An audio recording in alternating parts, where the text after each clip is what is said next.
Hello again, everybody, live from Lightning Strikes Bowl in Fort Myers, Florida. We'd like to welcome all of you to Week 29 of the Oaks Farms Premier League. This could very well be a league with the most money added by a sponsor in the United States. $20,000 added to the prize fund here in this league this evening.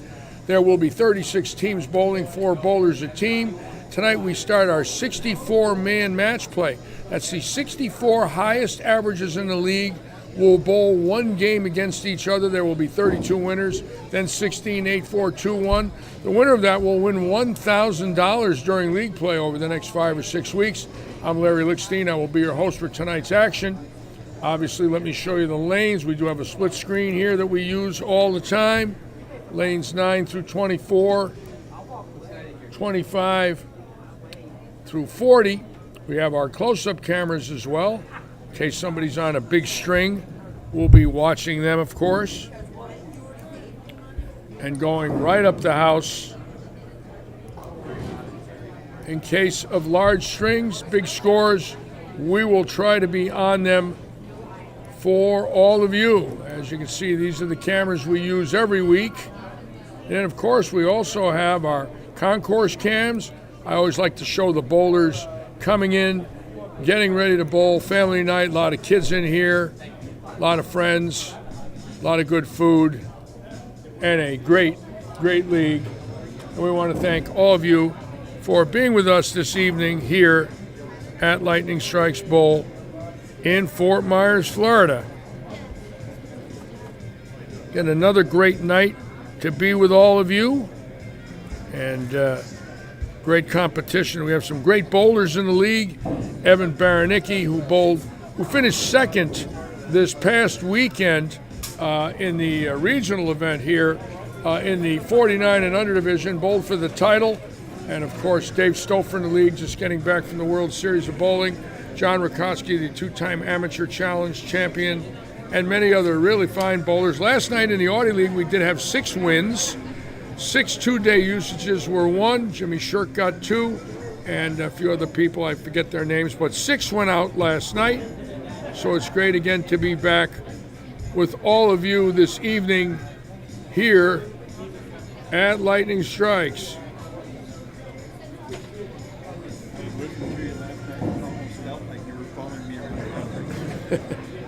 Sacramento, but I grew up, started bowling in San Jose. Yeah. You were talking about Buffalo? Yeah. I lived in Lackawanna when we first. Oh my God, I'm talking to Bob Lockhart here, who's from Sacramento, but who lived in San Jose and lived in Buffalo. So last night when I was talking, he was saying I was following him around. Every place I talked about is where he lived in his life once.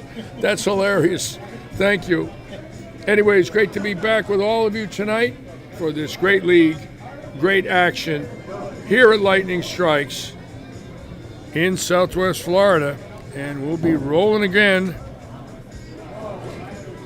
in this great league this evening. I'm going to put the concourse cam on for a moment, check something out. I'll be right with you.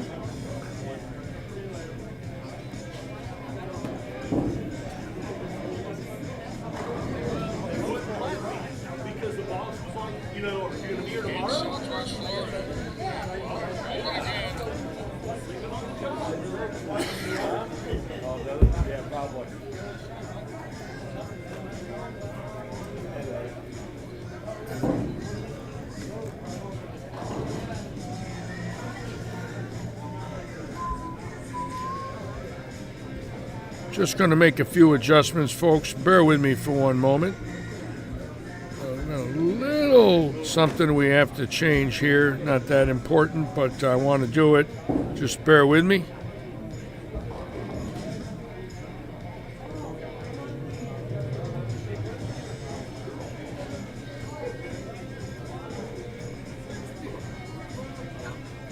I need you. Again, another great night. This is week 29 coming up here. Getting close to our roll-offs, which will be week 37. I believe it'll be May 5th, which is a Wednesday. That's the big money night. A lot of money going out that night of our added money. And I'm just checking something here on the computer. You want to shut it down and redo it? Put Oaks Farms up? Just bear with me, folks. We're going to make a little adjustment here. Take a moment.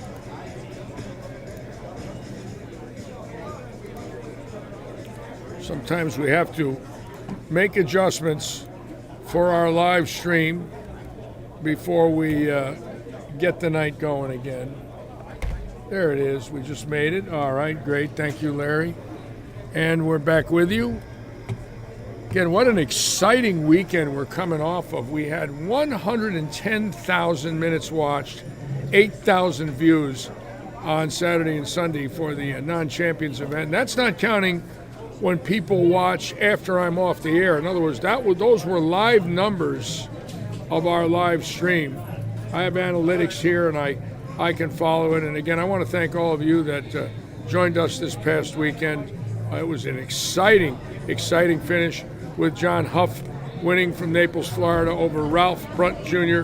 from Jensen Beach, Florida, and Mr. Sergevis from Lithuania beat our hometown boy Evan Baranecki, who works the pro shop here with Ricky Ward in the 49 and under. Thrilling weekend for all of us here with two Southwest Florida Bowling Association members bowling for the titles of PBA non-champions event. John Huff, now an Eagle winner, 1994 Team All Events. Team All Events is a 45-game all events, your 5 bowlers that bowled 9 games. In 1994, his 5 bowlers bowled the highest 45 games of 15,000 teams in the USBC event that year. And, of course, John winning this weekend, so he can honestly say he's got a USBC Eagle and a PBA regional title, and believe me, not many have both. A great performance from John. And Evan, just a couple frames away from winning. Great experience for Evan. He'll be back. He's only 23. That's obvious. So, again, another night starting up. Happy to have all of you aboard, checking our numbers. And I have a sweet tooth, and so does my son Larry. We're eating all the fudge we got for free. I love free fudge. I always get brought something by one of the ladies whose husband's bowl in this league. Ray Sansavoir's wife sent over some fudge. Thank you, my dear. It is delicious. I love it.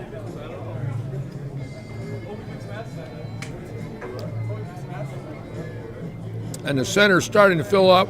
Then we want to thank Adam and Paul Zulke, iRoof, sponsoring the PBA event this weekend. It was great. There.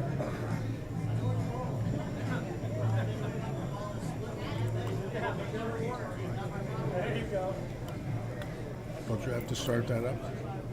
Chat? That's the old chat.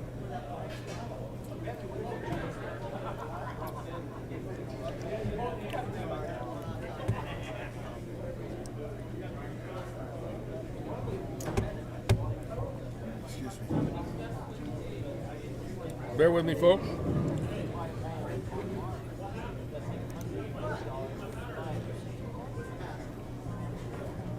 That's it. Thank you. Okay, we're back. Just wanted to get our chat screen up here so we could say hello to everybody when they come on, and I think we're ready to roll. Another great night here at Robert Eddy's Lightning Strikes. There's John Rakoski coming in, the great Rakoski. Oh, deliciously. I just thanked your wife. What's your wife's name? Linda Sansavoir, thank you so much for the fudge. Avoy got a sweet tooth. Oh, my God, I devoured it. Great Rakoski coming in. As you can see, bowlers coming in by 1 and 2 on one end, and there's our doors on the other end there. They come in from both ends of the building, and we got a door in the middle of the building. Again, 144 bowlers will be bowling tonight. A lot of them bringing their wives, kids, mothers, fathers, friends. There's Kent Schneider and his son Ryan right there sitting down, the boy with the hat and the man with the white hair. That's a father and son that bowl in this league. Gary and Barry Seitz bowl in this league. A lot of fathers and sons. Best of friends. High school buddies. Junior league buddies.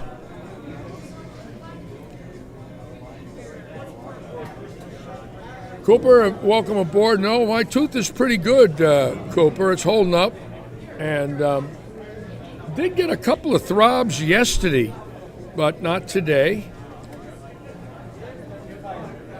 Nothing like that Friday night when I live streamed. I thought I was going to go into orbit 12 days ago. I never felt anything like that in my life. It was infected horribly. It took about 5-6 days before I could actually eat after the tooth was got the root canal. But we're ready to roll tonight with all of you. Again, the World Series of Bowling, very exciting event up there in Tampa. Dave Stouffer struggling horribly, probably the worst he's bowled in years. We were very sad to follow that here. We really thought he had a great shot, but we all know it's not easy against the big boys. You know, you got the 90 best that, in the world today. It's a lot different than a local event. Sometimes you're not sharp. Sometimes you get a little apprehensive. Sometimes you second guess yourself, and the next thing you know, you're fighting it. I had it happen to me when I bowled for a living. It is not fun, but it is part of the world we live in today. You got to accept it, come back, and get them again. And in 2 weeks, he'll have a chance here in the Eddie Foods Open. $5,000 guaranteed first place on March 27th, and then March 28th, the 9-pin no tap sponsored by Ray Stevens, Paramount Residential Mortgage Group.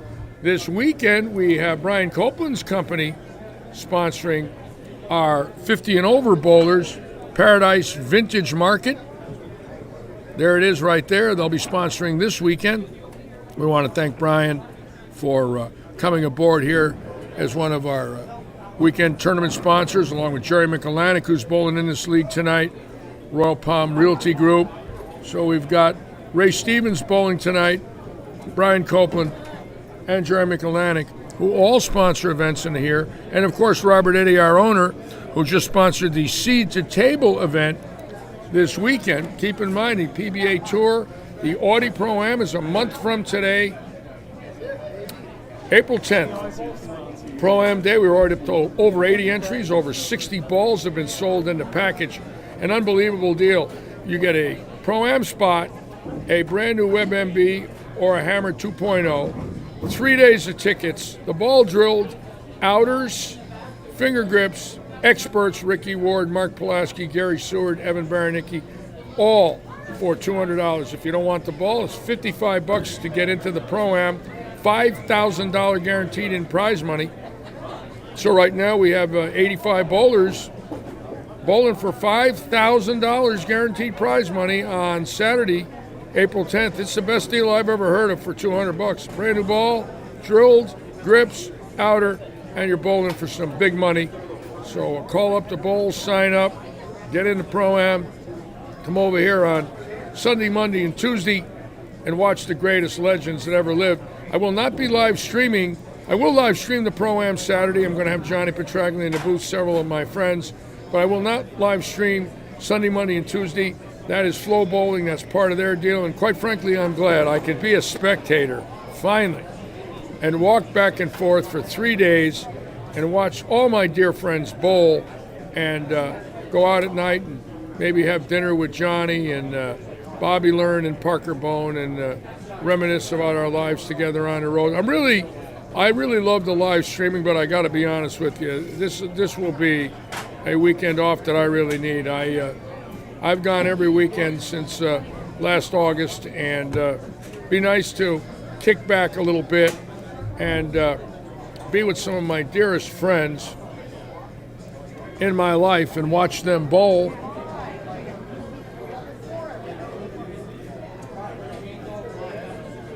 Again, can't wait to start it up again this evening. Chris Robson on, Bill Plunkett, Mark Sharp, Cooper Gates.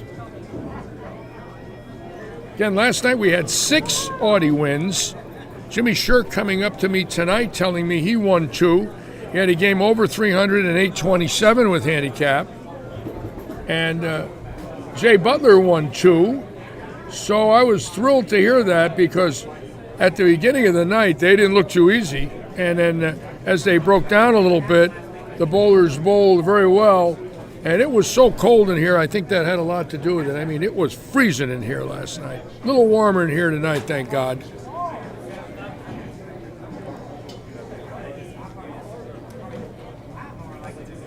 And the house filling up, as you can see. Brad Stewart there, and Lee Ratson with the hat on backwards, bowling for the Oaks Farms team. And little by little, we're filling up for tonight's great action. Ryan Waddell coming towards us right there.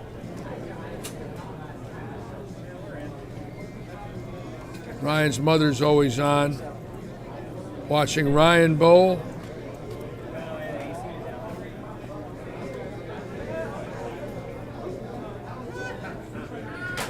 That's Jimmy Shirk checking the approach down there. 827 and a game over 300 last night. 2 Audi usages.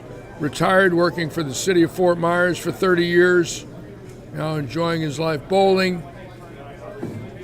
Might have the nicest Camaro in the United States. It's an original. It's 1968 with every known added option on it. It's a 6-figure car. I'd like to see it someday, take a ride in it. And the place filling up again here at Robert Eddy's. Keep in mind, March 27th, the Eddy Foods Open, $5,000 guaranteed first place. The bowlers will be bowling 5 games. They will cut the field to the top 16. They will be bowling 2-game matches. That's going to be an unbelievable day. That's Saturday, the 27th of March. That's actually 16 days away now. And then, of course, that Sunday, Ray Stevens, 9-pin no-tap, Paramount Residential Mortgage Group. Brian Copeland again this weekend. Paradise Vintage Market, the 50 and over group this Saturday. The tournaments continue. The action is heavy. And we all want to thank Robert, of course, for what he's done for bowling here in Southwest Florida. Man with a vision. Robert down there on 1 and 2. You can watch him throw a ball. He likes to warm up. That's his pair when he comes in here. Comes here from Oaks Farms down south in Naples. Gets right on 1 and 2. And the word's out. Don't bowl on his pair.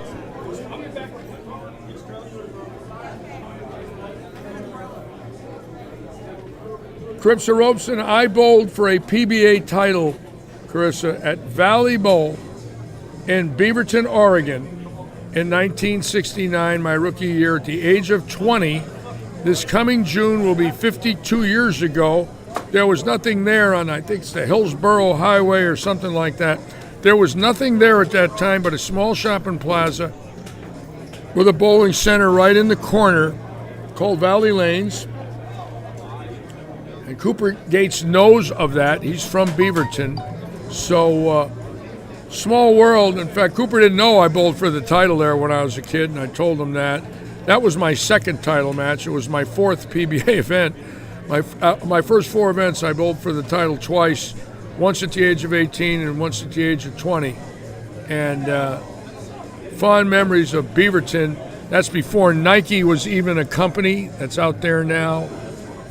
It was country out there. It was very isolated, about 6, 7, 8 miles from downtown Portland. And now it's a booming metropolis. Yes, the Hillsdale Highway. Oh, you never forget a house you bowled for a title in, Coop. I never did. I know them all. Most of them have closed. The only one left right now, there's 2 left. One in Winston-Salem and a Cranston Bowl in Cranston, Rhode Island. Saratoga Lanes is closed. Stadium Lanes in Plainville, Connecticut's closed. Valley Bowl in Beaverton is closed. And Clover Lanes in Rochester, New York is closed. So of the 6 title matches, 2 of those centers are still open, which is kind of cool.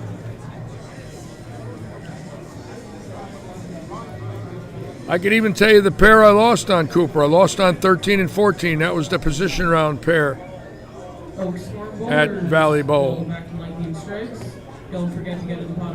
Great ice skating rink in there. It was a beautiful facility. It was 40 lanes with an ice skating rink attached to it.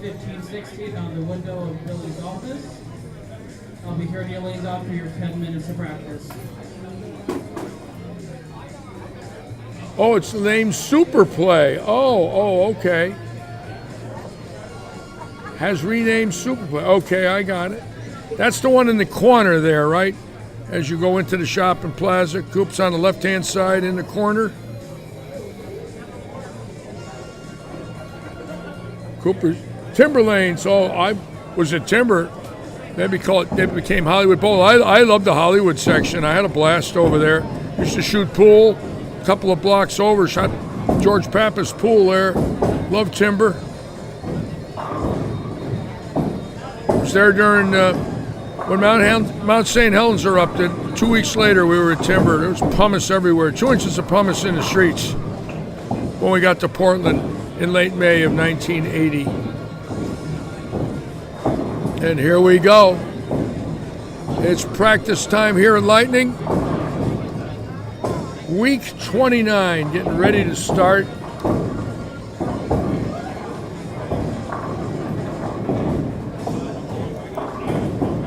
Can't believe how fast the season has went by. Week 29 already.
Lisa Michelle, next week is week 30, which will be the 17th of March. 24th is 31. 31st is 32. I think April 7th is 33, April 14th, 34, 21st, 35, 28th, 36, and I believe May 5th. It's a Wednesday. That is roll-off night. And that's where the big money is in that roll-off. 12 teams will make the roll-off. Probably next week I'll get a printout, get it up here on the screen, show you exactly who the teams are in the top 12 and how the bracket will work. Thank you, Paul Zelke.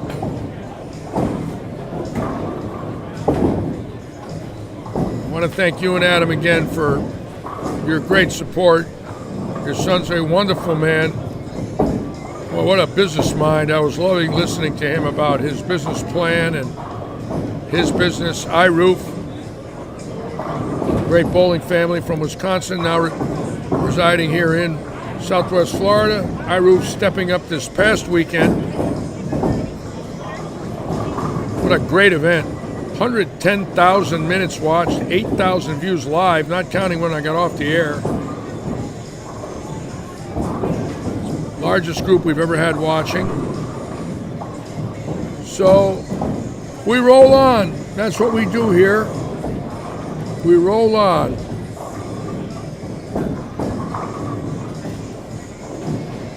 With all of you. Yes, the week of the 5th. May 5th, I believe, is a Wednesday. At least I think it's the first Wednesday in May that is our roll-off.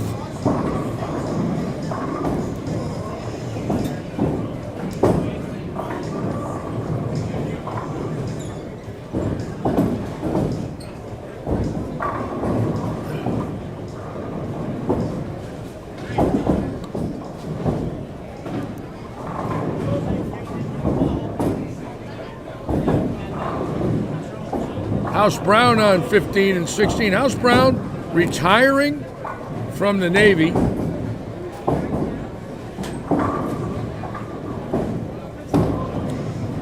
want to congratulate him on serving our country for 25 years.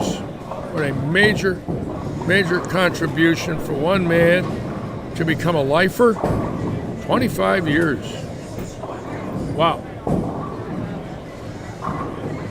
That's more than I bowled for a living and more than when I was player service director. And my job was a little easier, I believe. Takes a lot to be in the Navy for 25 years.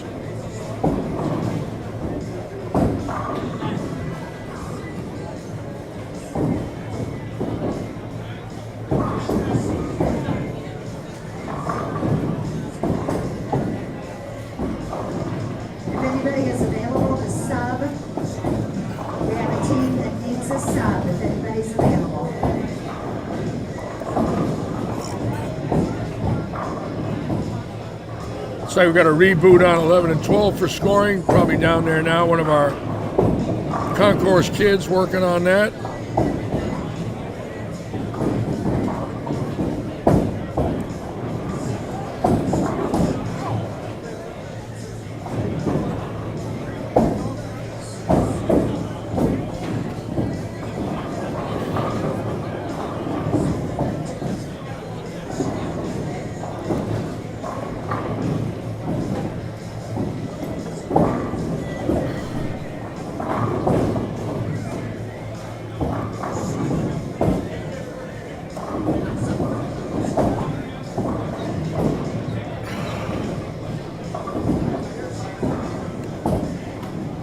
And I'm expecting a big field on March 27th. With that $5,000 first place, $150 entry fee, it could be a monster.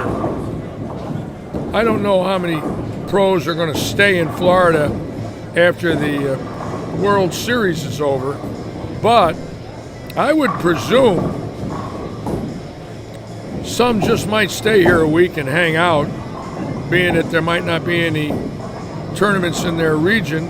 Plus, if they're from the Midwest or the Northeast and they like the golf or go to the beach and have a friend that is a resident of Florida, one of the PBA members that has a little room in their house, I think a lot of guys might hang around for that tournament. That's big buckaroos. 5,000 for first.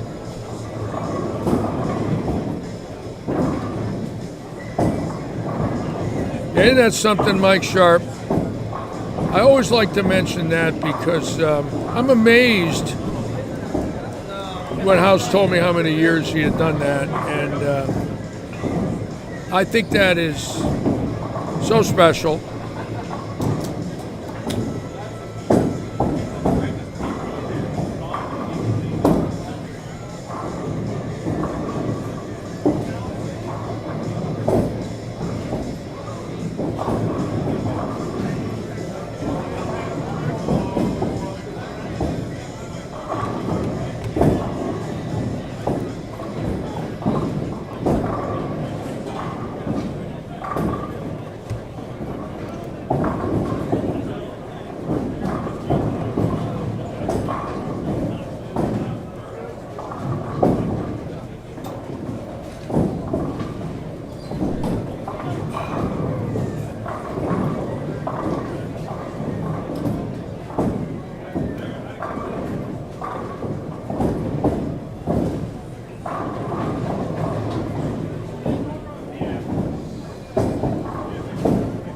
Kalani Savio, hello.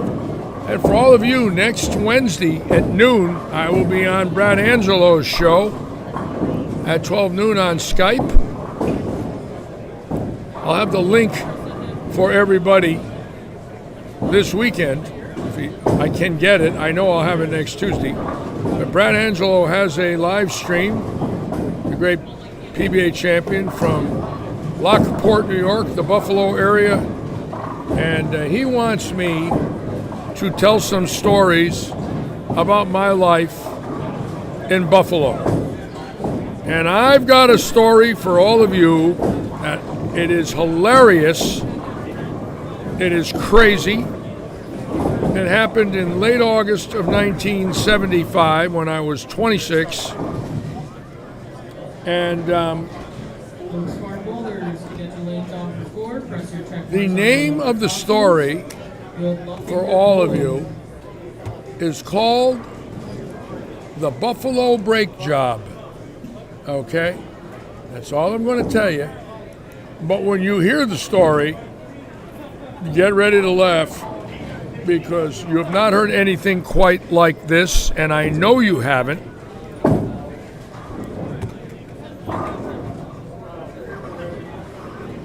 The Buffalo Brake Job, next Wednesday at noon. A story about throughway lanes in 1975, which was on Walden Avenue in Cheektowaga, New York. And we're ready to go here at Robert Eddy's.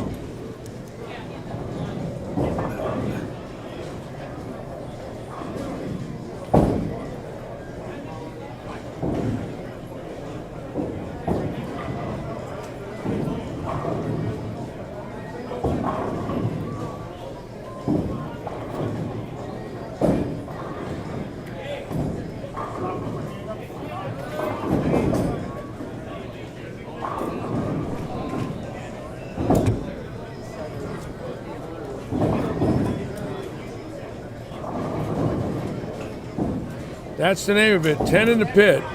Thank you, Tom Irwin. Next Wednesday at noon, 10 in the Pit. Me and PBA champion, New York State legend, Brad Angelo.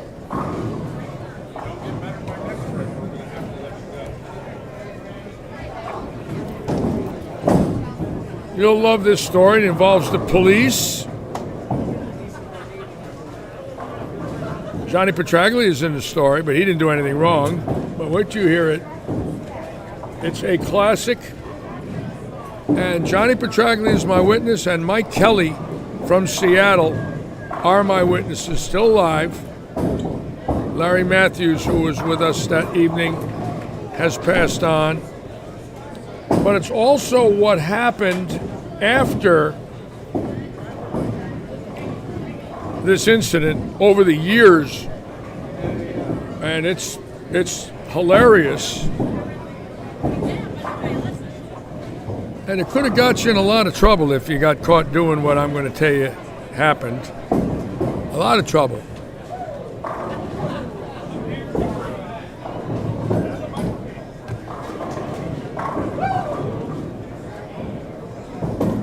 Ten in the Pit. I like that. Rick Wilbur from Vermont.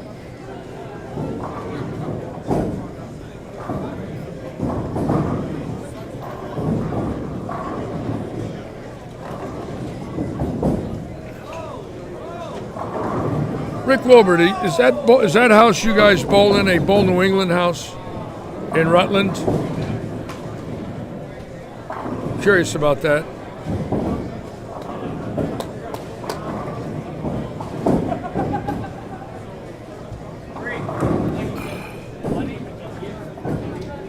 $11 and $12 looks like we got a little problem tonight with our computers. That's the first time I've ever seen anything like that in our new Cubica scoring that's been in here about 6 months now. Looks like the boys might be moving.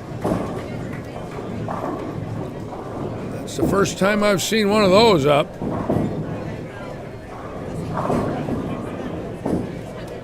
They might be coming down here to 41 and 2.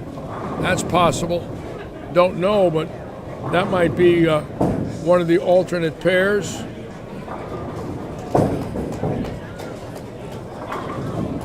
Hello, Leon. Welcome aboard, sir, from the United Kingdom. Hope you're doing well, my friend.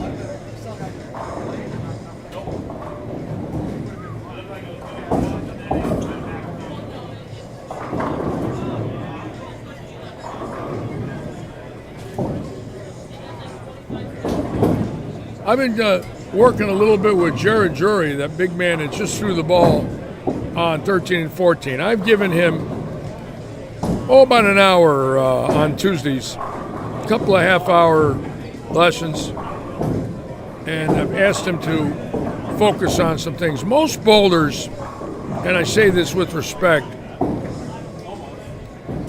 don't know how to prioritize their 5 major factors. Now, every bowler has 5 major factors. Some have 7 or 8, but the minimum is 5. And they don't know how to prioritize them and assign a percentage to them. For example, let's say you got a bowler, there's 5 things he's got to think about, but one of them's 40% and the other 4 are 15%. So you might make a mistake in one of the 15 percenters and have an 85% shot. But if you make a mistake on the priority of the 5 shots, one of the major priority, your shot is 60% and you got 4 out of 5 things right. So, once they're identified, and the only way you could identify them is if somebody knows how to identify them with you. And that's what I've been doing with Jared Drury. I felt he was very good physically, but he lacked knowledge. He certainly doesn't lack strength and desire. That's not a problem. That's a big man with a lot of power, very athletic. So I'm trying to get him to learn how to identify what I believe to be his priorities. And at first he didn't get it, and this last Tuesday he got it. That's him right here. So see how he bowls tonight. I'm kind of curious.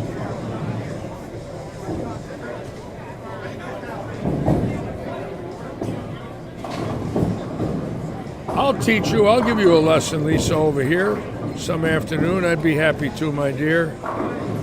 We'll get you bowling good.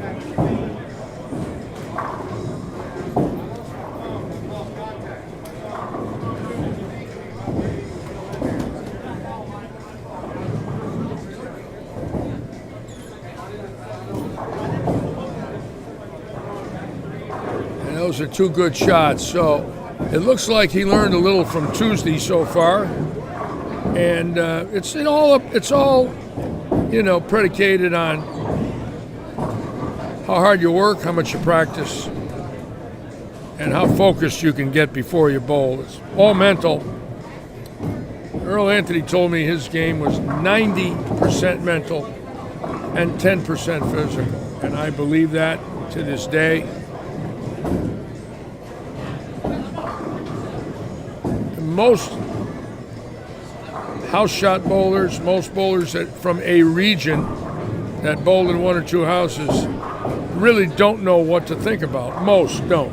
Not that they're not smart. They've just never been taught by somebody that can give them that knowledge. So when I was talking to him, I said, I'm giving you 55 years. Maybe you'll get something out of it. Maybe you won't. But I'll give you my 55 years worth.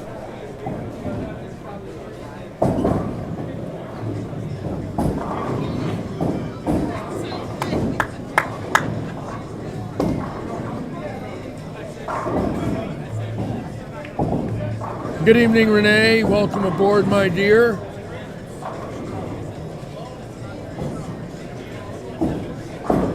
Renee on tonight. Going to watch Ryan.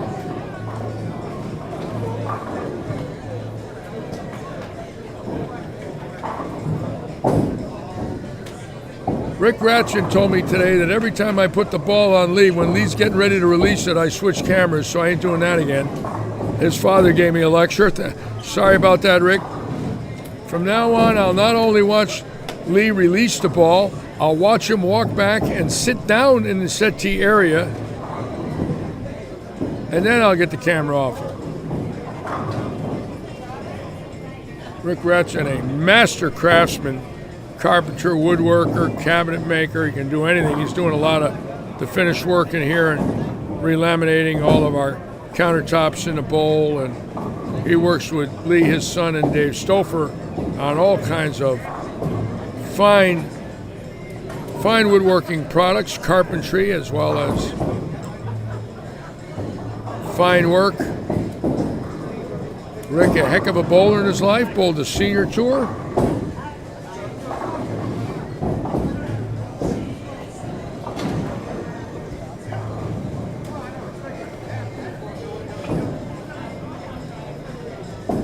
Now, the Bulldog, Ricky Ward, who shot 800 last Wednesday night, is saying the reason he's bowling good is for the first time in his life he used tape. And he made an oversized thumb and used tape. He got that from Don Barrett. He always would only put one piece in. He would never leave enough room for tape. And here's a man that was great and learned something from Barrett. Said it's the best his thumb has ever felt. Shot 818 last Wednesday night with 300. He started off tonight with a triple. Here on 33 and 4, the great one.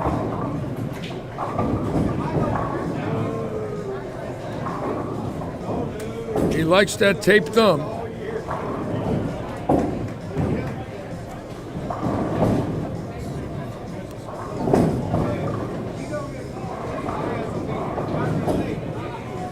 Yeah, evidently I switch sometimes. You know, there's just so many bowlers, and I want to apologize for that.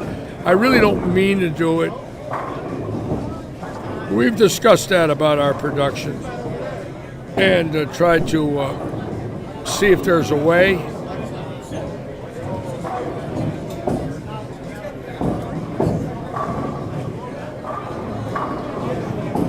Bob Mason going to take the bike out in Preston County? Sounds good to me there, Brother Mason.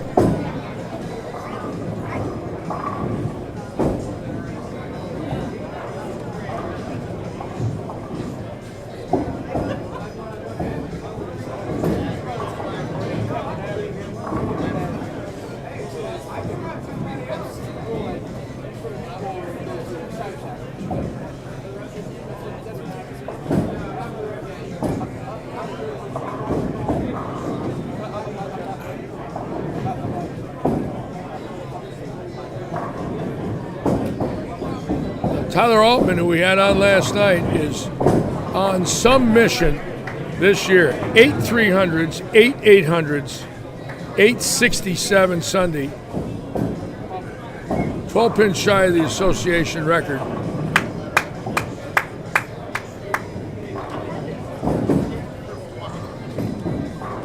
Altman, a fine young man, very well liked, having his best season ever as a bowler.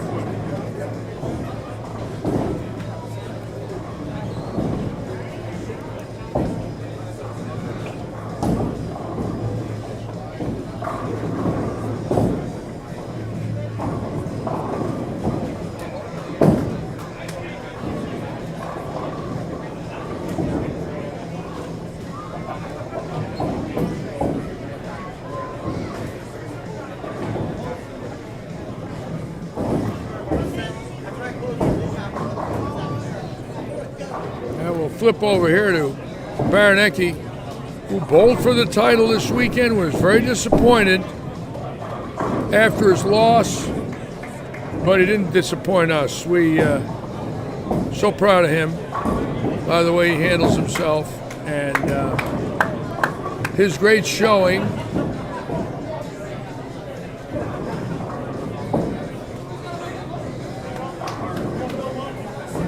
Will there be action tonight?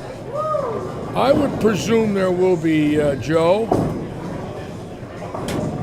I'm going to see how I feel. I might live stream it. I might not tonight. I'm 50-50. I've been a little under the weather the last few days. Chronic fatigue. And yesterday, the whole day on the couch before I worked. And today, the same thing. Took 2 naps. Just a little drained from the 2 previous weeks. The flu shot, the toothache, and 80 hours of live streaming. And it knocked me out. And when I get knocked out, I have to rest. In the words of Mickey Mantle, if I knew I was going to feel like this, I'd have taken a lot better care of myself.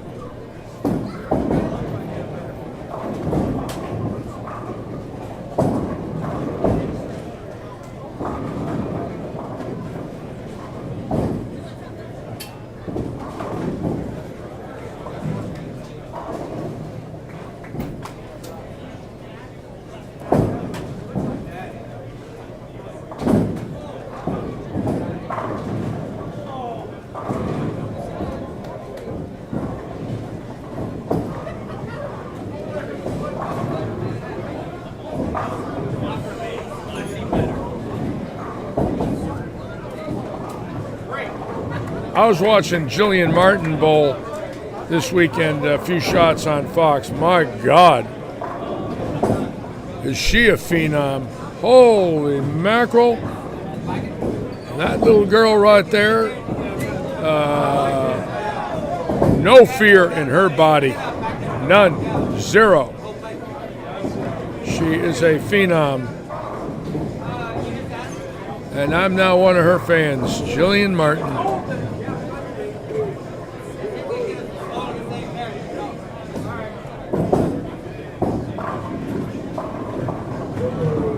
Ryan Waddell tripping the 4 for Renee.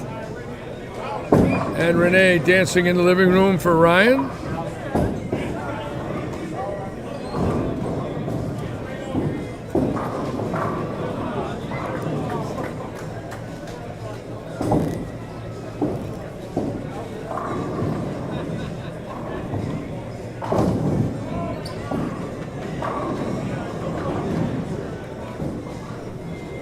Oh, they did get 11 and 12 going. Great. I see that now. That's great. Yeah, our head mechanic here, Chris P, is he's an unbelievable knowledge and got the eye of a hawk when it comes to his scoring units and his pin setters, his lane conditions, ball returns, anything that has to do with those approaches back to those pins. That's Chris P, and he's got it down to a science.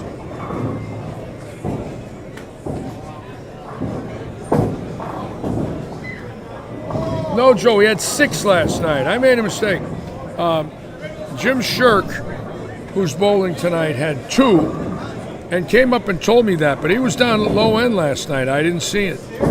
He had 305 or 36 and an 827.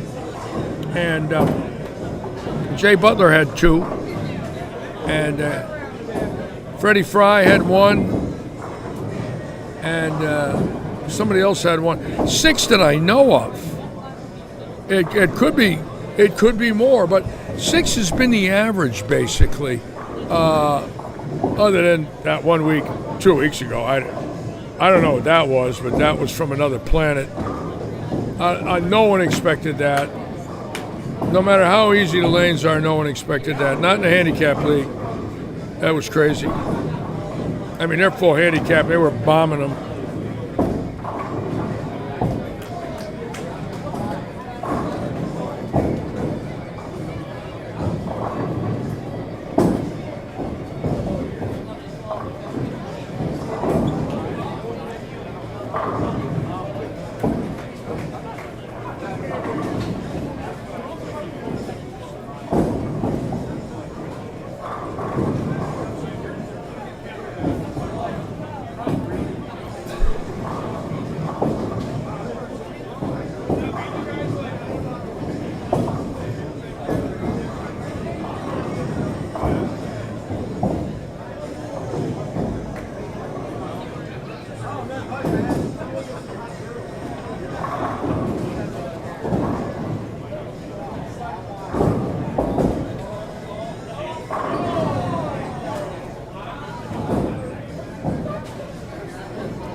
Get a good-sized crowd again here tonight. We're going to go up close on 9 and 10 for Joe Smith on this next shot. He's a good bowler, Joe Smith. Throws the ball very well. Let's watch Joe Smith here for number 7. Attaboy, Joe. Come on. Yeah. Thank you. I'll take it. I like seeing that for Joe Smith.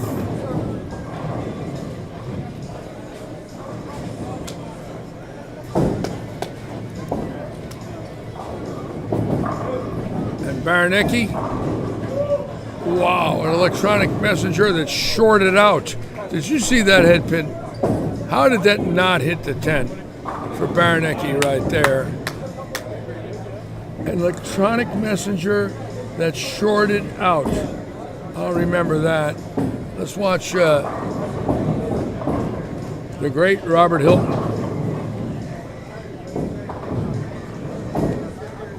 Oh, Holly Lott got one too. That's number 7, Tracy. You see, I can't see all the scores. Thank you for helping me with that, Tracy. So Holly Lott 1, Jimmy Shirk 2, Jay Butler 2, Freddie Fry 1. So we might have 8 or 9 for all I know. But they looked slow in the beginning. It looked like they weren't going to win any.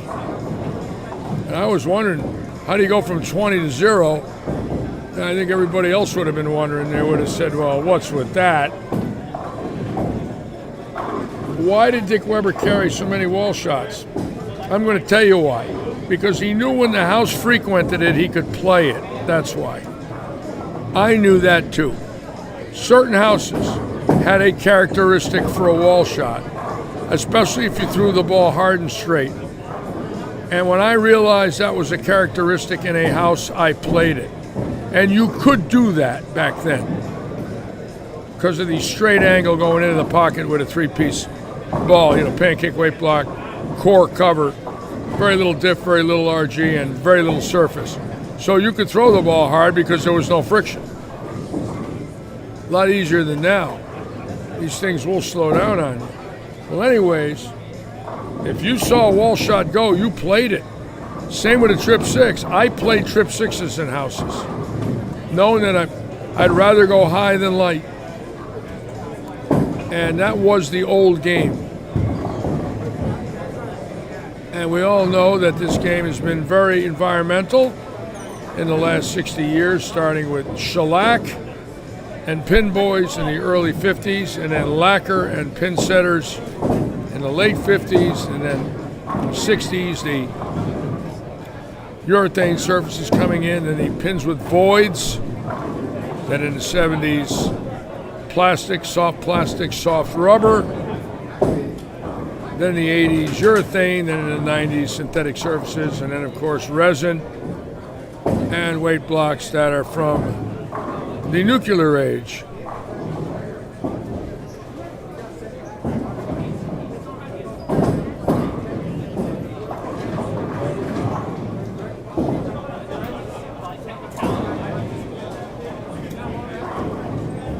Well, I don't know how you mean that, Cooper. If the ball isn't flaring and it's rolling a 1/4 inch all the way around, isn't that low everything? If you put a pancake weight block in a 3-dotter or a Manhattan rubber, the track could be 1/8 of an inch all the way around. How is that a radius of gyration? Don't get me wrong, I'm not questioning you, but if the ball isn't gyrating and just rolling purely, I would think there's nothing inside of it to make the track flare. In that case, lower numbers. But then again, I could be wrong. I mean, I couldn't make the bucket with anything, so what difference does it make? I chopped the bucket 9 out of 10 times with my eyes closed, whether the ball flared or not.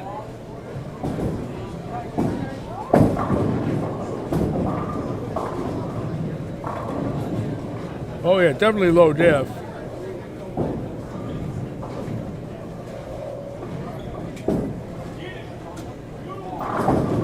And Joe Smith got the 8th one, so we'll go down the line here. And we got strings here. Check this out. So we got Joe Smith. And we got some pheasant tracks right here with Tyler Plord, a 2-hander. I drilled his first ball as a young boy. Tyler Plord. Bowl Junior Leagues with Tyler Armour and Evan Baranicki. Or Tyler Altman and Evan Baranicki. And there it is, shredding the rack. So, we've got pheasant tracks.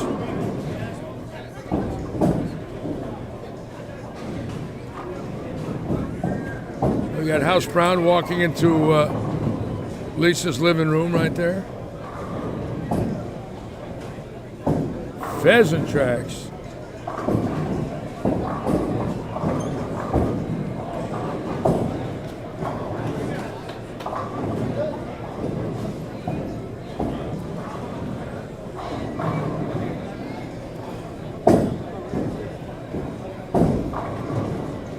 I still can't get over this past weekend the talent of many of the non-champions. Watching Ethan Fiore and Campbell from Kentucky, and of course the young man from Lithuania who did win.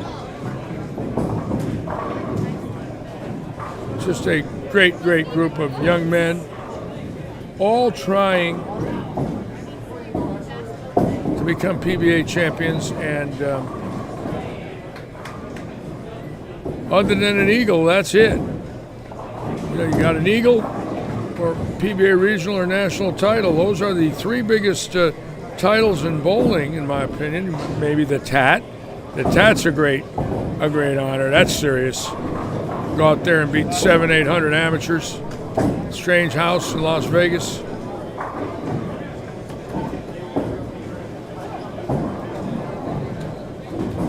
Ajaik. Hello, Ajaik.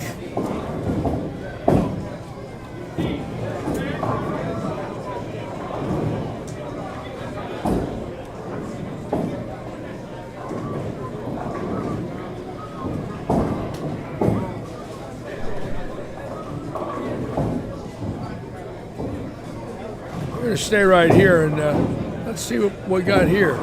Oh, Mike Smith with 9, so we're going to just stay right here. I'm going to put the split on to make sure I don't miss any other strings. There is one on 19 and 20. Let me check here. And on 39 and 40. It looks like we got a handful going on tonight. This is going to be interesting. I'm trying to follow all of this.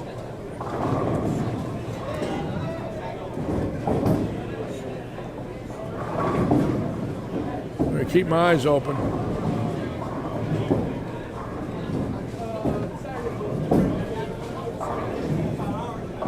Oh, we can see 3 of the strings right here.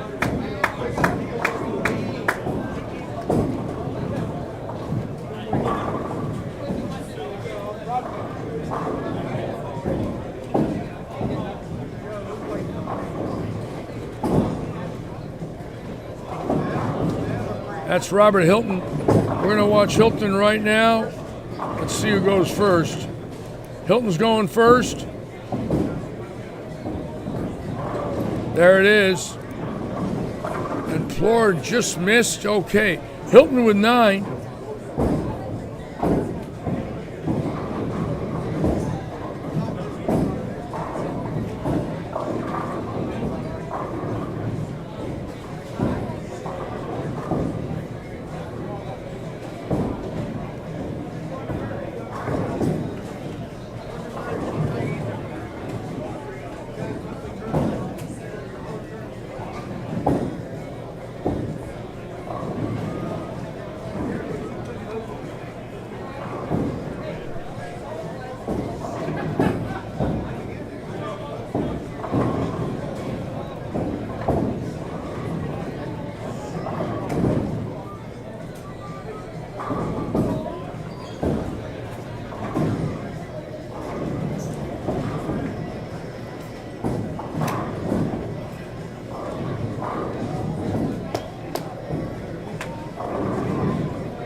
That's Danny Hyam with 7 on 13 and 14. So we've got the potential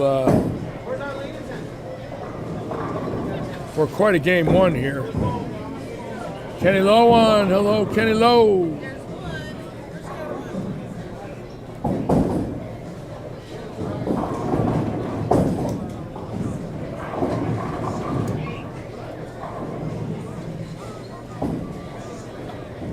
That's Will Lemerow right there. And Will with 10 in the pit. He's looking good. Working hard. And now Joe Smith for number 10 here. So we have got action, ladies and gentlemen. Oh, that's a great shot. He throws it good. Beautiful shot. Now, let's see what he does here. Beautiful game. Got right through it. Good timing. Good balance. And a good score.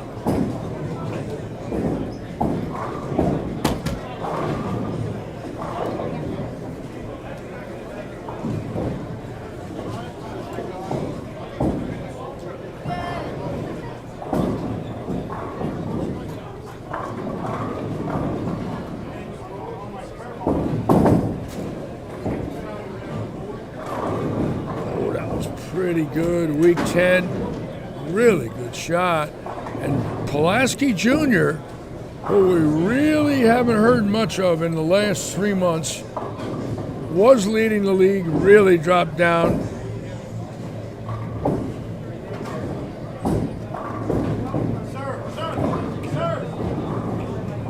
And that ended that. He really got the Litchi kiss with that one, folks. That's the Litchi kiss. And Martin Ralderis with 4 on 8. A 4 on an 8, folks.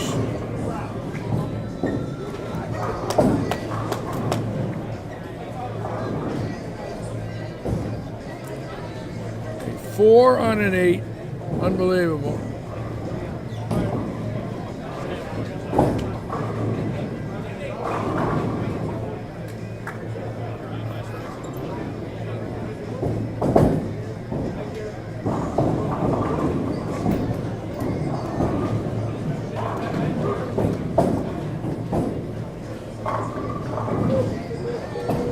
Oh, that's a big kiss right there. Take my word for it.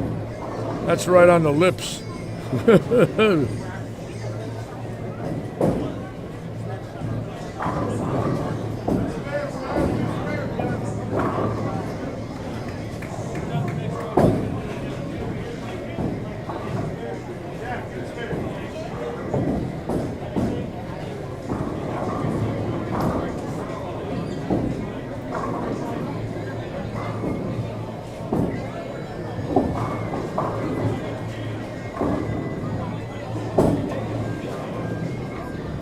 They're going to watch Will Lemerow right here now.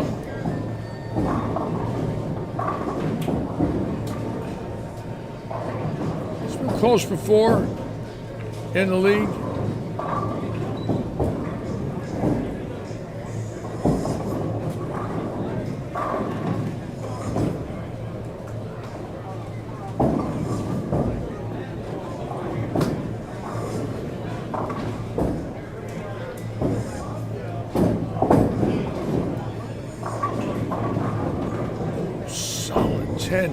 Those are good shots. 2 10 pins tonight.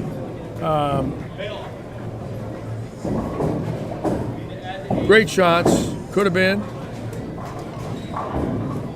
Now we're going to come down here and watch the great Robert Hilton. Robert Hilton has won one of our 5-game scratch events.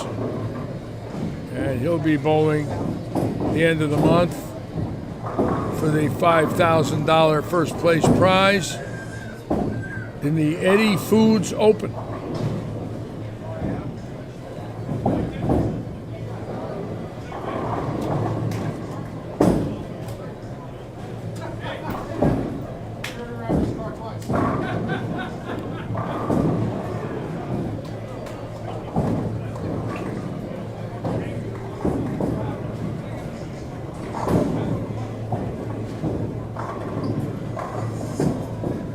Robert Hilton is quite a player and really a nice person. Always smiling, always nice. Very well liked in this facility and in the region, and very respected for his sportsmanship and lane play. Good man, doesn't like to lose like anybody else, but his hand goes out. And always gracious, winning and losing. How about that? He's tough, I'll tell you something. He's not the guy you want to bowl when he's locked in. There's no fear there. Robert Hilton. And if he strikes on this ball, he will win an all-expense-paid trip to the Alva Hilton, which is in Alva, Florida, about 10 miles from here on the Caloosahatchee River. Robert Hilton for $300.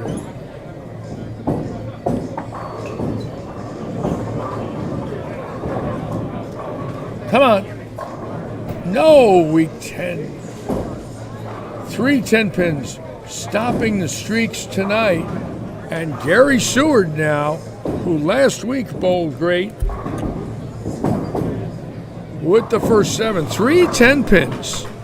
Lamoureux, Joe Smith, and Robert Hilton.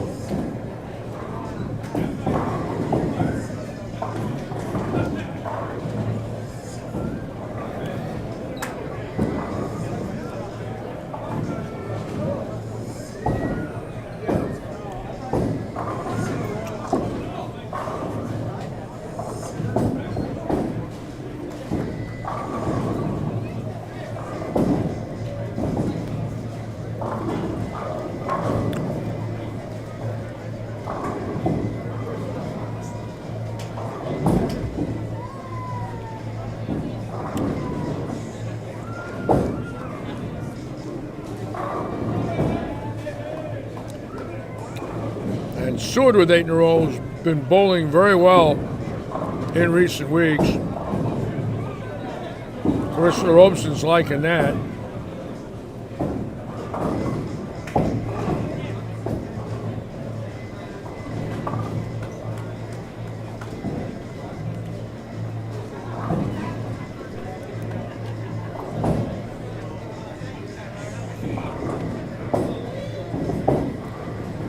Big games in game 1, 279s, 289s, 299s. Scores high here at Lightning.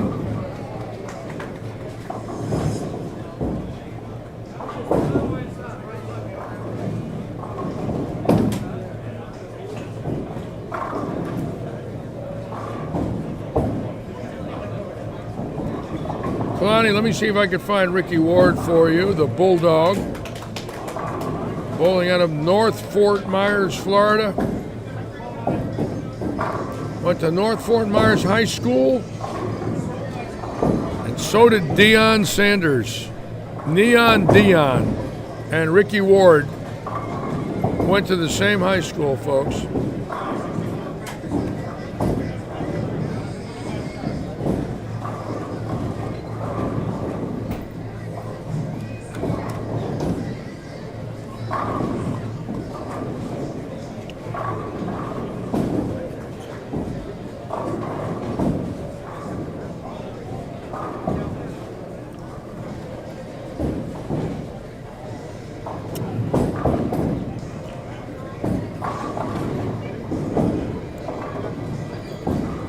So Ricky Ward's doing here.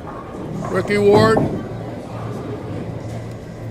could go out for 257. We're going to watch Gary Seward here right now. Gary Seward works in the pro shop with Ricky Ward and Mark Pulaski. He's a great driller. And Evan Baranicki, quite a team in there.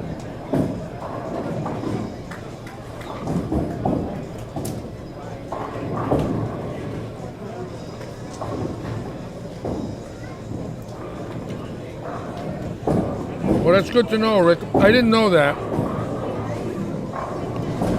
I'll tell you why I asked that question. Just curious, but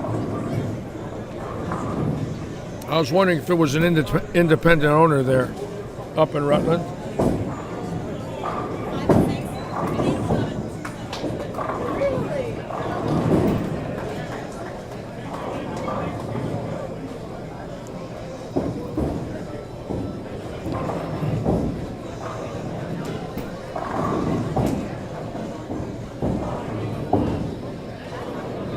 Now Seward for number 9.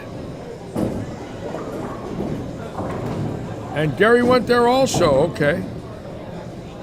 I didn't know that, Krista.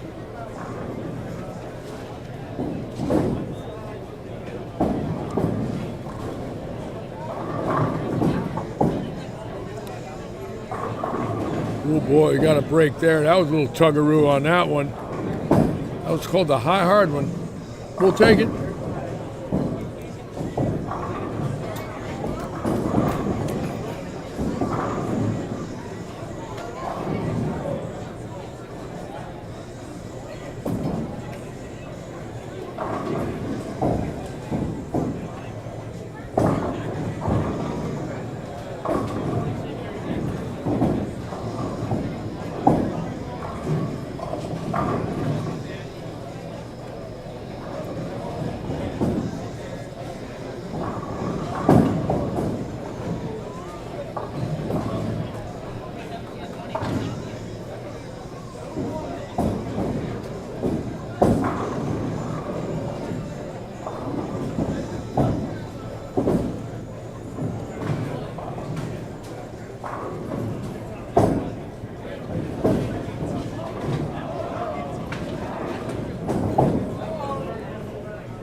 Joe Panko, hope your ankle's doing well. Thinking about you, my friend. Joe Panko went serious ankle surgery last week. Hope you're doing all right, my friend, and starting to rest comfortably.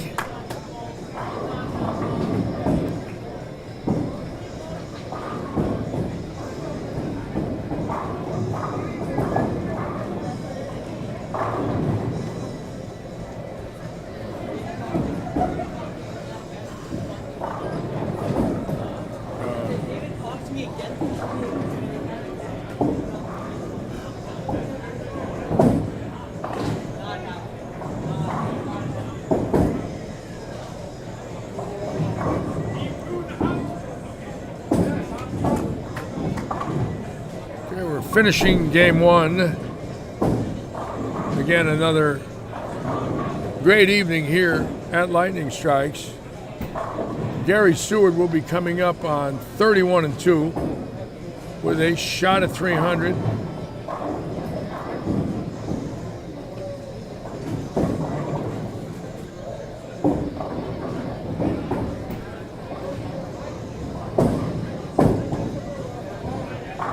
House full, of course. There's the baby getting all the attention. A beautiful baby. Just amazing the love that baby gets from the people in this facility. It is absolutely off the charts. She is loved and picked up and hugged and kissed.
Now Gary Seward, who works with his dad and his uncle at Wayne's Garage. They've been in business over 40 years on Aluminum Road in North Fort Myers. Family-owned repair facility. Gary can rebuild an engine, tune a car, do brakes, and drill bowling balls and strike. Come on. Oh, another 10. Hit it. Get it. Oh, how about that, folks? That is a lazy 10. Thank God for slow pin setters. How was that? I mean, that's not even a messenger. That's a roller. But we all know that we'll take it. I don't know anybody that says, no, I'd rather have the shot over. I don't like the way the pins fell. Give me a mulligan. I want to take it over. I don't think so. So let's see. Yes, that was a senior messenger, Cooper. That's in a little more there. Oh, he tripped the 4. That's 2 off hits in the 10.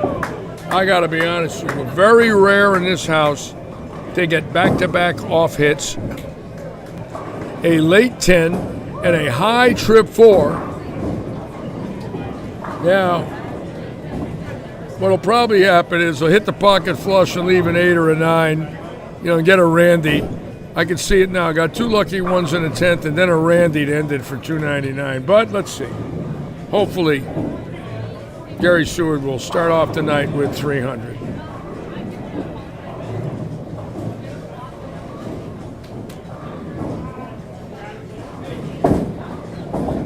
Whoops, didn't foul. Oh, he did not foul. He held up, and lo and behold, 300. Unbelievable. How was that? Late 10, trip 4, stick strike. And we'll take it.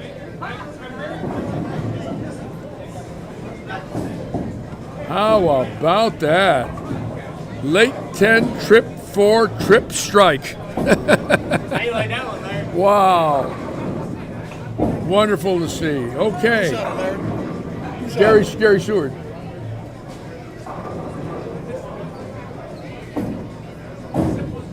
Yeah, that's one that when you see that one happen, you really wonder, some guys throw it so much better. Like Hilton really threw it good. Joe Smith threw it good. Will Lamoureux threw it good. And in their cases, all left 10 pins. And Gary's barely falls over. Then he trips a 4. Then he trips sliding. You just never know, do you?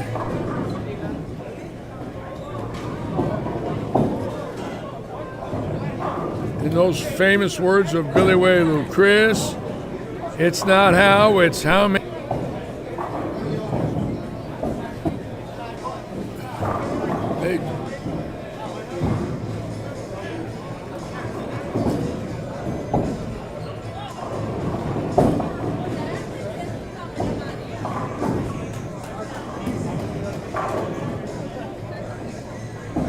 Carissa Ropes is very happy.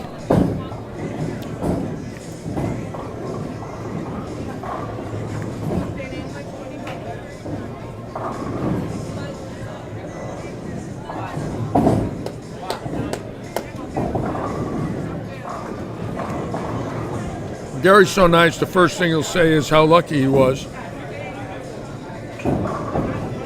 And then I'll say to him, how many times have you had the first 9 in a row and left a ring in 10? How lucky were you then? You pray it evens out through your career that you catch some lucky ones. I don't think you ever get even on ring in 10s and solid 8s and 9s. I don't think you get even on lucky hits. I think you're always behind.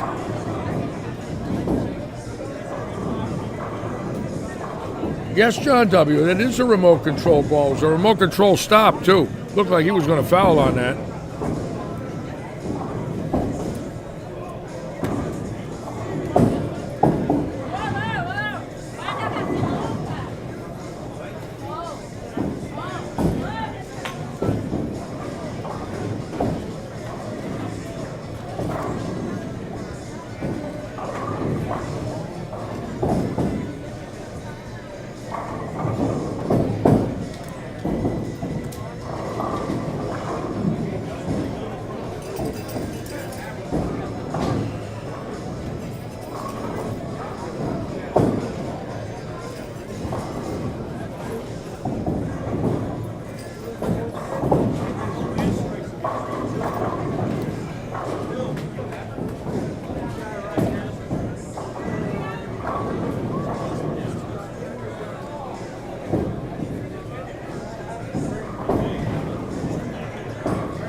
Today I was going through my photos and had a picture taken today, 3 years ago, with Mo Pinnell and Justin Malik, the general manager of Suburban Lanes in Morgantown, where I was working at the time, and John Hill, who was the Brunswick rep. And that was during the Pepsi Challenge for the state of West Virginia. We had about 500 kids bowling there Saturday and Sunday. And Mo sat and did the live stream with me. And when it was over, I gave somebody my phone. It was taken 3 years ago today. And I was staring at it this morning, just thinking about my last 3 years.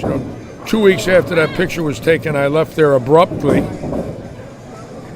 Then I came here and wasn't working for a year and started working again here. Now I'm doing a live stream, and he passed away on Saturday, and it seemed real quick, We were in that bar at Morgantown taking that picture, laughing, having a good old time. And I'm with John Hill from Brunswick, who is a wonderful man, a great ambassador, great sales rep for Brunswick. And Justin Malik, who's a school teacher and the manager of Suburban Lanes. And of course, Mo. I remember how happy we were that day. His wife was there, Monica. And all of a sudden, it's 3 years ago today. And he's gone, and I'm thinking, wasn't supposed to be that quick. What a genius he was, folks. For any of you that ever knew him, what a treat. He was, first of all, he was a character. I mean, eccentric beyond belief, but a genius who mentored thousands of bowlers and pro shop operators in this country, not hundreds, not even close. I'm talking thousands and thousands of people.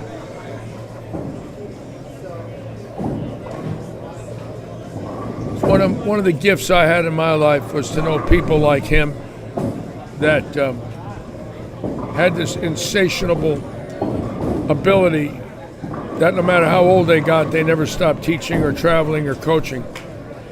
Just an unbelievable career.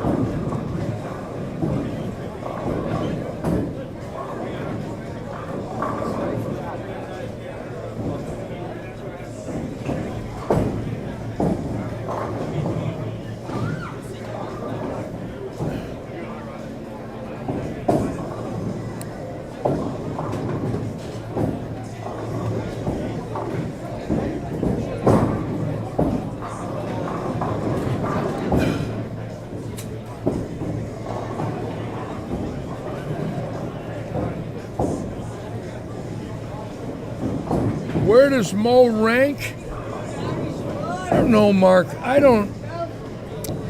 Well, let's put it this way. You're always going to hear about high-profile coaches really starting in the 60s with Bill Taylor and Fred Borden in the 70s, Tom Corris. Don Johnson was a great, great teacher after he retired from the tour. Bill Hall, Mark Baker.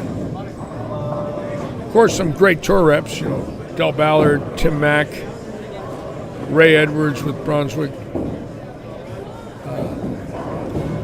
And today you have your gold coaches, many of them. Of course, Gordon Vatican at Wichita State, Hall of Famer. There's so many that have devoted their lives, but very few not only coached, fitted, drilled, and then became a bowling ball designer and manufacturer. That one there, the designer, manufacturer, and he didn't own the plants, but he had Columbia make his products, and of course Brunswick make his products. But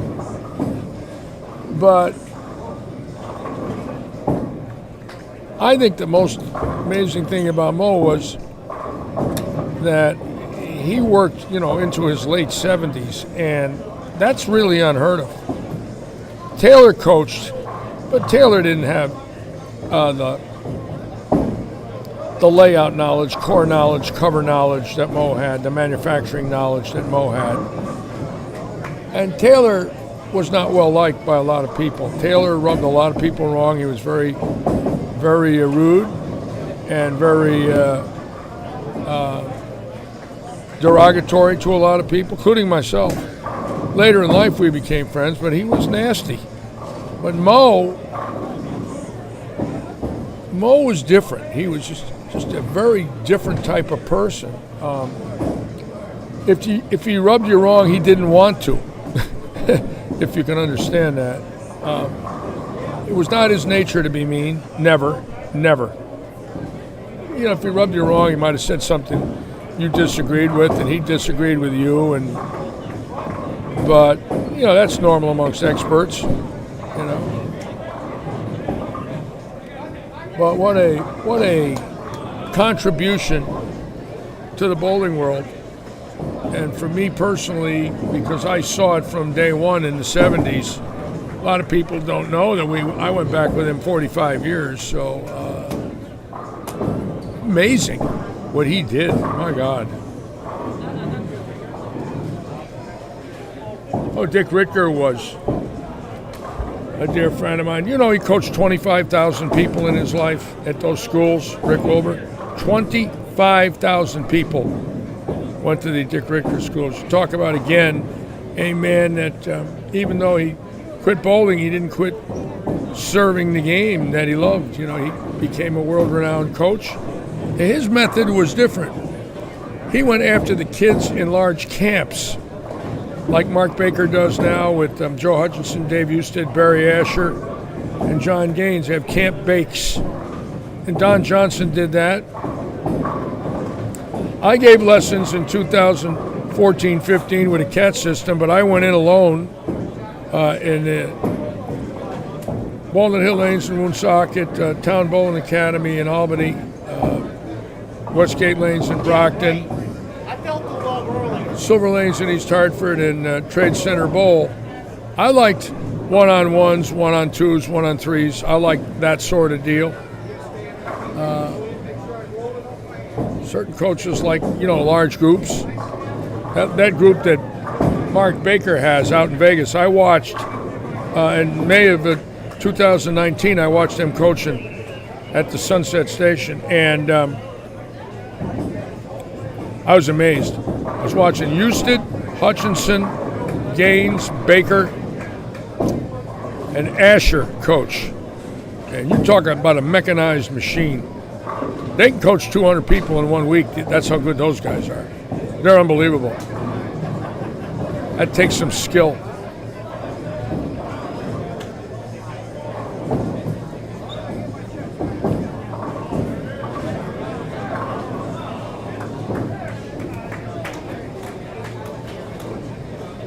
Rye Knappich on. Hello, Rye. I just think that all of us that have been around a while, regardless of what we've done, the ones that are still doing it, love it. It's a way of life. Bill Hall's still coaching. Started with me 40 years ago on a tour. Randy Stoughton and Del Warren, Mark Baker, Barry, Joe Hutch, Dave Husted, still coaching. Some legends there, boy.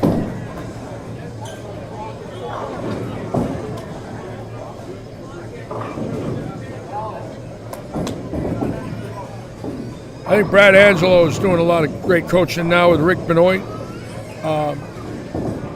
Obviously it's a way to make a living, but you also got your name on the line with every customer. If you fail, you're only as good as your last performance. You charge somebody some money and they say you didn't help them, well, so you've got to really love what you're doing and try to help everybody and work very hard at it. And I enjoyed my coaching. I might do it again. I've thought about coaching again. lot of people have said I have a lot of knowledge. I know I do. I don't try to say I know more or less than anybody, but I know I can coach. Got my own way of seeing it. Give me a tablet and a Specto or a CATS machine and I can coach, believe me.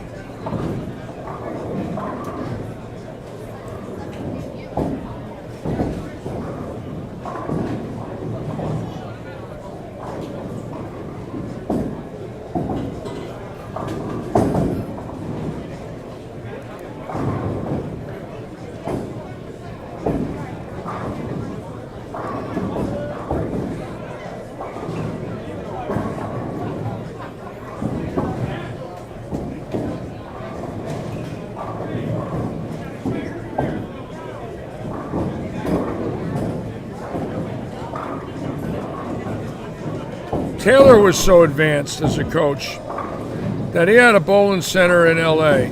Listen to this.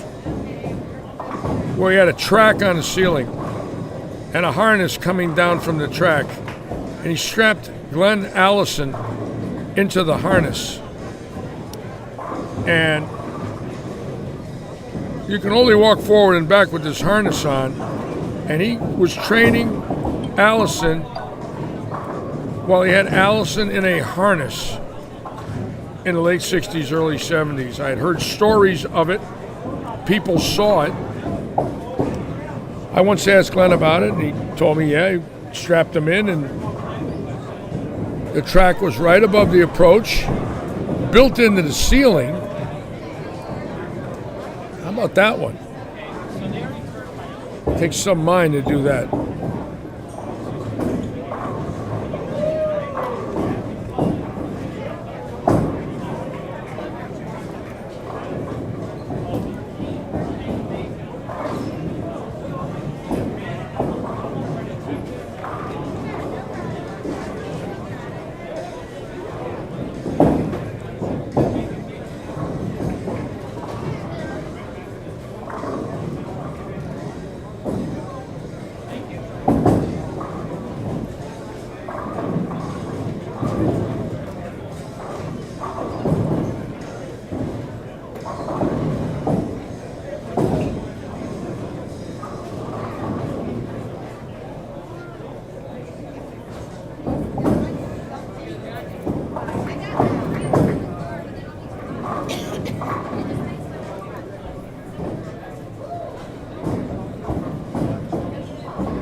No, that was a high hit for Ryan Cooper.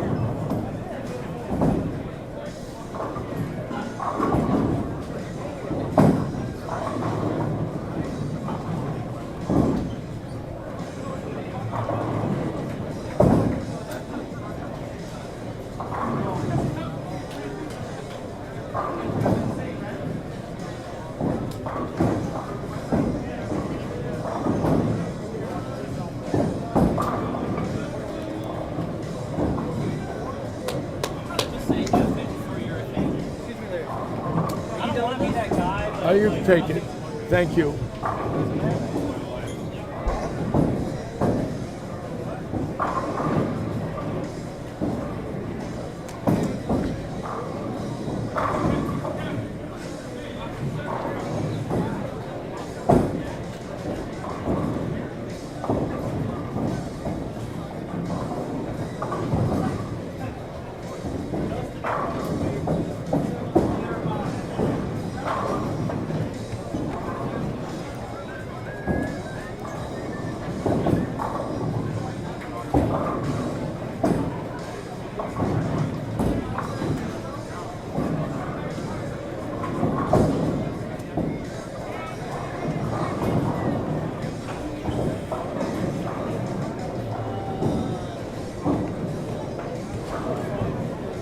go down to 35 and 6 here and watch Robert Howard throw a ball. Right here, Robert on the first 6. And for a big man, this is the type of game that I like to discuss. Watch the perfect balance at the foul line. Drags the feet. Look at that, it's beautiful. Great shot for Howard. Got a wobble out of it. He's a good bowler. And for you big men, not really running and not really lifting the feet, dragging them, which will give you a cadence, teach you your footwork. Very smooth. Just dragging the feet right along that approach. Beautiful. Beautiful stroke.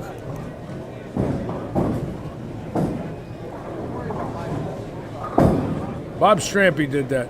Bob Strampy's feet never came off the approach. If you watch some of the championship videos of Strampy, it's fascinating. His feet never lift. And you talk about a great bowler. The 64 PBA Player of the Year, still with us. Right now, the oldest living Bowler of the Year at 90, I believe. And I had a chance to bowl against Strampy many times in my short career and idolize him, still do. Smoothest approach, oh, effortless. What a bowler. Out of Detroit.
Again, there'll also be a PBA regional at Chris Keene's Bowling Center, Lehigh Lanes, after the Senior Tour bowls here, April 10th, 11th, 12th, 13th. There's a regional over there before they go to Clearwater.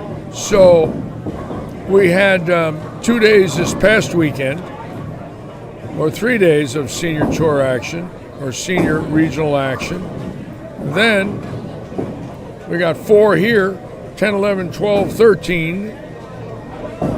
And then 2 there, 14 and 15. So then they go to Clearwater, then they go to the Villages. So seniors getting a lot of Florida action. And I think that's fantastic that they could come here in March and be with us. So many legends. How about Walter Ray making the top 24 in the World Series? Now that was a shocker. He's not bowled well in national tour events, Duke didn't make it, Weber didn't make it. They did make it in one of the finals each on each animal pattern. But Walter Ray's 32 game total qualified him for the top 24 of the major event. I think he qualified 18th. That's going to be interesting watching that.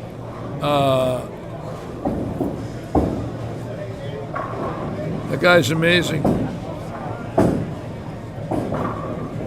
Absolutely amazing.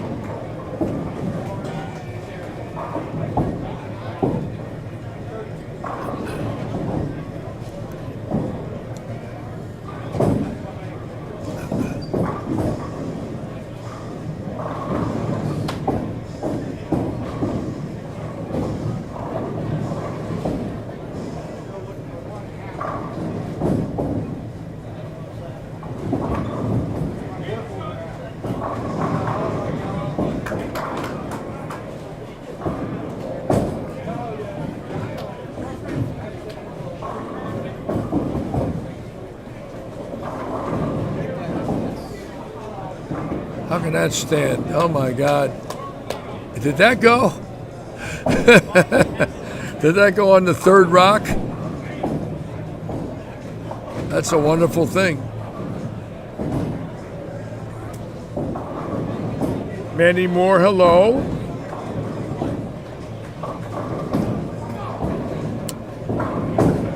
Yes, another great night here for all of us with all of you. And we got a full house now. This place is packed. Check this out. Lots of action. And the other side of the house, the same thing.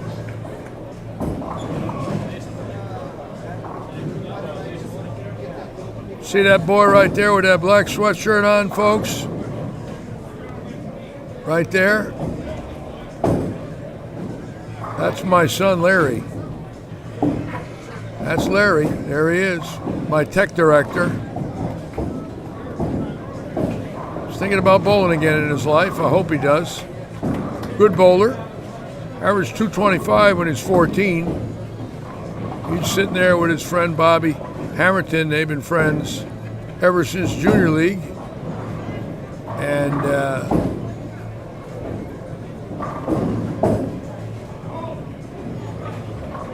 that's Larry. He's the only LICHSTEIN with hair that I know.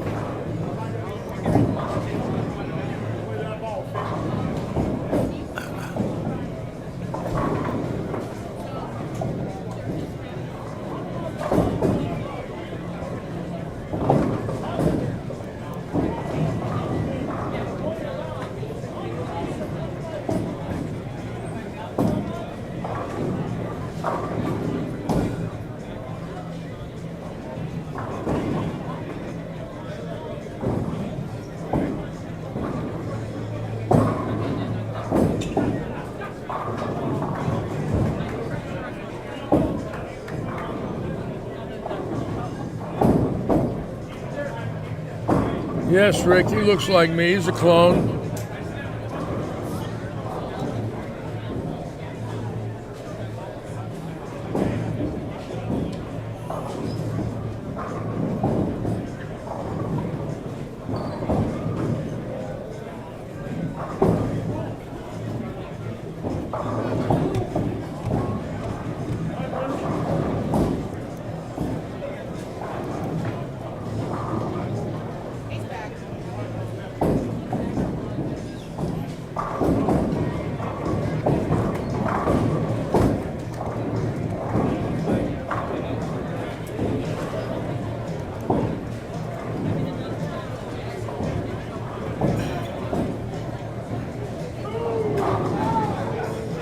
Mike Alshire on 31-2 again, bowling great this season. Another great season for Alshire, and there he goes. Looks like he's locked in game 2 here.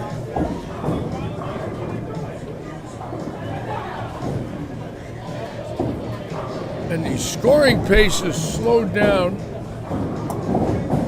considerably, but there's a few people with strings. We're going to watch right here now. That first game, a lot of guys. bowling well.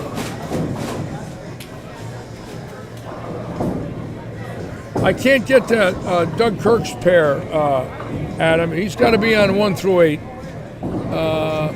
We don't have cameras that far left, unfortunately.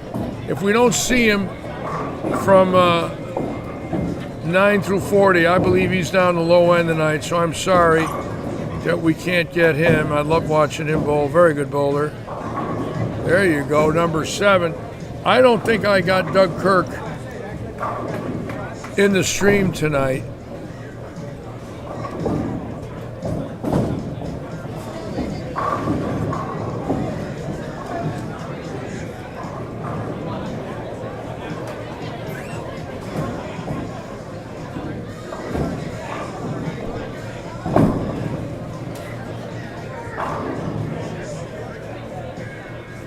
Yeah, he's on 7. I'm sorry, Adam. We're waiting to get cameras up. We haven't done it yet, and it's all part of the build here. There's so many things going on. In fact, talking about the build, if you look at our concourse now, all new tables and chairs. See those chairs? Every one of those chairs new. Look at the high tables, all new. Every chair in the house brand new. How's that? Just constant upgrades. They're beautiful chairs, all padded, and high tables. See them there now in the settee area, all brand new, installed yesterday and today. So, unfortunately, no cameras down the low end, but we'll get them. I promise. Oh, Doug Kirk's good. Paul Zolke, I like watching him bowl. He's a horse. I mean, he's good, real good. Beautiful game.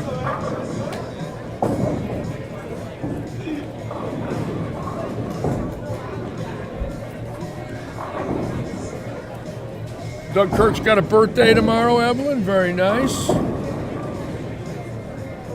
the lowest we can get here to see Kirk right here is this. This is it. Not much else I can do. I'm sorry.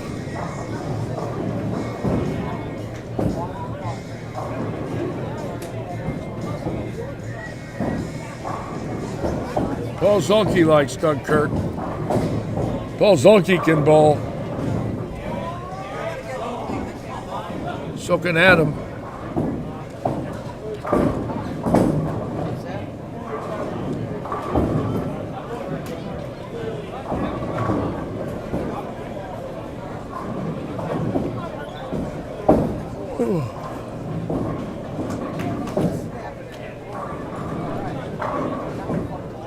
There's Adam. Adam's got a beautiful game. 6 kids. Big family.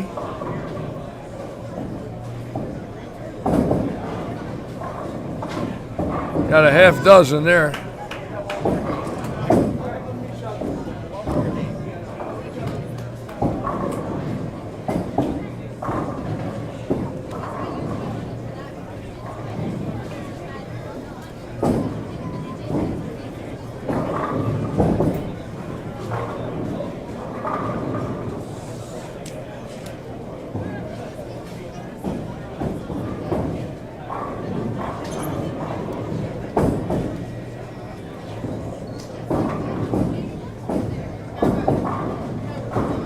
Keep in mind, this Saturday we will be on at 1:30 for the Paradise Vintage Market 50 and over group. Bowlers over the age of 50 eligible.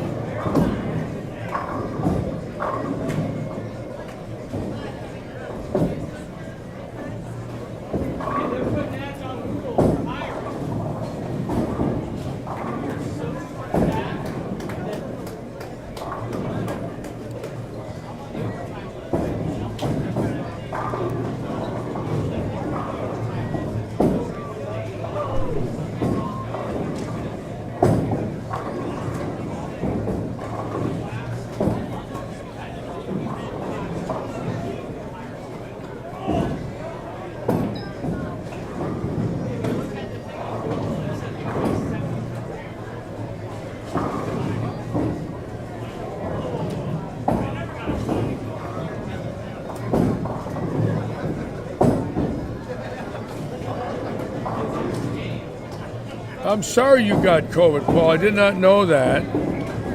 Very sorry. A lot of chicken soup and a lot of rest, I guess, Paul, huh? It's just a damn thing we get out of our lives. They were saying today's a year that the country closed down. Looks like this Johnson & Johnson vaccine, they got millions and hundreds of millions ready to roll out. They're going to start vaccinating anyone soon with that. Anyone who wants it, I guess.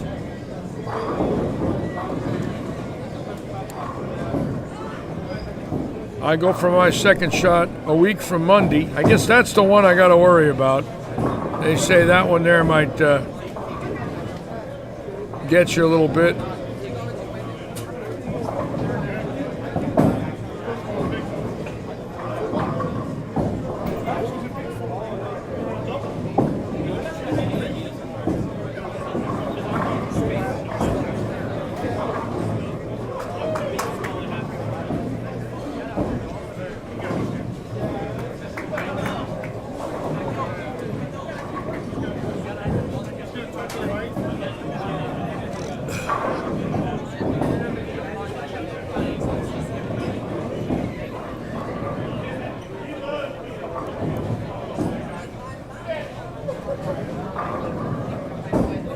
Well, good for you, Bobby Mason and Rick Wilbur. Glad you guys. Hurry up. No, week 10, break it late. There it is. That 6 will Velcro to that flat gutter. Look at that thing. Just laying there saying, ha ha. I've seen a lot of those. I'm glad you guys are scheduled. I got the Moderna vaccine in South Sebring. And I go back 2 weeks from this coming Monday.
Again, what a weekend.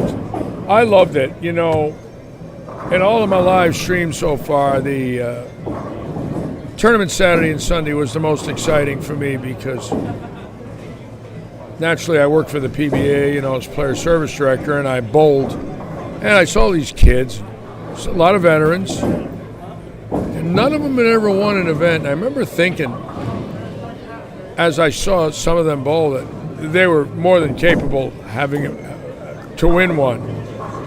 But some of them were not lucky. One of the bowlers I talked to had 11 seconds. 11. And Joe Scarborough had a bunch of seconds. At the end of the show, I said something to Ralph Brunt Jr., and I didn't realize his father was watching him. His father was there, Ralph Sr., and I didn't recognize Ralph. I hadn't seen him in 30 years. He had a mask on. And when I realized it was his father, I went up and hugged him. Ralph Brunt bowled in the 60s.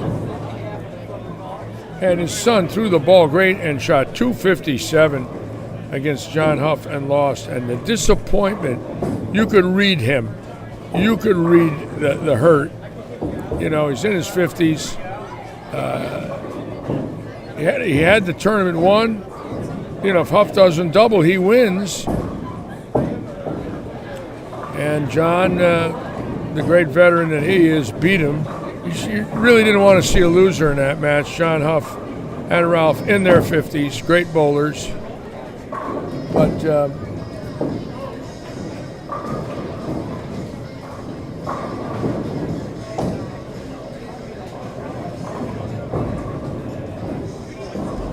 just was a wonderful weekend. And that young boy, Fiore, oh my God. He's made $3,000 in the last month going to his smart fund. $3,000, he's 16. That's a lot of money to win in 1 month at the amateur level. He is a phenom.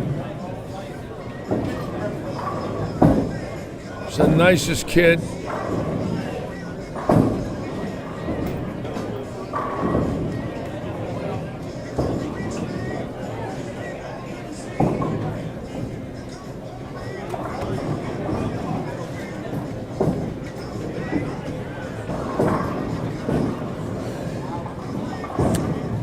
I think Gary Seward might have a shot at 800, Joe Panko. I don't know what he bowled in game 2, but let's see here. No, he's in trouble on 31 and 2. He had 300 game 1. In game 2, he's shooting 170. Amazing the elevator ride you have when you bowl.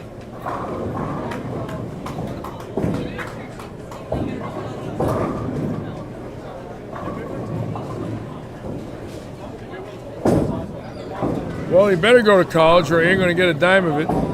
As a matter of fact, this is what I do know. He could give up all that smart money just by getting parental consent that he's allowed to bowl adult events. He loses his amateur status. And it's legal, 100% legal for him to bowl for money. So the fact that he is getting smart money evidently means he probably wants to get some type of schooling. But my son Michael was second in the National Pepsi Championships in 1986. He led it all the way, wire to wire, lost on TV. Got $3,500 scholarship, never went to college. And that scholarship is sitting in a folder in his bookcase in his living room. It's 35 years old. It's a $3,500 nothing. Was never allowed to redeem it. Won it, didn't redeem it. And I remember saying to him when he went out there in 86, "Are you thinking about going to school, Hoss?" "Well, I don't know, Dad." I says, "Then why are you going?" He says, "Well, I don't know, Dad." That was the answer I got. 2 I don't knows.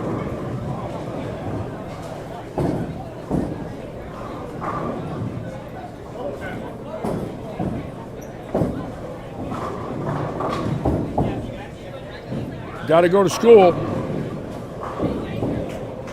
Now, my boy Larry, when he went to high school, he redeemed, or he went to a computer school here in Fort Myers. He redeemed.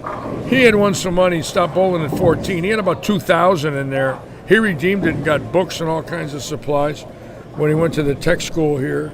So you do get the money if you could show you're enrolled. There's a procedure, and they pay it every dime. They're good at it.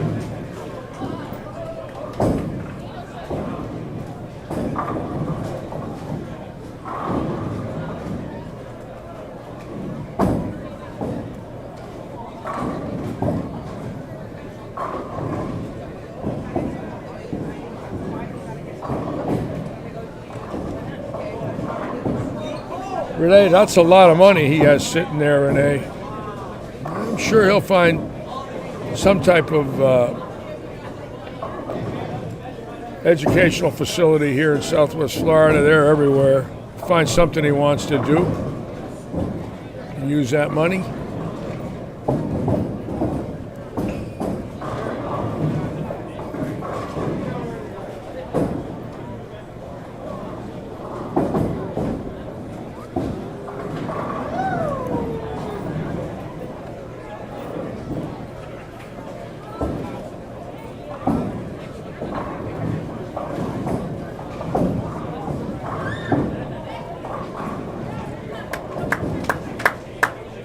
Watch Adam Zulke, our sponsor this past weekend.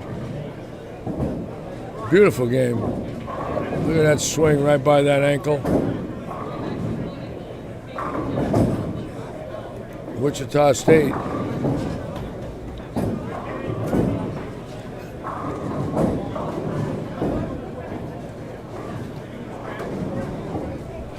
Well, you know, the kids, they change their mind. He might find a couple years down the line, Renee, he might see something he wants to take a shot at. That money will be waiting there for him.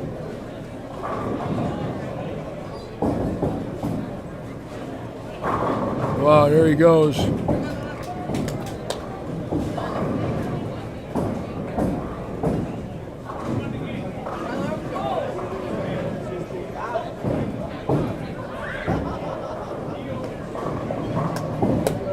All right, Harry Wright. Look forward to seeing you again, my friend.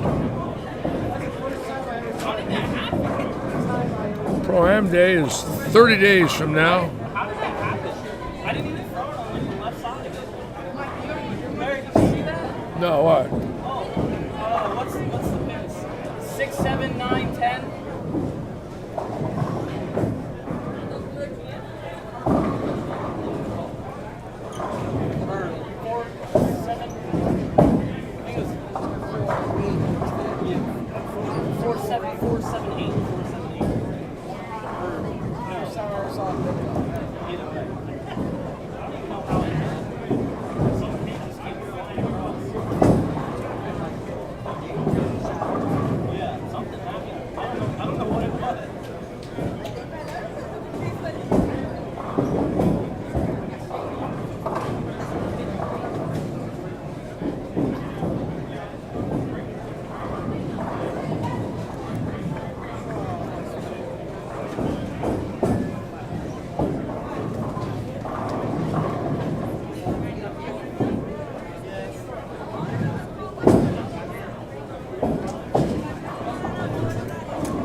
I think we'll do very well during the Petraglia auction, Joe. Obviously, we have the stuff that you've got.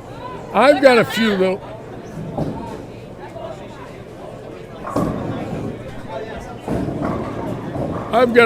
trinkets that I'm going to be donating. I don't know how valuable they are, but I know I'm never going to do anything with them, and I got to go dig them up, and I think I'm going to put them out for auction.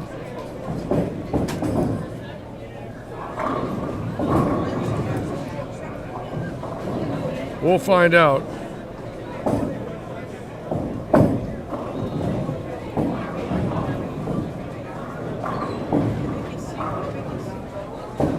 I got something that I'm going to dig up that if I'm right, it'll get a lot of money, and I'll do it for John. I have the original newspaper clippings of him beating me in Winston-Salem for the PBA title of 1971. It was on the front page of the Winston-Salem newspaper, and it shows me and him shaking hands on the front page, and the article. And if I bring it in and he signs it and I sign it, somebody's got a 50-year-old newspaper story of Johnny Petraglia's first ever televised victory. It was the first time he ever won a PBA title on television. So I'm going to dig that up. I know he's never seen it. And I kind of feel it's the right time for me to pass it on to somebody that will donate some money to his charity. And I'm going to put a low bid on it.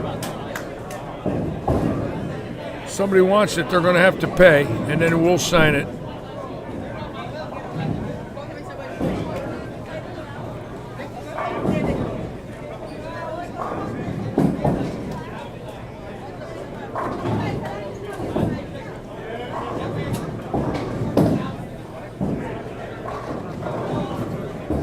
Well, Robert Eddy's done so much for bowling here. I know that Dave Forbes is offered an Audi to Johnny if Johnny wants it.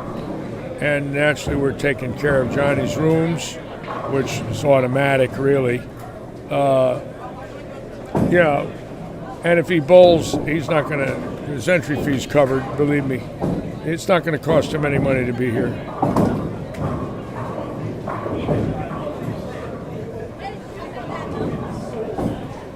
And hopefully we can get 10,000. You know, if we could pick up 5 on Saturday, Sunday, Monday, and Tuesday, we might run the auction 3 days. We certainly can. We can run it all we want.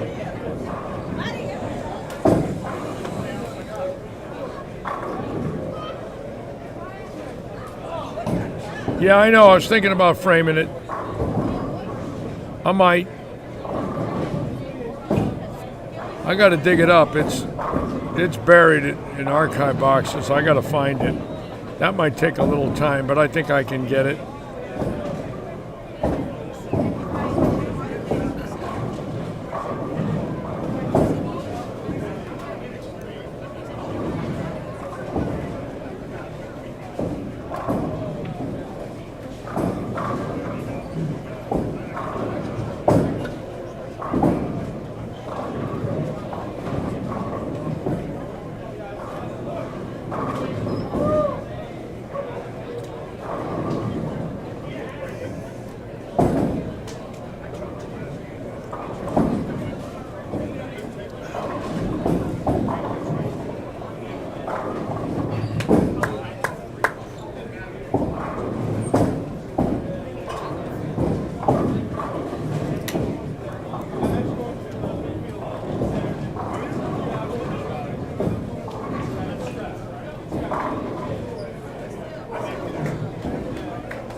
Jordan Fraser shredding the rack.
It's the BVL, Joe.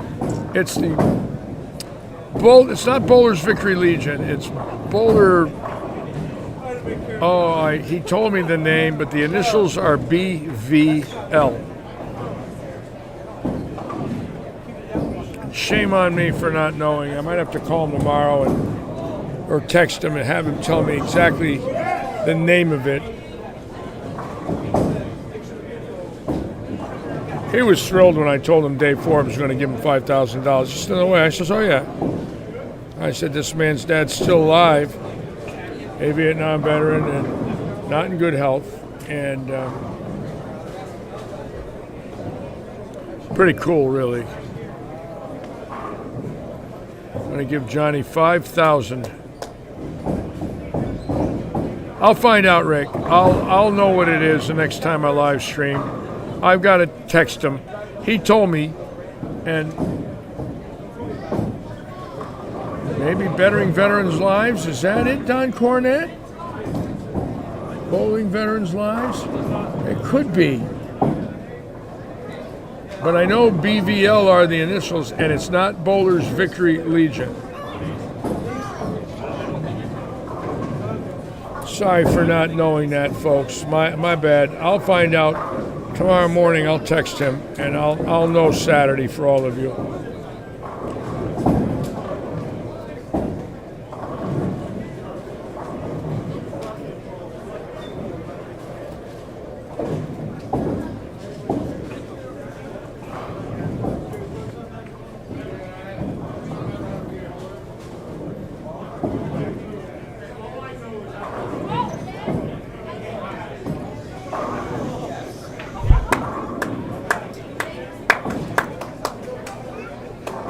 Yeah, it sounds like that's it, Don.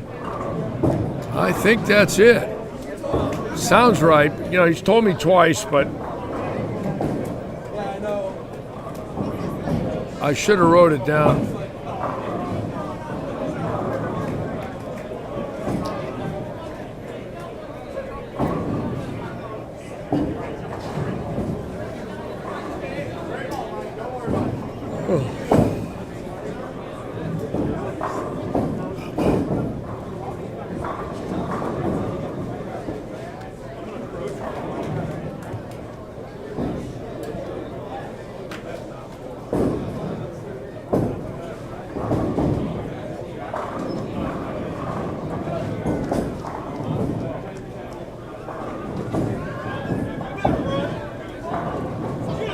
Bowling 2 veterans link, bowling 4 veterans links. Well, I know one thing. I'll have it Saturday for all of you. Please accept my apology. My bad. We'll get it up there for everybody.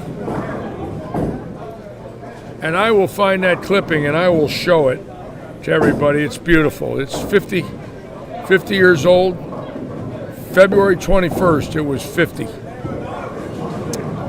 And it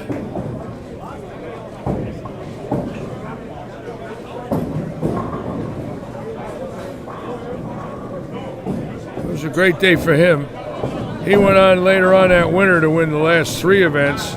New Orleans, Springfield, Virginia, and the tournament champions. Of the 13 PBA events on the Winter Tour 71, he made TV 8 times. They say the San Jose event, Jeff Rickles wrote an article saying the San Jose event was the tournament that caused PBA lane maintenance. I'm not going to disagree with Jeff. He's a great writer. But he wasn't around then, and he doesn't know the real history, or he would have wrote it. But he made it like that tournament was the reason. It certainly contributed. But let me tell you what the real reason was, ladies and gentlemen, with due respect to Mr. Rickles, who is a great, great investigative reporter.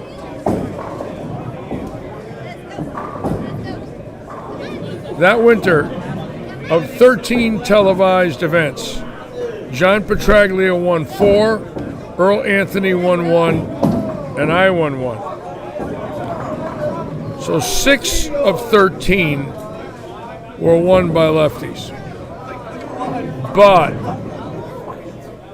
the most glaring statistic of all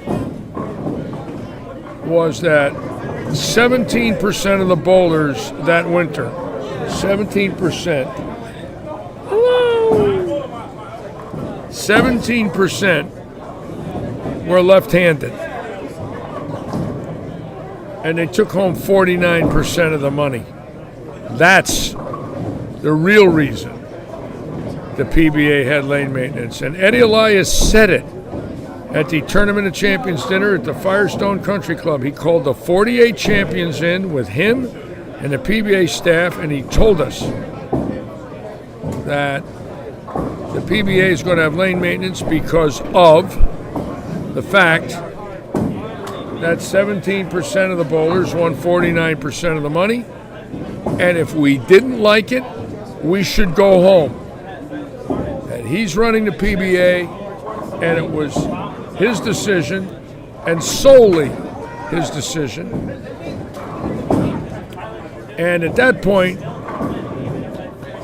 by Houston that summer, Petraglia had 5 PBA titles, and Don Johnson had 2.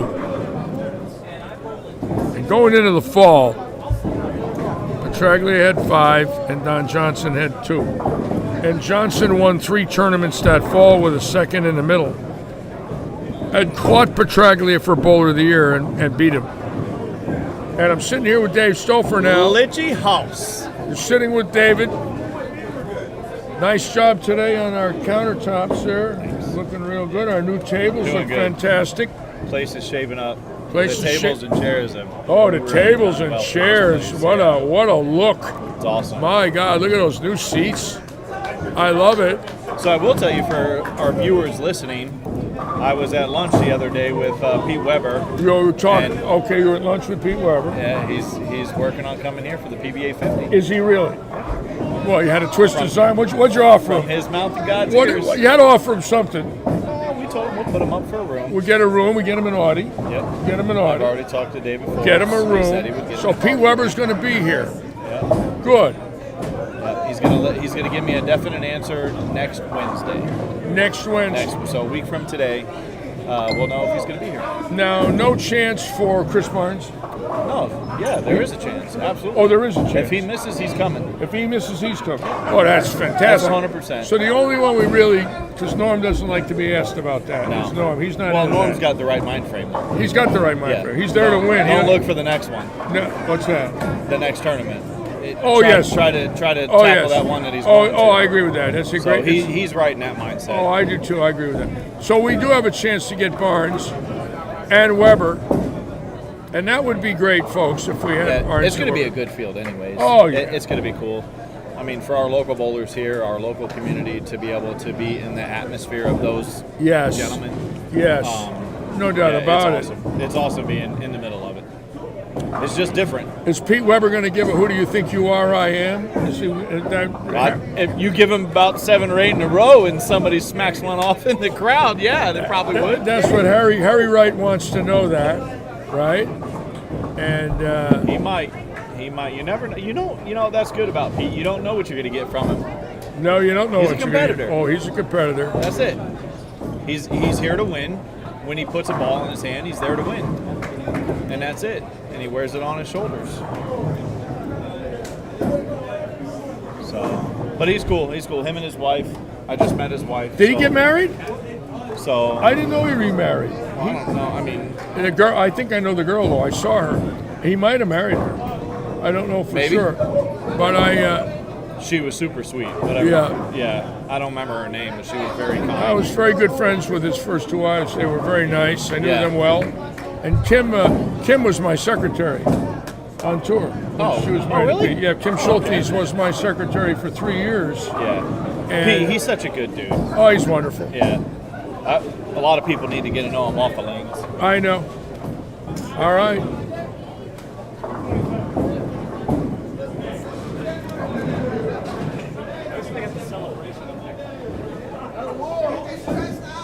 Well, it looks like if Weber doesn't make the finals in the U.S. Open, he will be here, and so will Barnes, which, quite frankly, will really secure that field with Petraglia, Walter Ray, Bobby Learn, Amleto Monticelli, Tom Baker, Parker Bone,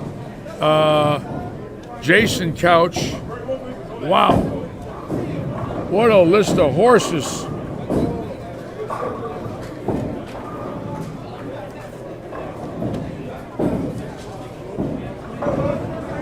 Yeah, I can't wait. I just can't wait to be part of that event by just being here and watching and reminiscing.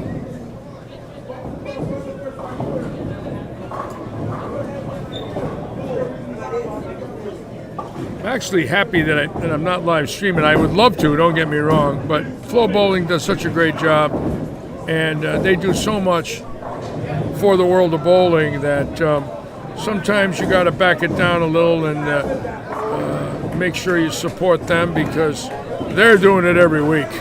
You know, they're putting everybody's living room, every tournament they go to, and we've got to make sure that we go all out for those people. Costs a lot of money to travel that stuff around the country, set it up weekly, maintain it.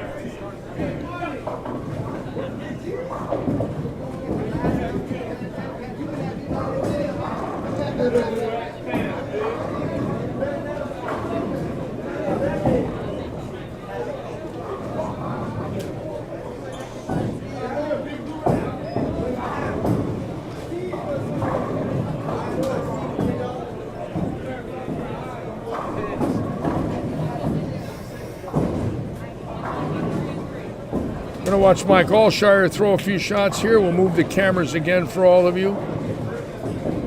Yes, I think, Rick, what's going to happen is, now that we're getting close, I have a feeling that's going to be brought up with some of the stuff that Joe Panko has donated. I have a few things. I don't have a lot, but I have a few things that knowing it's going to go to a Vietnam charity and in Johnny's name, I have to put them up.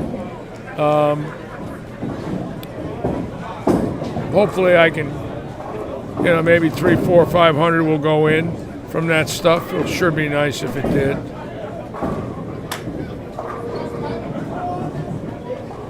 I got a clipping of when he beat me, naturally, in the Newsday in 1972. I've got that one also, where he won the 72 Newsday in Long Island, and I was second to him there. I got the one from Winston-Salem, where I was second to him there. In the Newsday, I averaged 229 for 64 games against him. 16 four-game matches, Peterson points. Averaged 229 for 64 games, finished second. And he beat me by 1,000 pins. That's right, you just heard me right. 1,000 pins out of first. I mean, that's crazy. Never forget it.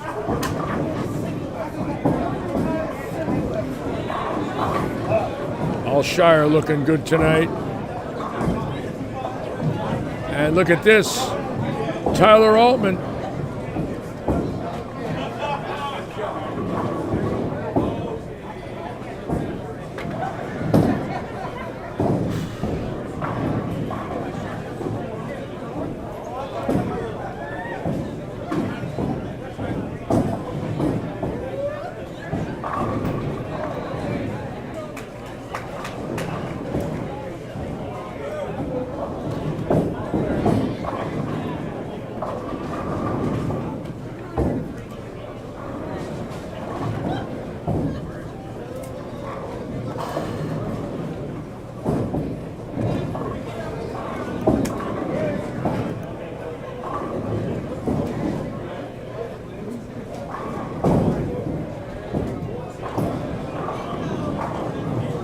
We're going to stay right here, folks, and watch Tyler Altman, who right now I believe is setting a Southwest Florida Bowling Association record with 8 300s in this 2021 season and 8 800s.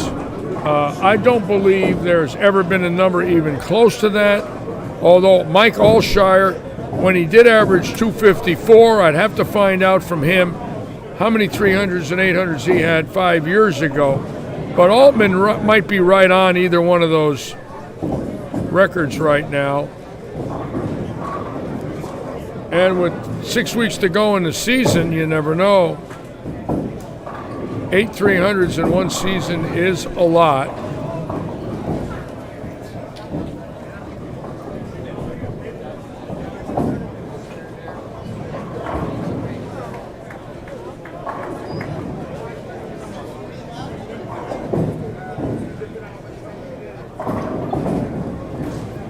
Renee Waddell, I saw Mick Jagger and the Rolling Stones on August 8th, 1994 at Riverfront Stadium in the Voodoo Lounge Tour. Sat on the infield in row 45 with my ex-wife Kathleen, and we watched Mick Jagger in downtown Cincinnati at Riverfront. Never forget it as long as I live. Mick Jagger. Keith Richards. Ronnie Rhodes. In Cincinnati. 27 years ago this August. Tyler Altman for 9. Wow.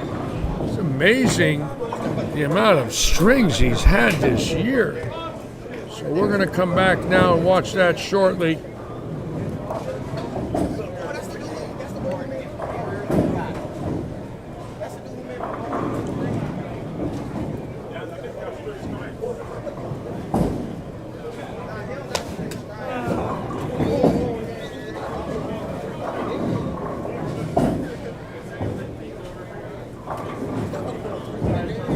Guns N' Roses and Metallica. That's my son. Had a 25-year absence. Maybe I might have got 11 or 12 if I continued from the age of 25 to 50. What do you think?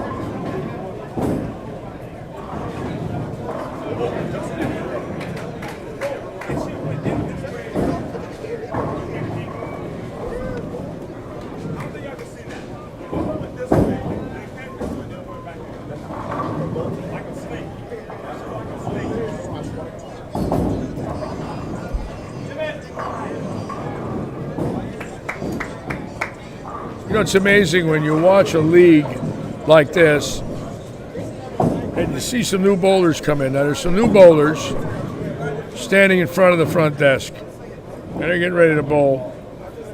And you can tell, I know they're new, okay. And they got their eyes glued to Altman. They can't believe what they're looking at. You know, these are people that shoot 80 or 90 or 100. And I'm watching their faces as he keeps striking. And it's hilarious. I mean, they're in orbit. And I love it because now they know. Now they know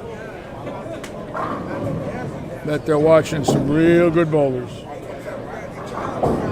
They're all talking about it, having a big conversation about it. Their eyes are glued to the scoring unit.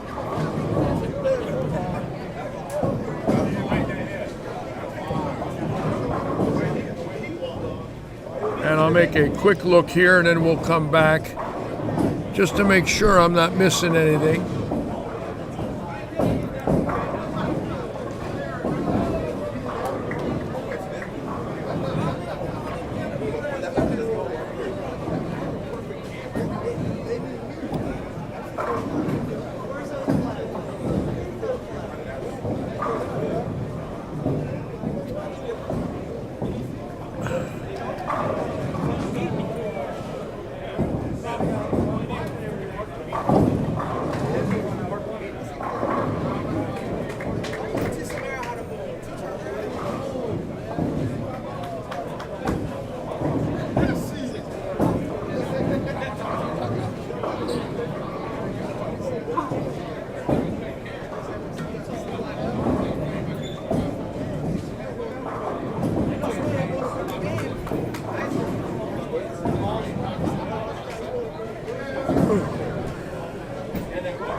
There might be action tonight, Butch. I'm 50-50 on covering it. There might be action. I have been a little under the weather, and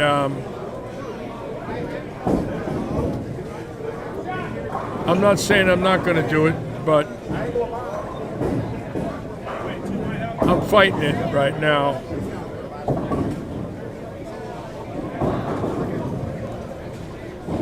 Last 10 days have just been very sluggish, a lot of work, a lot of hours, and I haven't recuperated yet. I thought I would by now, but it's been a slow process. It's just been very lethargic and very tired and very old.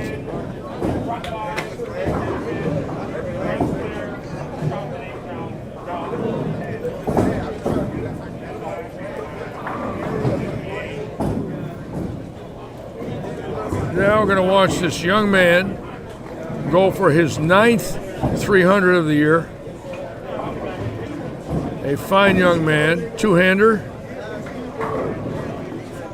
And here we go. Tyler Altman now for number 10. Come on. Attaboy. He is tough, folks. I'll tell you something. He's not bowled like this in his life before this year. This is his breakout year. This is a year where he's let everybody know locally that he is a factor. It's for real. It's not just one night. It's been a season, and it's been in other bowling centers as well. Not only here. Evan Baranecki watching his friend. For number 11. There it is, and he's doing it again, folks. Keep in mind, Sunday, 299, 268, 300.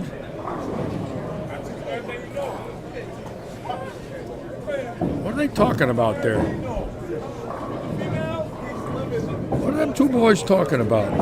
A little conversation. Tyler Altman for his 9th 300 of the year. John Van Buren, Evan Baranecki with him right there.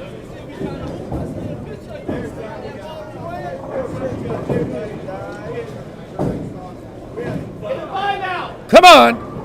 Yeah! Wow!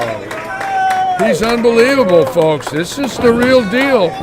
9 300s with 6 weeks to go. And that's thrilling for me. He's got 4 or 5 299s. I mean, he's had several chances to be up to around 14 or 15. Tyler Altman.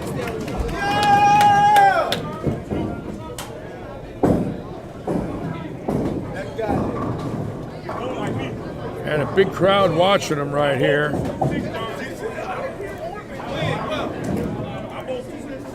See, lots of people are going to go down now and congratulate him. Check it out. I mean, he's got a lot of 5s because this is becoming a very unique scenario. This is records now, and look at everybody going to say hello to him. He's a very well-liked young man, and he's doing something we all dream of. It's called dominating. A lot of smiles.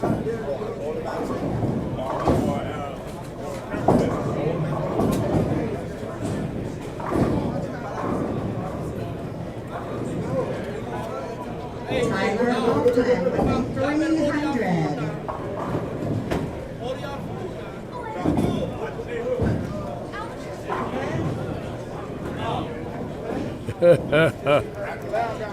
What the heck? What do you eat for breakfast? Oh, So a granola bar. So we're in here yesterday. We're talking about your 867, and Yeah. we're sort of relaxed, having a good old time. And you told me you had 8 300s. Yeah, now I got 9. That's Now crazy. you got 9. How many did you have before this year? I had 10, so now I have 19. Doubled it in 1 year. Yeah, almost. Well, you got 6 Close. weeks left. I do. Now, how many 800s did you have before this year? Minus the 3, so I had 5 or 6. I don't remember. I had 5. Yeah, 5 or 4. Thank you. Did you shoot 8 tonight? No, I didn't. I shot the first game. I shot 203. I was just looking. I couldn't find a shot, and I switched to that platinum. Yeah. And I What do you, went. what do you 240. think's going on mentally? How are you able to do this now at your age? Well, what's the difference between a few years ago? I think it's just more of the confidence in the bowling balls, and the like I said before, the pitches are just perfect for me. Yeah. And I just feel confident, and I Yeah. just. Now, when you bowl bad and you have a bad game where you're a little lost, it doesn't seem to last but 7-8 frames, and all of a sudden it's Well, gone. I got like my- last night, a little shaky early, and then whammo, you were striking again. Yeah, I got my teammates to help me. Evan really helps me a lot with that. Yeah. I mean, you know him. He's really good at reading the ball motion. And I was throwing the red ball, the red paradox. Yeah. And he said, it looks too early. Try to find something clean. Yeah. So then I kind of switched with different balls, and I finally switched to the platinum. And then all of a sudden, he's like, "You're gonna shoot 250 and like 300 next game or something." So. What was going through your mind on this 12th one? Just get all 10 down. Don't shoot another 299. I told Evan, I'm like, No 299. I told Evan, I'm like, I'll be so mad if I get another 299. That'll be my 4th one in like 3 weeks. In 3 weeks. Because I had 3 in 2 weeks, and then this is a whole new week. Yeah. So I would have been a little bit upset if I went 299. I think you're on the brink of a record. We have to find out. I don't know how many Allshire had. Alshire had, I think it was on Facebook. He said he had like 15 He had 15 in 1 year? in 1 year. Oh yeah. my God, I had I'm no not idea. 100% sure. That's what it said on Well, Southwest Florida. That's a lot. That's a lot. I mean, I'm That- on 9. 9's fantastic. 9 is fantastic, but 15 is unbelievable. I'll bet you're second. I'll bet no one else has ever had 9 in a year here. I don't see it. I don't really see it. Ice Martinez saying hello. Yeah. Another teammate on Tuesday. He's a good guy. Anyways, congratulations. I was calling you Tuesday, Tyler. Now we have to change that. Now it's either Sunday, Tuesday, or It's Sunday, Wednesday. Tuesday, Wednesday. Tyler. Anyways, congratulations. Thank you, sir. Okay. Wow. What a wonderful young man, huh? What the poise. He's a nice kid, good kid, humble, nice.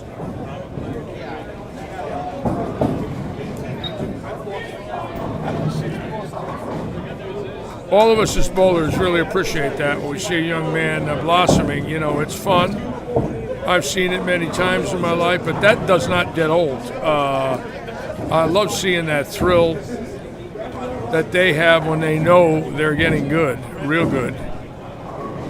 And it's very important for us here to acknowledge that. I know I feel very strongly about it. Anybody does something real good, we want to get them here in the booth, say hello, let their friends and family see them, and commend them on something that we all dream of as bowlers, perfection, and obviously a streak of great bowling rather than just 3 games. All of a sudden it's a whole season. Like he said, he had 10 starting the season, now he has 19. This is the greatest season of his life, and I'm glad I'm part of it and all of you are part of it. A lot of fun. Bob Mason likes the show. Harry Wright likes it. Good. Glad.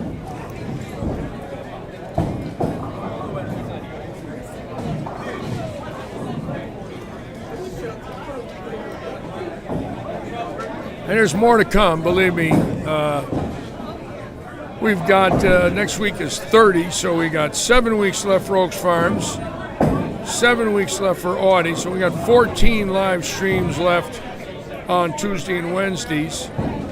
And I think once that weekend's over, the 8th and 9th of May, I'm going to take a week.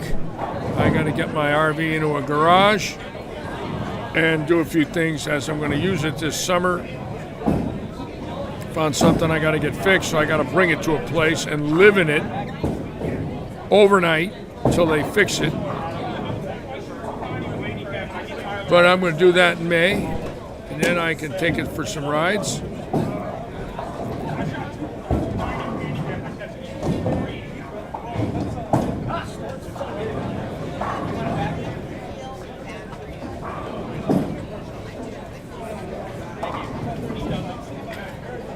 I hope all of you enjoyed that. That was cool. That's quite a number. I had 10 in my life. Of course, I didn't bowl a lot. He could equal that in 1 year. I had that in 72 years. That's pretty cool. Andy Nyer, I believe, holds the record out of Milton, Pennsylvania. I'm not 100% sure, but he told me in 2018 at dinner at Suburban Lanes during a 900 Global demo day, February 2018, that in the 16-17 season, he had 27 300 games. 27 300 games. Led the nation in average at 256. Andy Nyer won a PBA title in St. Louis at Tropicana Lanes in the early 90s. His son is a great bowler. 27 300s in one bowling season. It's only 36 weeks. 3/4 of the time, 3/4 of the weeks, he had 300s. It's crazy.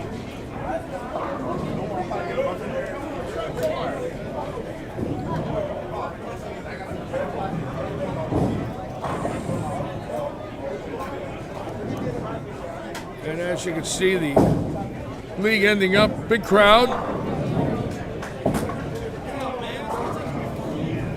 New furniture, new seats, new floors, new everything. The only thing old in here is me, and I'm probably next.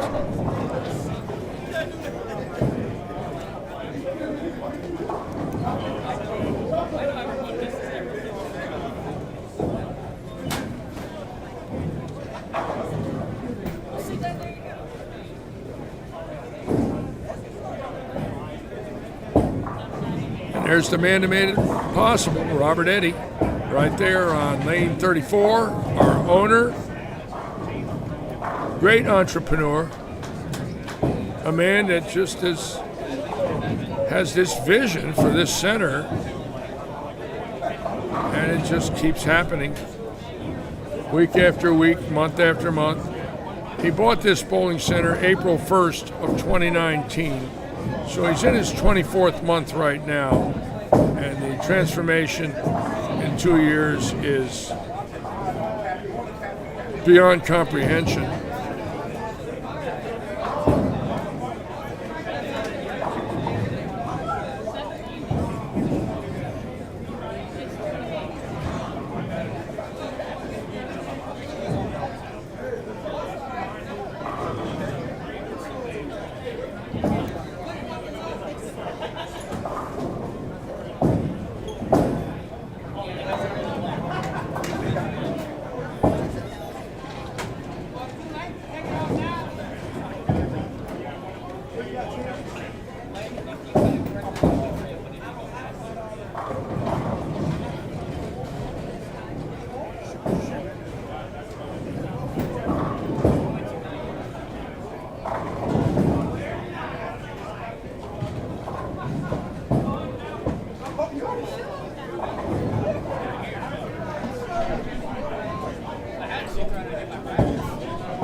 Well, Rick Wilbur, you're so nice to me. I'm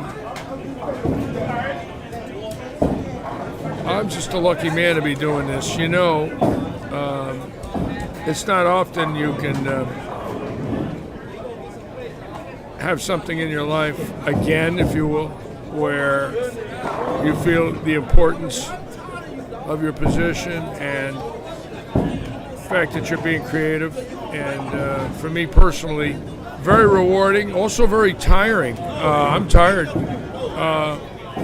I haven't had what I would call enough time off to recuperate, and it's starting to affect me a little bit, physically and mentally. Been worn out the last couple weeks.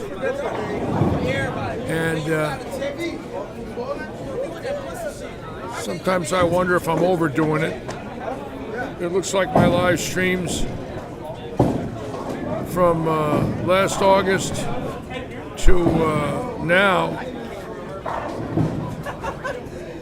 could be in the 150 range, and it's a lot. It's not hard to talk, obviously. It's not physical, but I'm tired. I feel it. Sometimes I feel like I need a month off.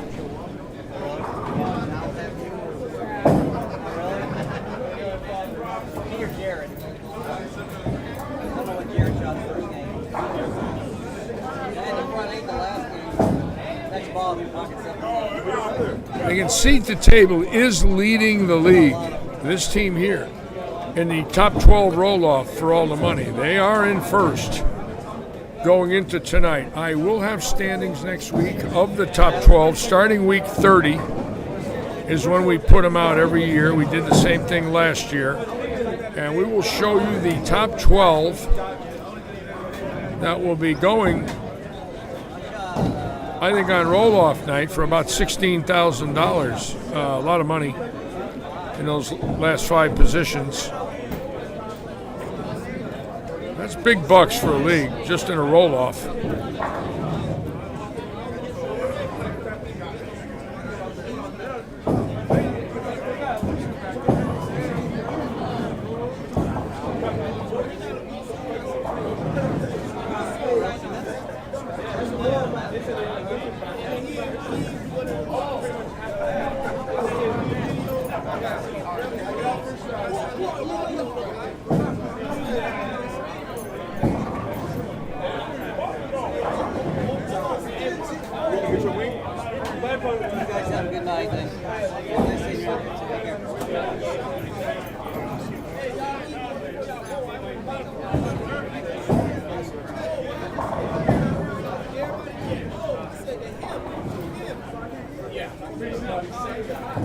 Now the man who I believe does have the record for 300s in the association right here, Mike Alshar, Tyler Altman says 15 in one league season, and you can see why.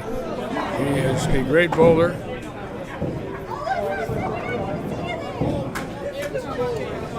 Led the nation 5 years ago, averaging 254. I always say the nation leader should be given an award by the USBC. I cannot believe, and as a board member, you know, as a Hall of Famer, I'm allowed to go to those meetings. I'm not going this year in Vegas. I just don't want to travel out there. But I cannot believe that the association directors of this country don't realize that the highest average in the United States should be recognized with a plaque and a one-year display of their scores in that league. Hey, Robert, in that league, where they show every score, every game, and put it in that Hall of Fame for a year and let it sit there and let people realize that this is the bowler that led every bowler in the country. And it is important for all of you to write Chad Murphy and say, I said this and you believe this. And I know he's a very reasonable man. He is a good man. I believe that if enough people wrote him and said, hey, why not? You know, you got 1 million people that paid $28 to bowl. Somebody's got to be number one. Somebody should get the award. It's very simple. It's not a financial deal. You know, they're not going to get paid a bunch of money. Maybe a plaque in recognition of what they did. Maybe a presentation at the State Association Hall of Fame dinners. Maybe a letter from Chad Murphy. Some pictures. And Say hi to my friend, Joe Collins. hi, Joe Collins. How are you? Where's he out of? New Orleans? You out of New Orleans? You out of Houma, Louisiana, Joe Collins? I know where Houma is. I love Louisiana. Joe, many years at Pelican Lanes in Monterey with the PBA Tour, Don Carter Lanes in Kenner, Don Carter Lanes in Gretna, and very good friends with Pete Fountain. It's in Pete Fountain's dressing room many times. Greatest clarinet player that ever lived, who used to sit on every PBA telecast as a guest of Chris Schenkel. And when I worked those shows, I would always go over and say hello to Pete Fountain. I love Louisiana.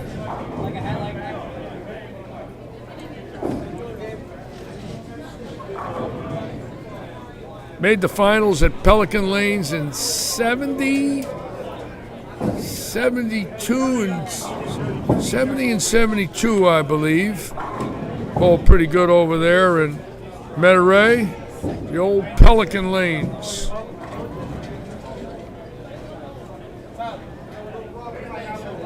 Homa.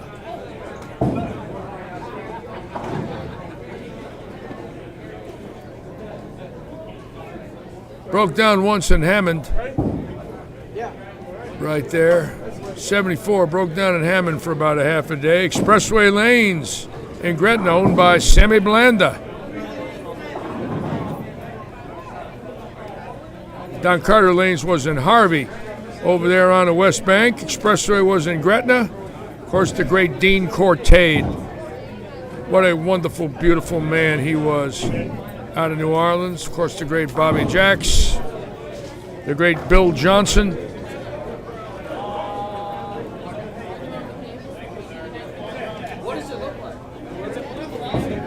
I knew Sammy Blanda.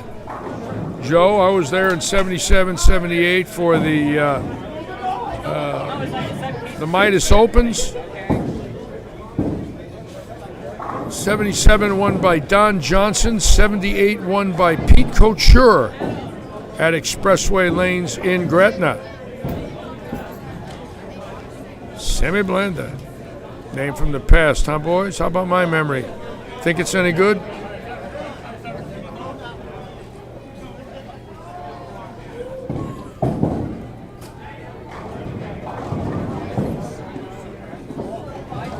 No, Bobby Jacks didn't slide.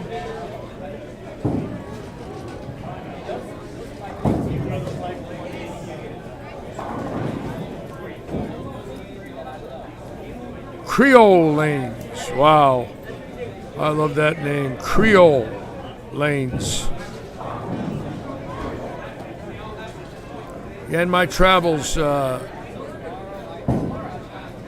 they would always schedule New Orleans after Dallas and before Miami, right there on the I-10. You know, you come down from 35 from Dallas, get over to Houston, take I-10 over, and we'd work New Orleans and bowl New Orleans, and then head over to Don Carter's at Kendall, Florida.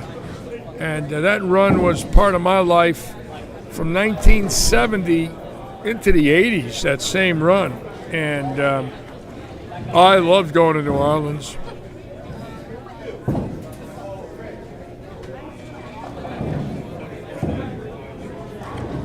Yes, nice memories. Very grateful. Like Alshire running them out.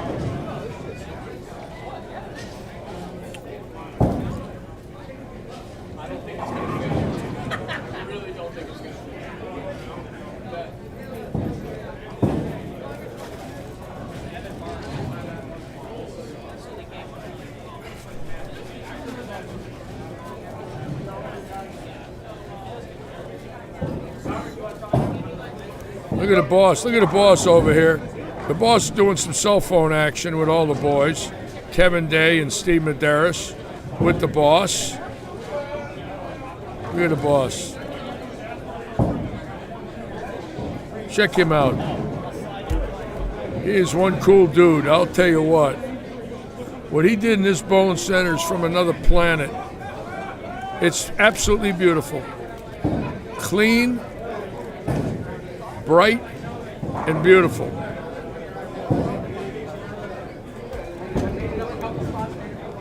And Alshire now with another big night. Alshire, a gifted bowler. And as you can see, finishing with a 279 11 strike game.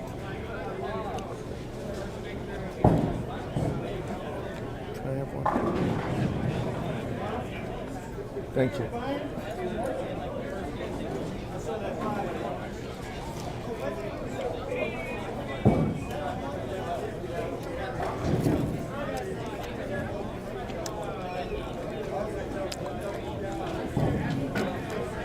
Avery LeBlanc. I loved Avery LeBlanc. How about those Coke bottle glasses, Joe Collins? How about Avery when he would look at you out of those glasses? Avery LeBlanc was a great bowler.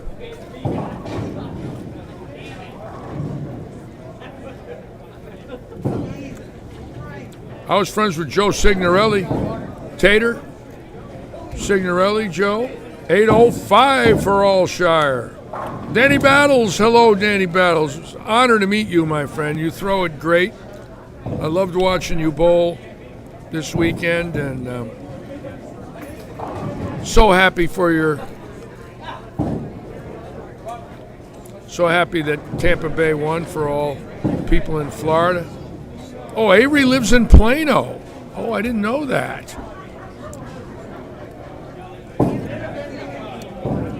I knew a lot of the New Orleans guys back then, of course. Signorelli, Vernon El Toro Martinez was out of New Orleans, and who else? Of course, Dean Cortade, my dear friend Bill Johnson, who passed away last year. He was great. Of course, I was very good friends with Bobby.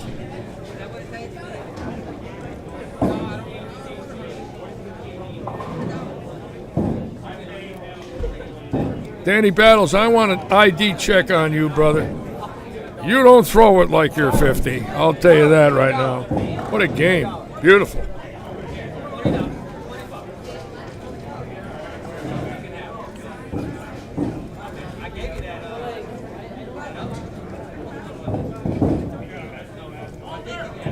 Of course, Purvis Granger's out of Lafayette. Great world-renowned coach. Great player. Purvis Granger. State of Louisiana. All right, see you. See you Saturday. All right, see you guys Saturday. Yeah. Yeah.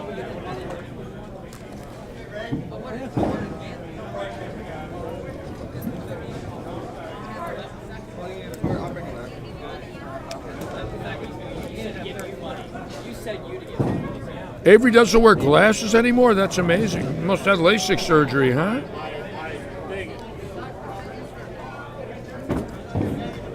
Avery LeBlanc was great.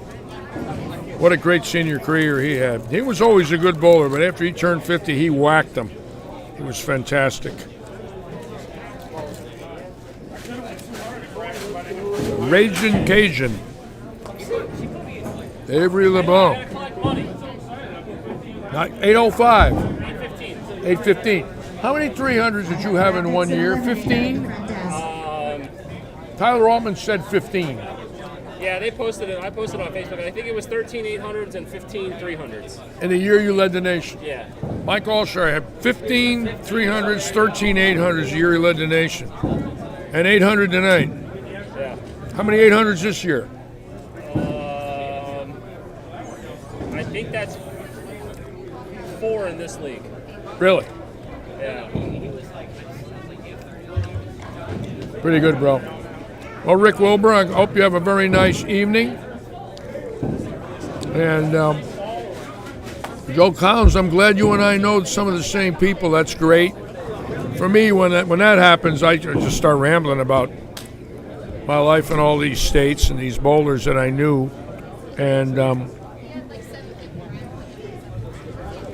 special place in my heart for Dean Cortade. Dean Cortade was the most congenial goodwill ambassador, not only that I ever met out of Louisiana, but this man was just a southern gentleman.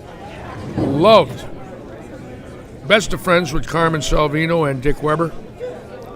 Best of friends with many of the charter members of the PBA in the early and middle 60s. And every time we'd go there, you know, he would offer something. I'll never forget as a kid, he took me to dinner to the river plantation, the Mississippi River Plantation Me and him and Salvino went there in 72 or 3 on the river. And I was just a kid, and Dean said, would you go out and eat with me and Carmen? I said, sure I would. I went out with Dean Cortade and Carmen Salvino.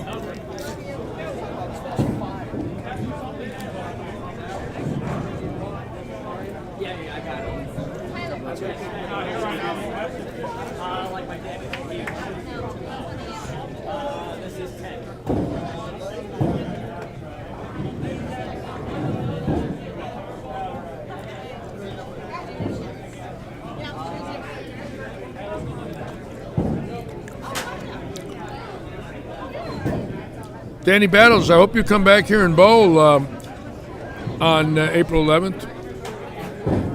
I'd love to see you back here for the National Senior Tour action. It'd be great to have you aboard. Thank you so much, Joe. Pleasure talking with you. It's always nice to have some people new come on and we form a relationship through the world of bowling. It is wonderful, and that's because of Robert Eddy's vision that I have this opportunity, folks, to talk with all of you. Spent a lot of money on these cameras. There's about 18 of them out. And my son Larry getting it up running every evening, and for all of us, it's what we do here at Lightning. This is what we do. It's a team effort. It's not just about me or any one person. It's all of us. As you can see, now there might be action. I'm going to find out what's going on here. I don't know if there will be or not.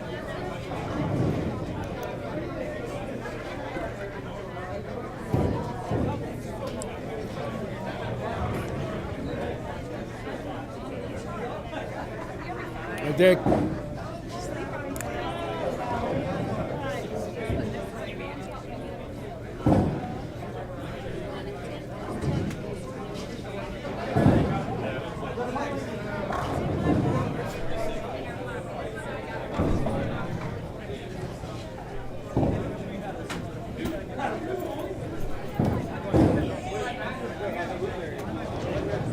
Again, another big weekend. Keep in mind the Paradise Vintage Market 50 and over senior event this Saturday. And then on March 27th, the monster, the Eddie Foods Open, $5,000 guaranteed first place. 5 games of qualifying, 16 bowlers bowling each other, 2-game matches. That's 2 weeks from this Saturday. It's about 16 days away. And my next live stream, Daryl, is this Saturday at 1:30. And I got to check on Sunday. I don't know yet, but I will. I think I might be live streaming Sunday. Sometimes I take it one day at a time. I've been tired, a little fatigued, so I've been fighting it. So I'm not really focused too far ahead, just trying to get through one night at a time, actually, if you will. I don't know if there's going to be action or not. It doesn't look like it, but don't leave yet, folks. We might have it. Don't know yet, but we'll find out. Well, honestly, there was a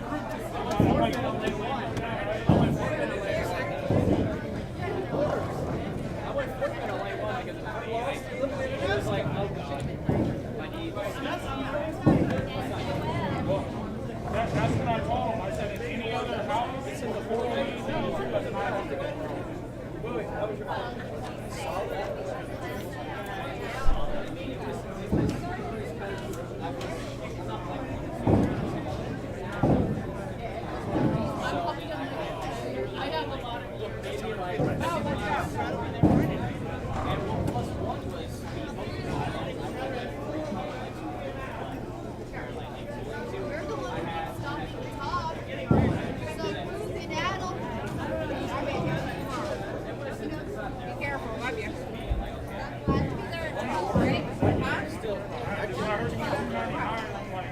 Again, David Stouffer stating that Pete Weber, if he does not make the finals in the U.S. Open will be here along with Chris Barnes in about a month. Keep in mind, Petraglia, Barnes, Weber, Tom Baker, Emiliano Monticelli, Bobby Learn, Jason Couch, Parker Bone, and a list of legends will be here in about 30 days, and we'll have more information for you about the auction. Joe Panko donating some unbelievable,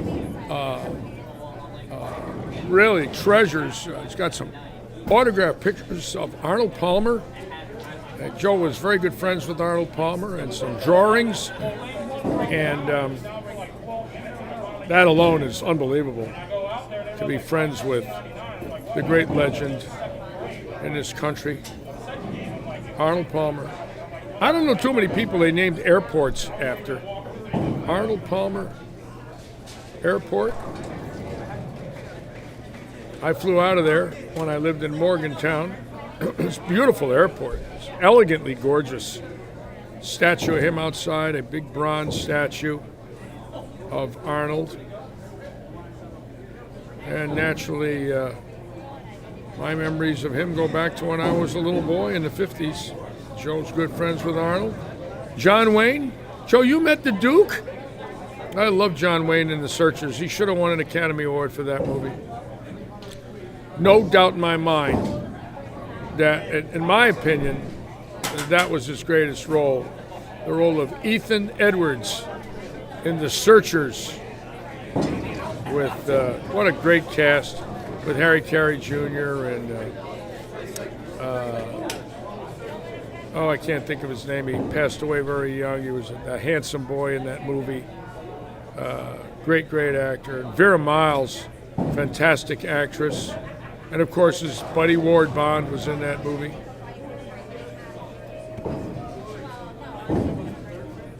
Ronald Reagan. John Wayne Airport, Ronald Reagan. John Wayne, I flew out of John Wayne once. Imagine Arnold Palmer, John Wayne, and Ronald Reagan. RFK, right? JFK.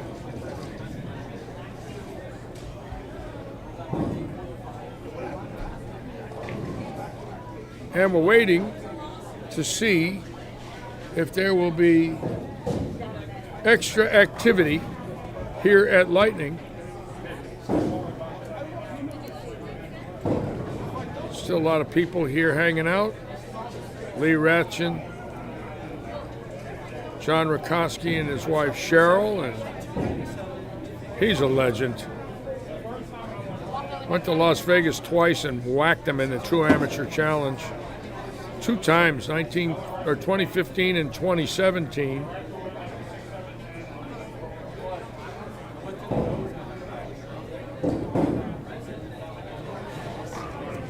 Larry Hoss Airport?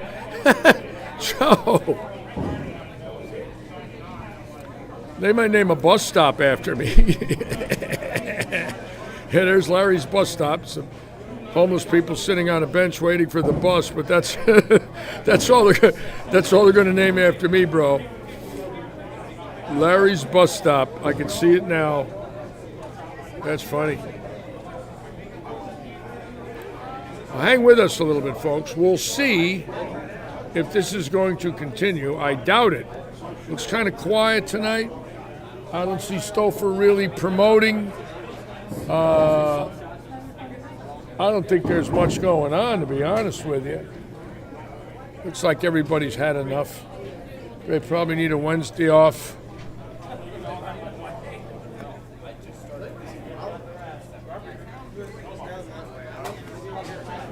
Let me get up a minute and just check something out. I'll be right back with you.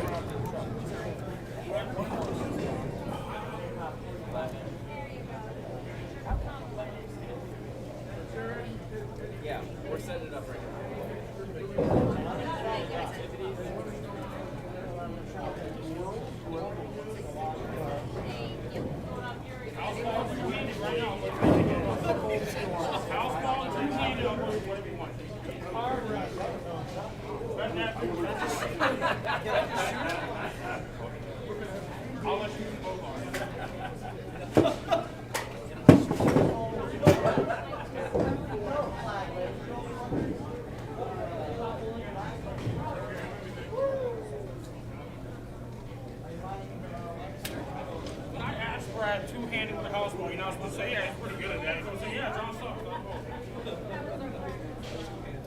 5 for 5 right now, Brad.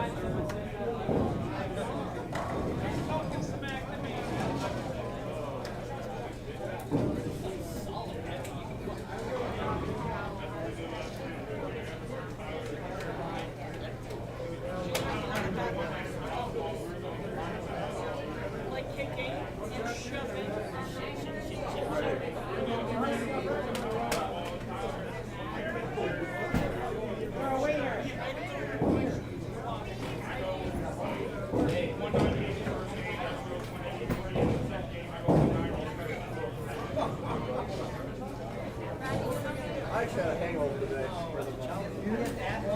First time it's been at least 5 years.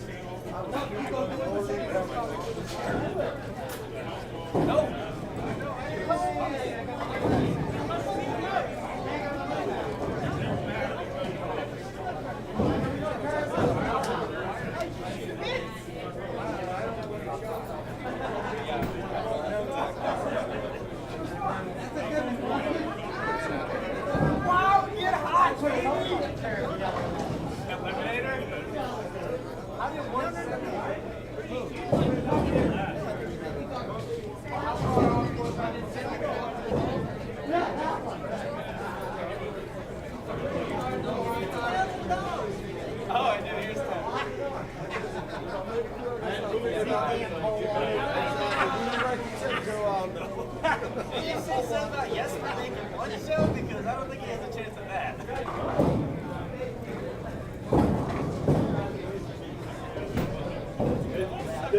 The back of his driver's seat touches the half. You know, that's going to happen. I wouldn't even expect it to set. Get hot.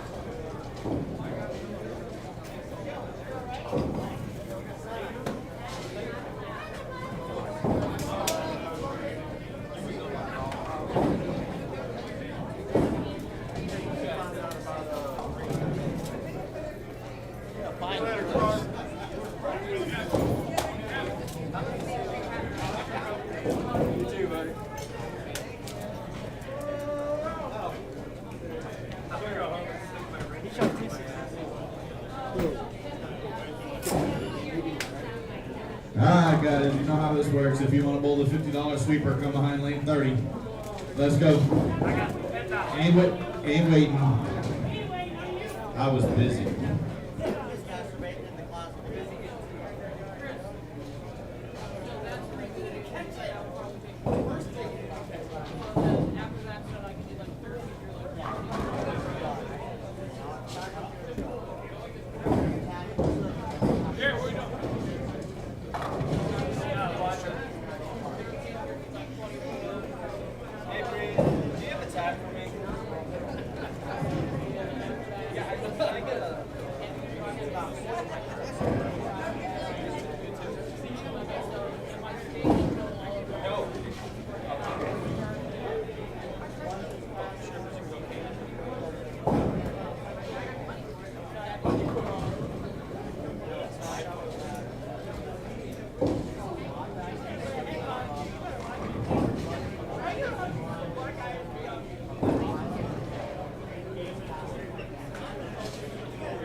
Oh, the food's great.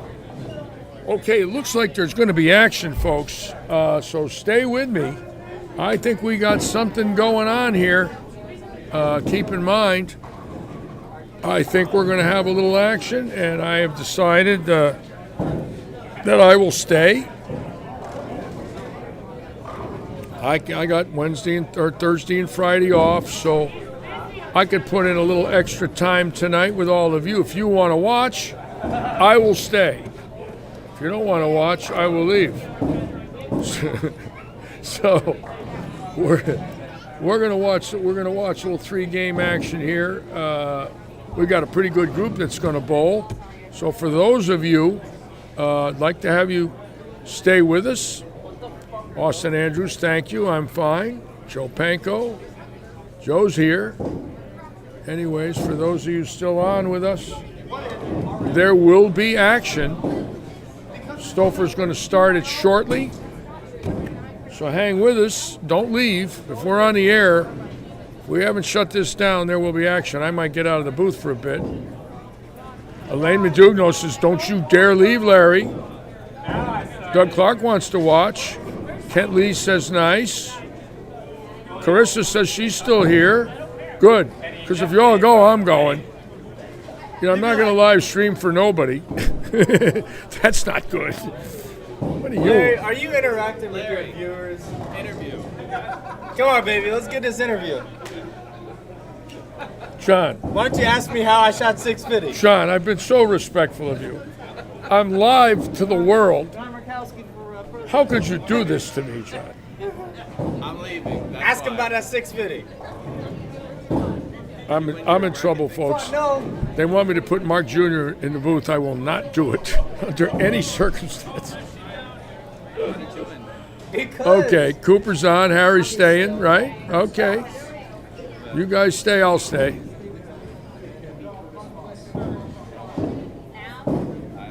Yep, Stouffer's over there. Stouffer's got the horses over there now. Check this out. Look. There's the collection table. And it looks like we got a crew that wants to partake. So let's see what happens.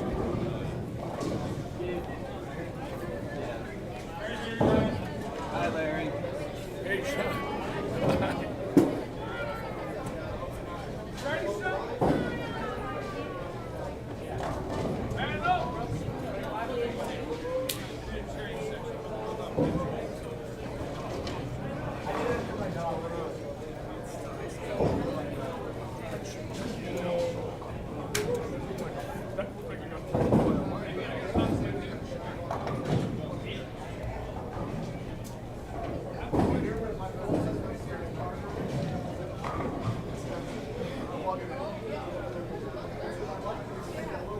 Yeah, it looks like we're going to have a little fun tonight. There'll be some people here that want to do a little bowling.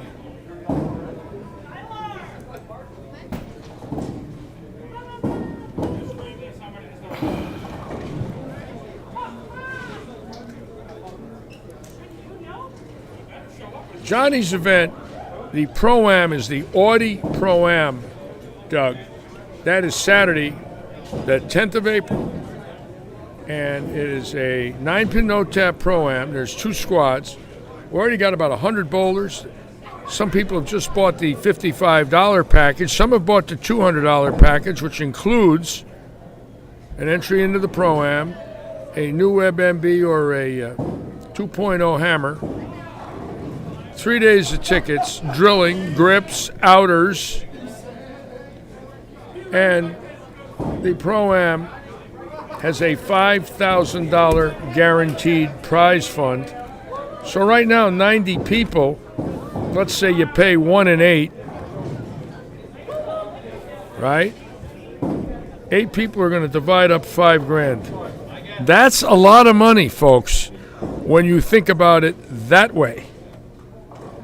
So people that are not entering have to ask themselves this question. For $55, guys, $50 how bad do I have to bowl to lose all the $55? Well, it's 9-pin no-tap handicap. You get 3 pros, they give you $850, $860. You got a shot at winning $1,000. 3 games with a pro. I don't know what the prize fund's going to be, but could very well be $1,000 for first.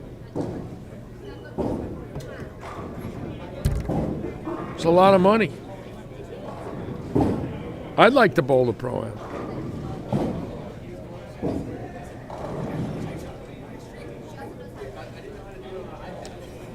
There will be live stream by Flow Bowling, so keep in mind, Sunday the 11th, Monday the 12th, Tuesday the 13th. Flow Bowling handling all the live streaming. They do an unbelievable job. Thank God for those people and what they do for bowling. Traveling the United States week after week doing that.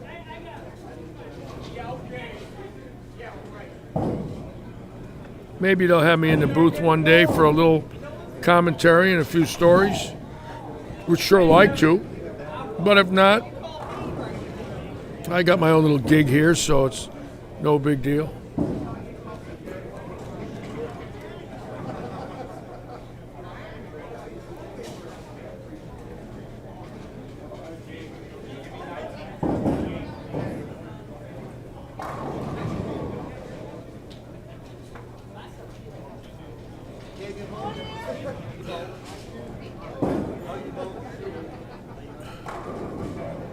Occasionally, Elaine, we did have a lady win this.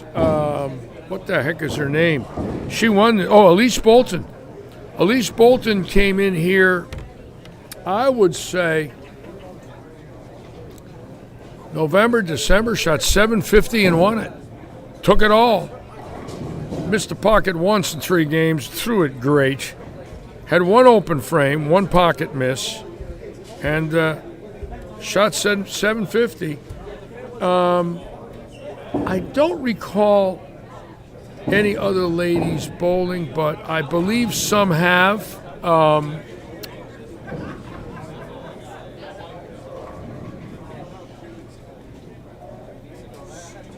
I don't recall. I have to ask some of the other people here that might know if ladies bowled. Yeah, she did spank him. That was very impressive that night. She was very nice. I liked her. Very pretty lady.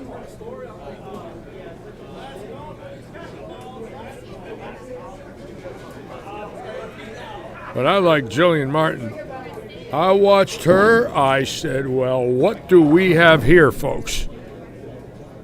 I mean, she is absolutely thrilling to watch. 16-year-old phenom.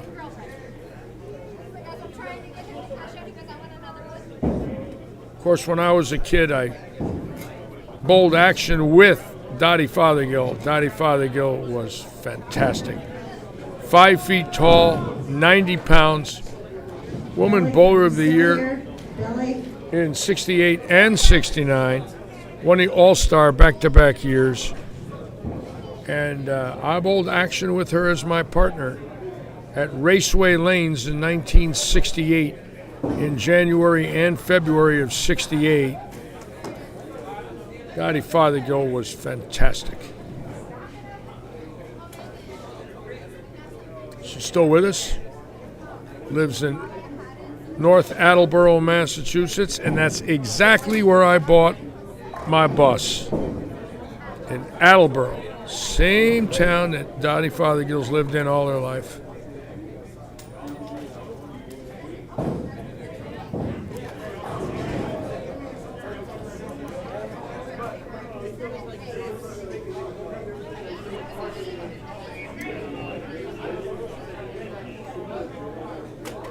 Oh, should I see me?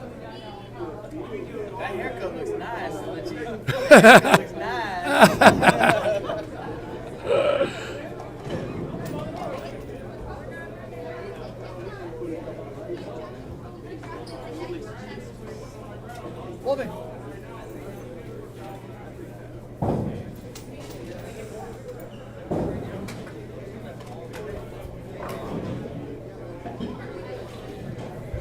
Laverne Carter, Joe, what was her nickname? Tell everybody her nickname, Joe Panko.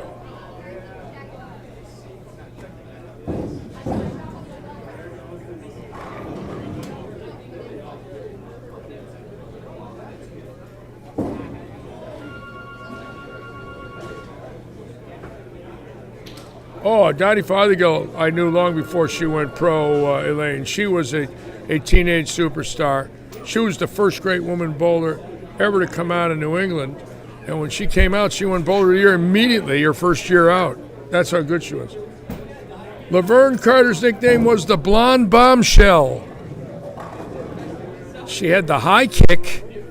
Her right foot went in the air 3 feet after she released the ball. It was 3 feet in the air.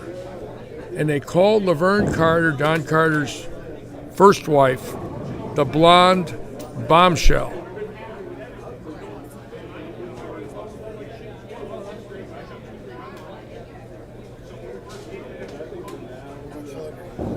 We're gonna have action.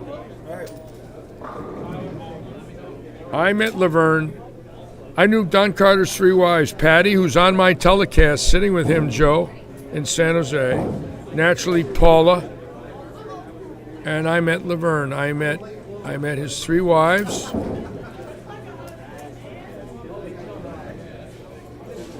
And interestingly enough, Don met my 2 wives, Ann and Kathleen.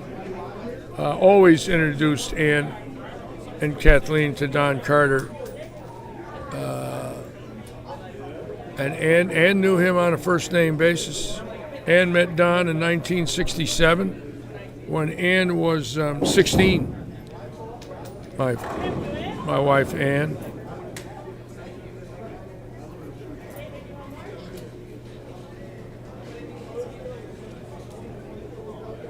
Did you really, Don Burke? You won a Pro-Am with who when you were 10? Paula or Laverne? Wow, that's unbelievable. When you were 10. That's fantastic. What a memory that's got to be for you.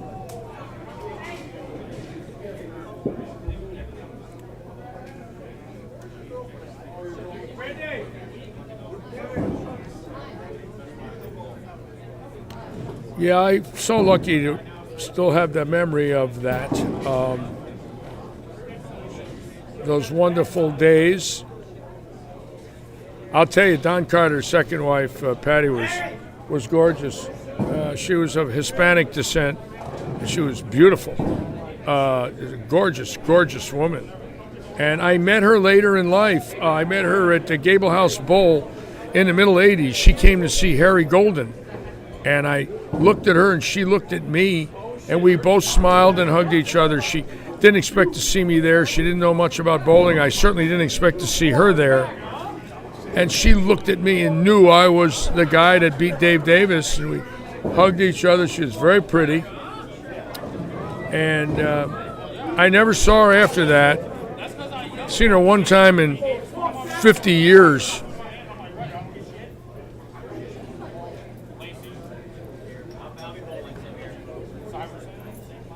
I saw Laverne in 2012, right before she passed on, at her son's bowling center, Don, in Winter Garden, Florida. She was there in a wheelchair. And I said hello to her and talked to her. Laverne. She passed on later that summer, 2012-13, right in there. But I talked to her. She was a bit distant. But I knew her when I looked at her. I knew who she was.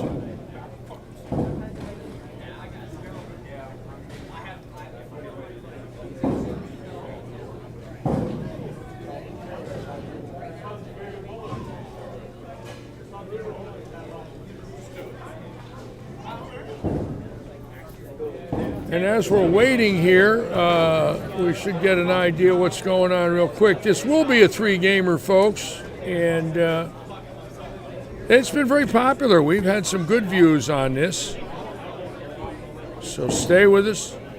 Dave Stover getting it organized over there with everybody.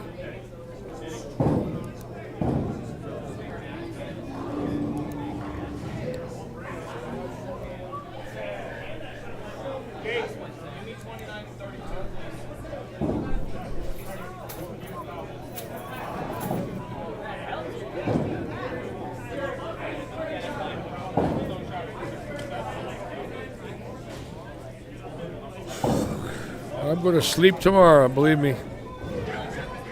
I get Thursday and Friday off. I feel like I won a lottery. It's a great feeling. No work, haha.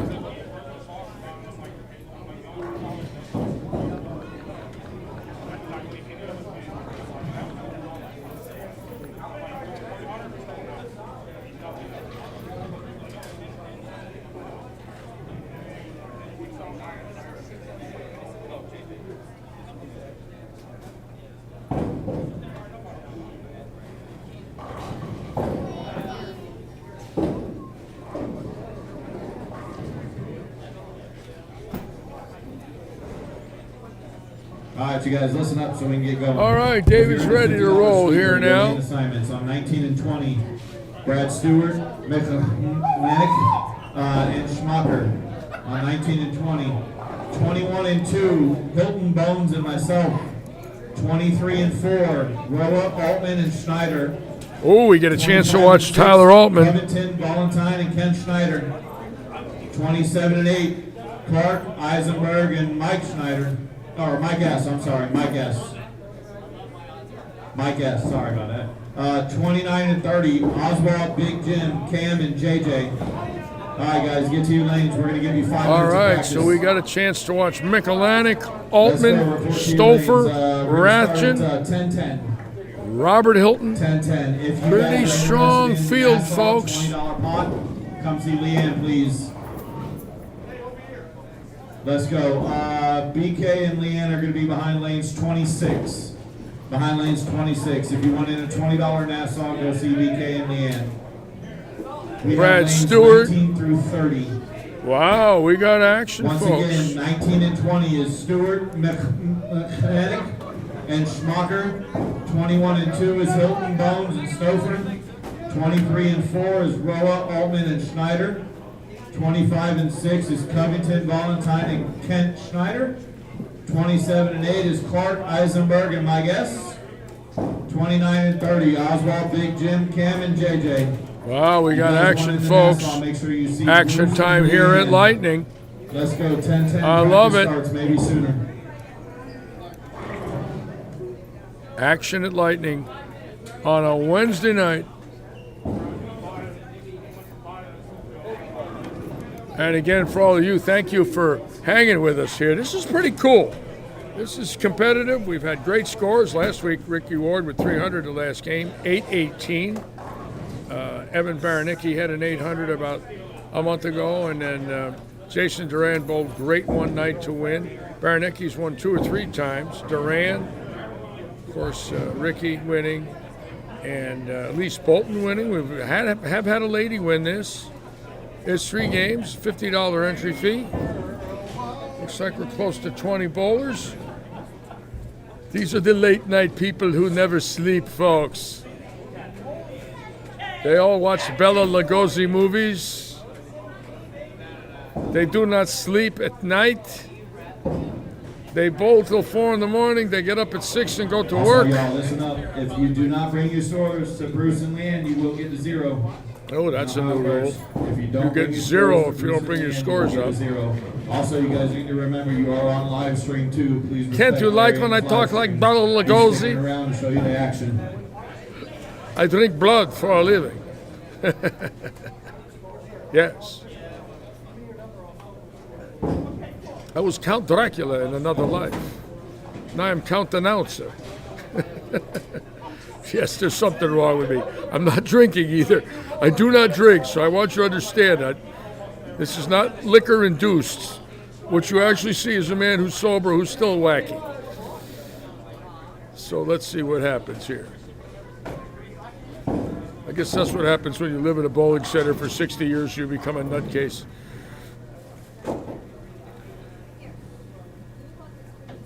Joe, I don't even know how a Nassau works, Joe. Why are you asking me complicated questions, Joe? Okay. Deborah Anderson likes Jerry Michalanic. Okay. My pick tonight will be Tyler Altman. I think Tyler Altman is going to shoot 300 one more game today. I think he's hot. Right there, that's my pick. Tyler Altman to win. Mandy Moore watching. Hello, Mandy. Didn't Barry Manilow write a song about you, Mandy? Thank you, John Rad. I really knew that, but I'm teasing everybody.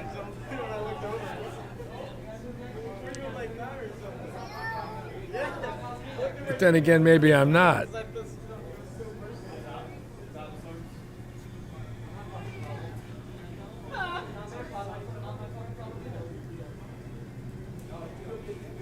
Come on, y'all, come give me $20 for the side pot. Side pot. Gary, you better stop. stop that. She was yelling at me. I don't know what her did. Is it down? Is that why? What's the reason?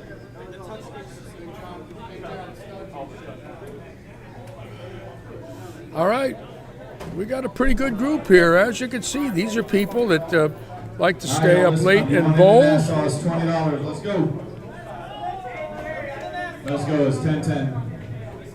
I don't need to be here any longer than I already have been. No, you're gonna skip a pair. This ain't your way. Yeah, well, you didn't start yet. We're staying on 31. Don't these people work? What the heck is going on here?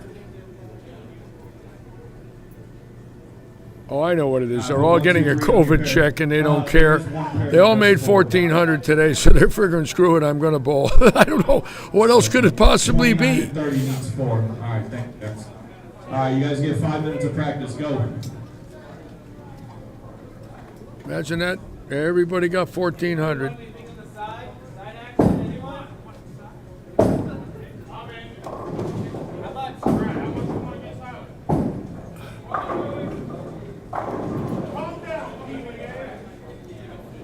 Oh.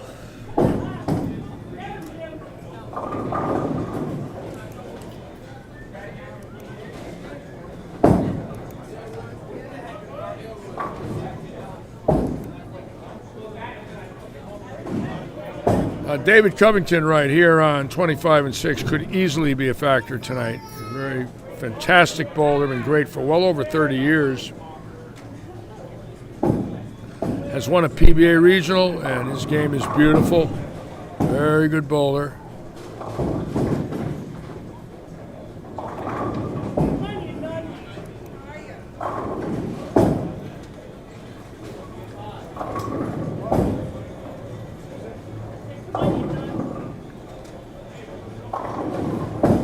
No Ricky Ward tonight. That surprised me. Last week he won, hit and run, made about 800 in prize money, and all of a sudden he's gone.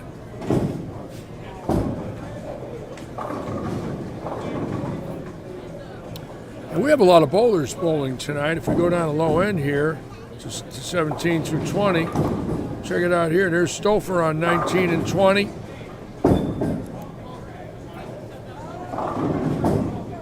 And Lee, Altman, Covington right here. Some real horses right here, folks. Robert Hilton, oh yeah. There's an easy 760 staring us right in the face right here.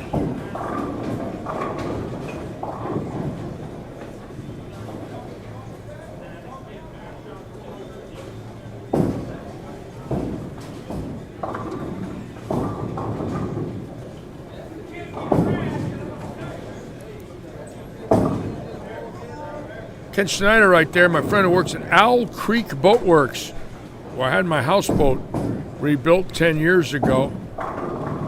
What a facility that is. I mean, 100-footers in there out of the water, all blocked up, but getting bottom painted, new propellers, diesel rebuilds. What a place. Tonight, the winning score, 745.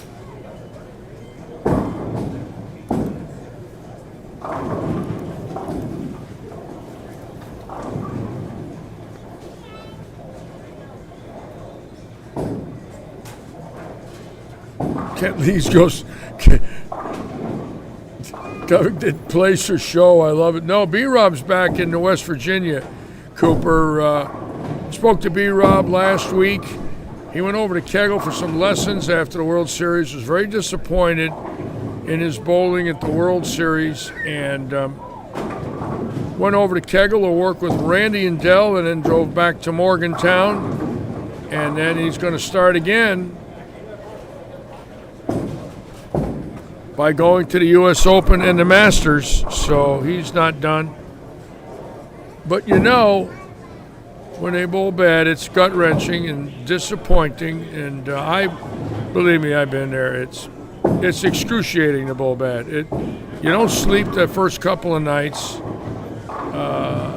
It's so hard to shake off.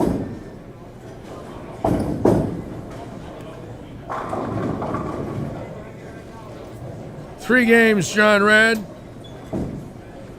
Crossing pairs, and that's it.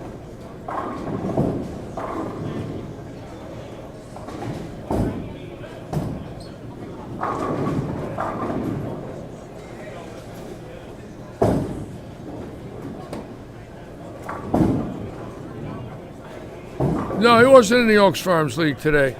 Coop, you're mistaken. He's back in West Virginia. You must have mistook him for somebody else.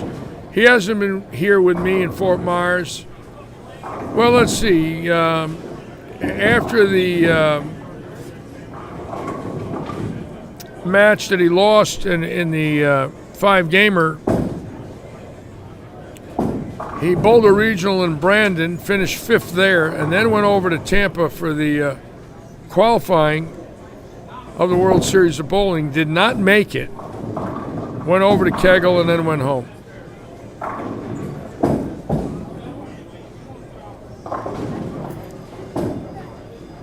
There might have been a guy who throws it just like him.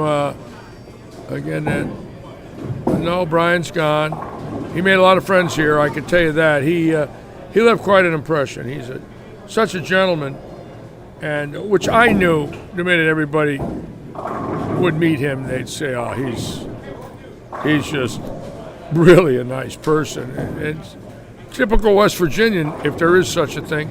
They're all nice. Everybody I ever met up there, the nicest people. Miss them.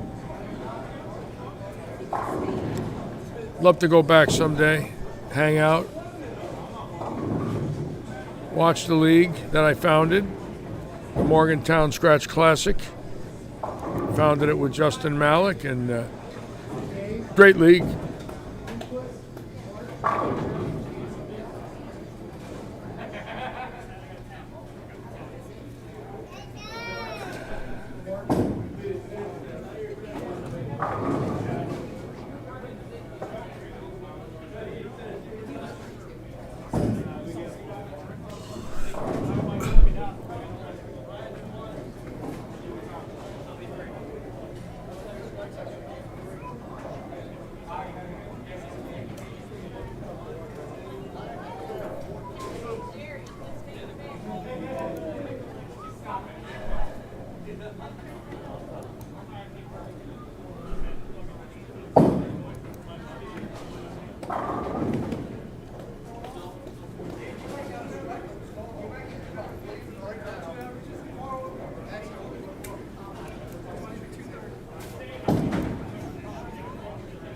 All right, it's lights on time. Here we go.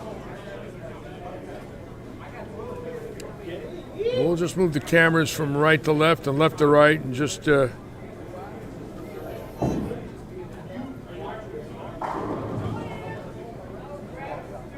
Oh, you did, Harry Wright. Yeah, Brian told me he was going to go to Venice and look at that.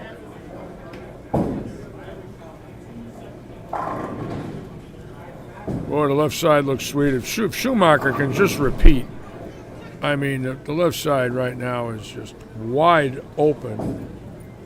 And I don't know why Ricky Ward went home.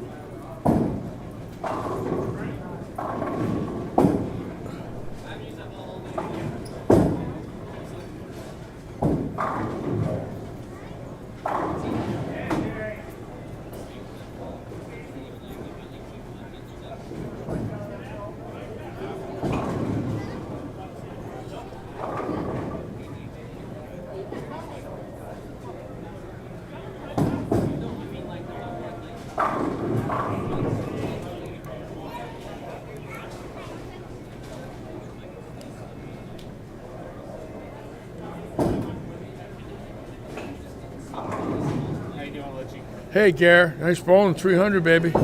Hey, a couple of breaks, it makes up for the ring and tens. I threw the ball so bad tonight. I scored well one game, I threw the ball so bad. This is the worst I've thrown the ball in 3 months. With a 300 game. Isn't that crazy? Well, the league's awesome. Yeah, I know. I just know the difference. Okay.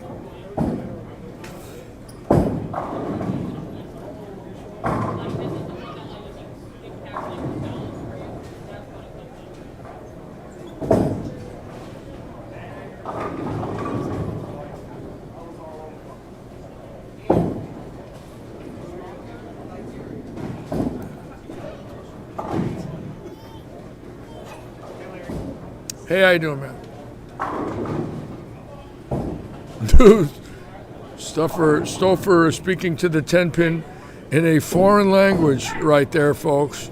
Stouffer, while he was away this last week, took up a new language and just gave it to the 10-pin.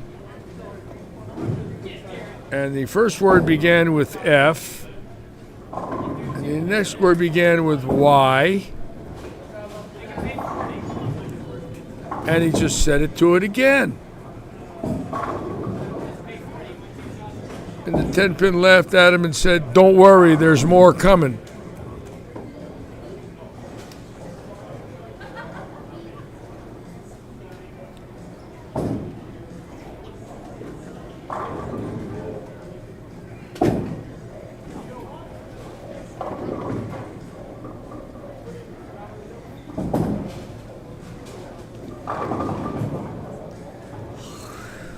Robert Hilton tonight, $2.99. Robert Hilton from Jamaica. And he has a Jamaican accent, believe me. And it's cool. It's cool. I have a Bronx accent.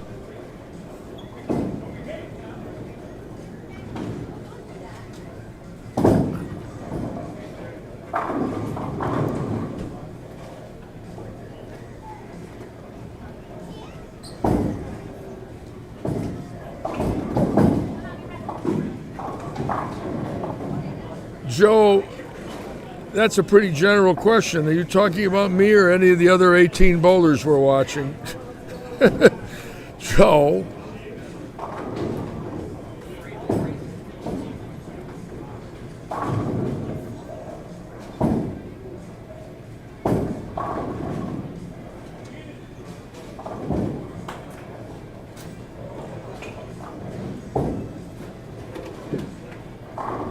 Brad Stewart looking good.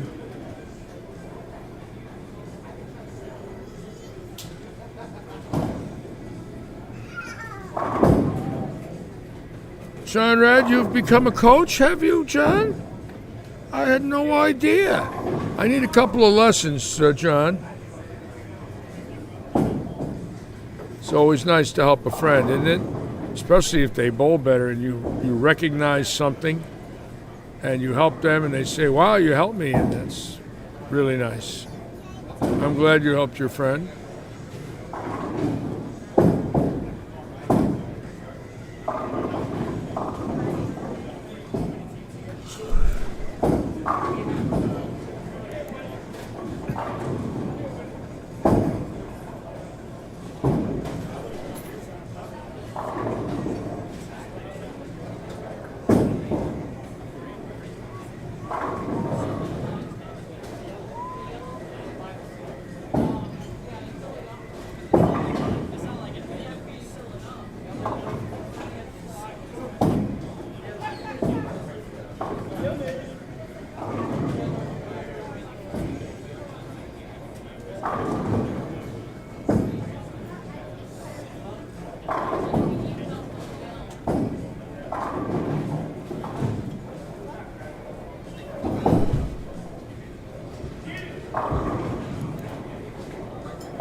Now Covington out of the chute with 4 in a row, and again, he is quite a player.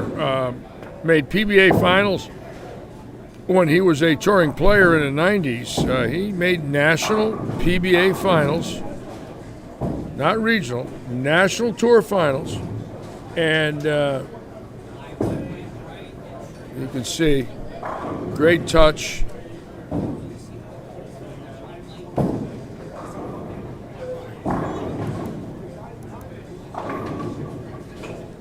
And anytime a guy's made it on the big tour, you know they can play. You just cannot sneak into those things. They might not place high in the long run, because, obviously it's match play, and they might lose some games. But to get there, 18 games to qualifying and get into a top 24, you're pretty damn good.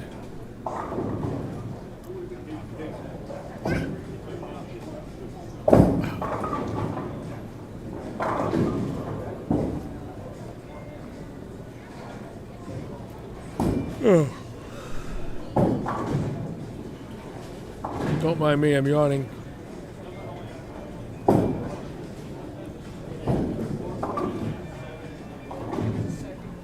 Big James. Oh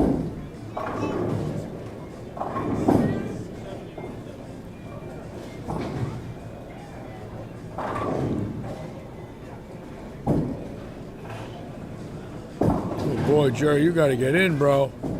That ball's coming off that spot like it hit a bumper. Got to get those feet. About 5 left, brother. And Covington with 6 in a row, and all of a sudden, it looks like no one can strike but him. If you look now carefully, and you see a double, spare, triple here, but other than that, there is really no one bowling well here in game 1. It's a long way to go, of course.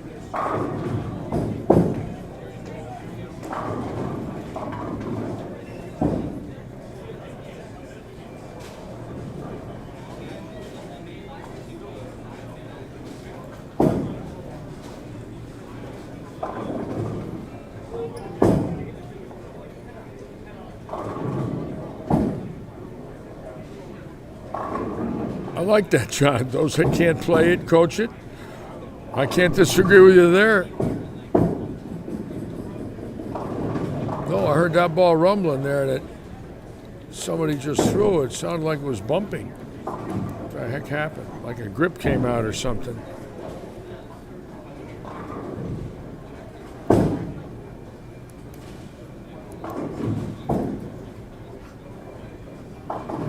Wow, is that pair hooking? How about Michelanic's and Brad Stewart's ball reactions? Things are hooking in their backswing.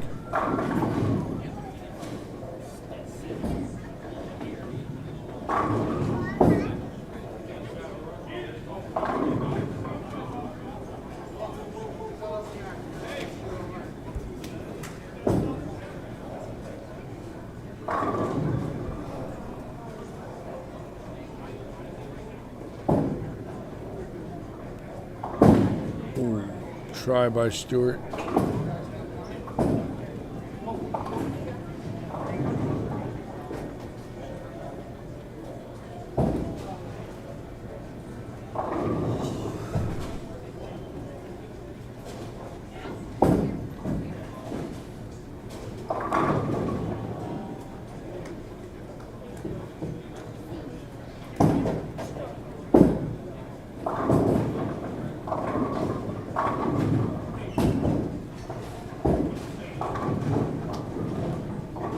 Yeah, they're hooking pretty good on 31 and 2. I'm surprised that pair's really broke down compared to the other pairs in the house right now. It is just flying.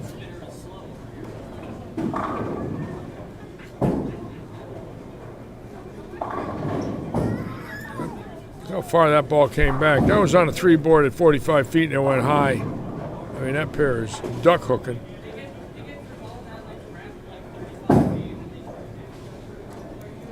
I'm going to go to Dave Covington right here now. He is in position to take a mammoth lead right now in game 1. There is literally no one striking. A couple 220 games, and that's it. And he's already at 250. So let's watch Tyler Altman real quick here now. Oh, he's bowling pretty good. We can't count him out ever. Oh, yeah. He's tough. Altman with a possibility of 279, and Covington with a possibility of 300. So obviously Altman and Covington running away and hiding.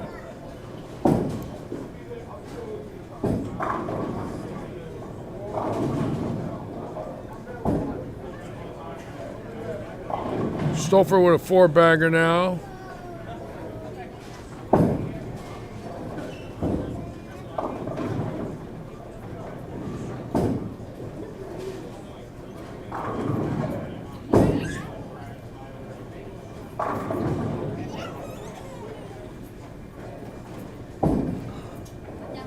Do I ever still bowl? Harry, I try every once in a while, and I don't like the way I feel the next day. There's so many things aching, it's like stupid. And I have to practice to try and get a feel. And if I'm sore, I can't do it. I keep trying, I keep running into the same problems. Just an enormous soreness in the left hip, the neck, and the neck came from choking in the 60s. So that's something I never got rid of. But I was surprised about the left hip. How about this guy? Is he tough or what? Check him out at 58 years of age. Those are beautiful, beautiful shots. He is still a fantastic bowler. And right now his only threat is the one man in the house that can average 260 or 270 anytime he puts his shoes on, Tyler Altman. And there's electronic. How's his carry? How do you stop that? Stouffer. He's got to strike out. He's got to stay. You got to shoot 250 to stay close.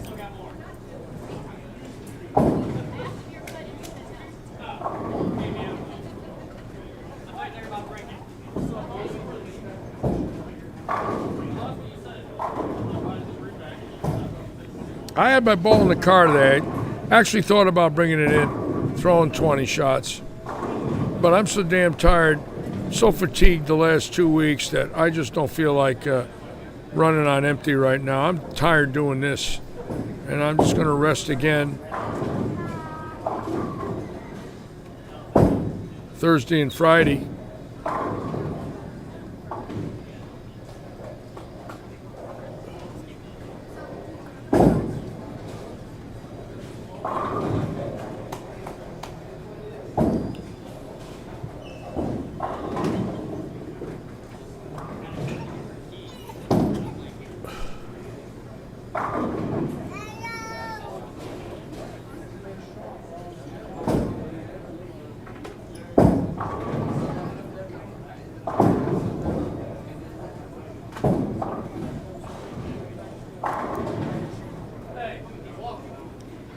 Now we're going to watch David Covington on the first 9. And next to him, Tyler Altman can go out for 279. So you've got possibility of both bowlers for 279 here if Covington does not strike and Altman strikes out. These two pairs right here, 23, 4, 5, and 6, very high scoring. Ring and 10, great shot for Covington. Now, that opens the door up for Altman to tie him. And we'll watch Altman right here. 300 in game 3 in league. And a ring and 10 for him, both solid 10s. 58 for Altman, 79 for Covington. Stouffer can be in the high 220s with a triple.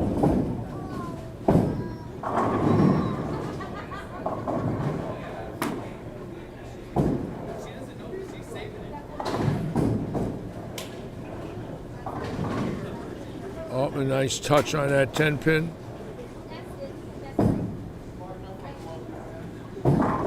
And Covington, just a great, great shot maker. Thank you, Kent. Yes. For any of you that are into football, if you would like to have me bet on a team for you and you bet the other team, we can make a fortune. I can make the Chiefs lose. I can make Tampa Bay lose.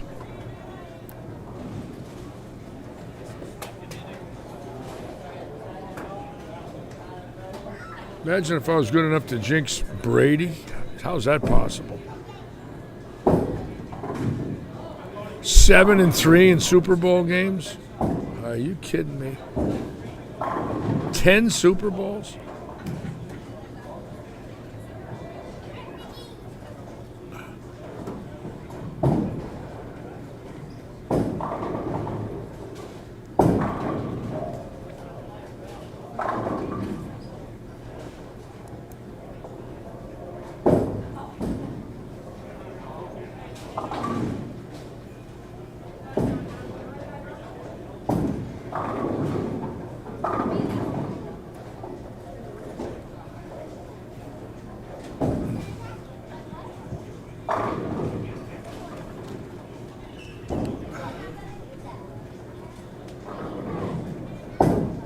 So Altman 58, Covington 79.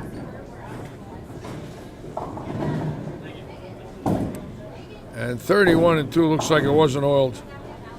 And we know it was. That pair is hooking 10 more boards than any pair that we've been watching. 10. Whoever ends on 31-2 tonight, they have got a problem.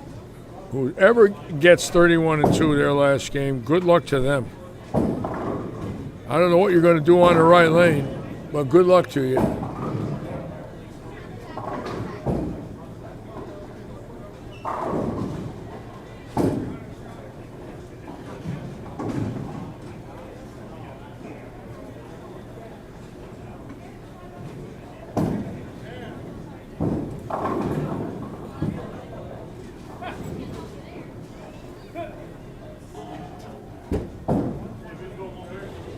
Ryan Cameron has got a chance here to put it out for 250, and he's the three-stepper. Beautiful game, and he's in the hunt with 250.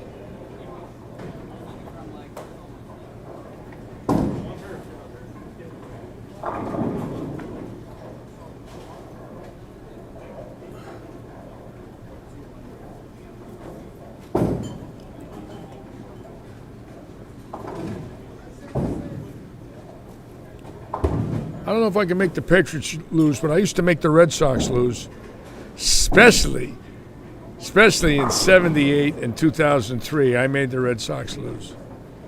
But from 2004 on, I lost my touch. I was glad for them when they won. The curse of the Babe ended.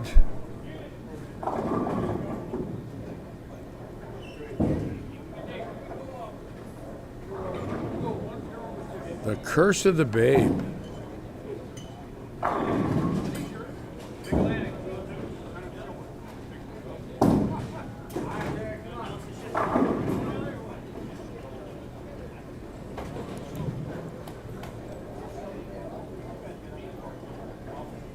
So we do have some pretty good scores.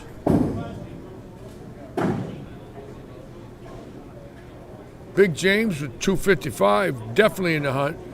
Ryan, the city boy right here, Cameron, can put it out for 254. And he's got a great roll on the ball, three-stepper.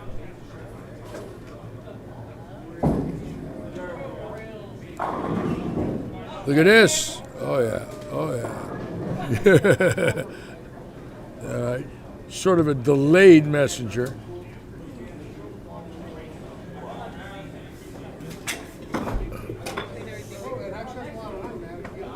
So we got 79, 58, 55. Cameron can go 54. Scores high. I didn't think they'd be this high. They looked a little tougher. But there are some good bowlers out there that want to take home a little bread money here. Load the freezer up with some goodies.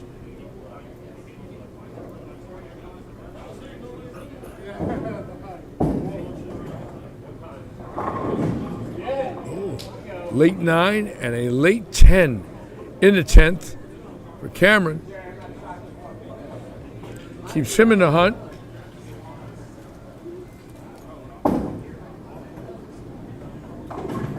You know, I knew Thurman Thomas Sr., John Rad. Thurman Thomas Sr. bowled many tournaments in Dallas. I met Mr. Thomas, shook his hand in 2000, and talked to Mr. Thomas about the Buffalo Bills. A good bowler, incidentally. Thurman Thomas Sr. Avid bowler. I hope he's still with us, but I met him 21 years ago. I bowled in 3 tournaments with him, and he was a good bowler. He could shoot 680 as good as anybody. And we talked about the Buffalo Bills, me and Thurman Thomas's dad. How's that one?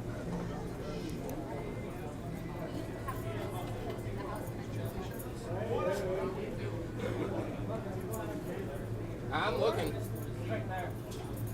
And me being a devout Giant fan, the Scott Norwood kick, that was the one that the Bills should have won. That was the game where they didn't get blown out.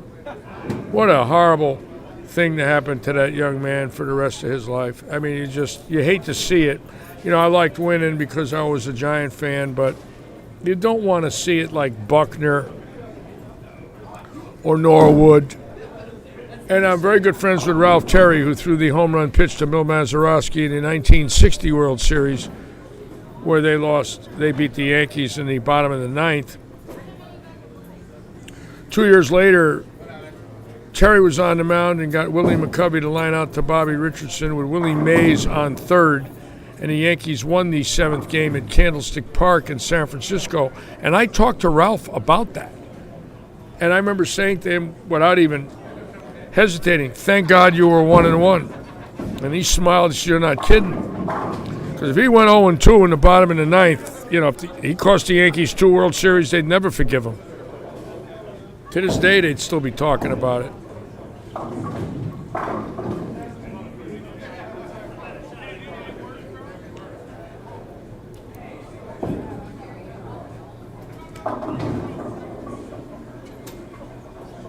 And he got a break there, so it looks like he's going to finish on the 2 hooking pairs, 27-8, 31-2, and good luck to him. I'll tell you right now, I don't like that draw. Those hooking pairs look brutal. So we'll see what happens here. We'll see. And now Covington, obviously, no, he's not on that pair. He got a break. 31-2 looks brutal.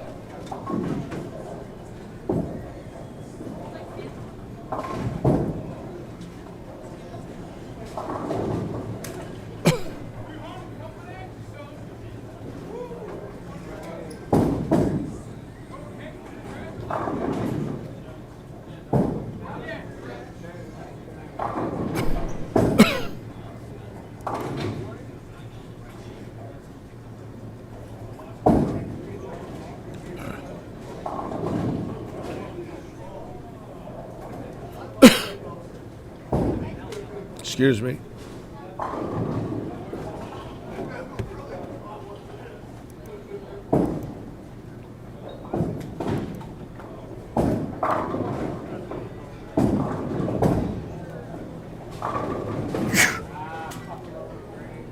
Boy, it's cold in here.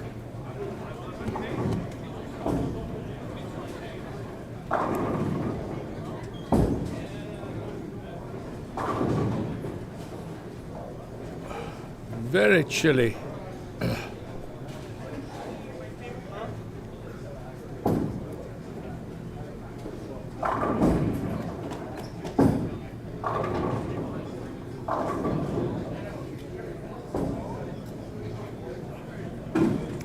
And that's what you can't do in any type of a sweeper, is give away 11 pins. That could be enough right there to cost you the win. Even though it's early, number one, it forces you to squeeze. Of course, he can't because his thumb isn't in it. But it forces you to think, because now you're behind a little too much. Second thing is, if you lose by 11 or less, it's because you can't make a 10-pin. So, and being that that's the pin you always leave if you're right-handed on a half hit, that's the one you're always supposed to make. Again, that's a mental error. That is a rookie error. He's young. He's got to realize something. He's got to develop a 10-pin shot where he never misses, like Walter Ray. Walter Ray's longevity is because of his spare shooting. There's no doubt in my mind. Same with Duke. I mean, they don't throw powerhouses. They don't have 400 revs. They don't get messengers. They're apt to leave more one-pinners because their balls are weaker. Well, then you got to make them.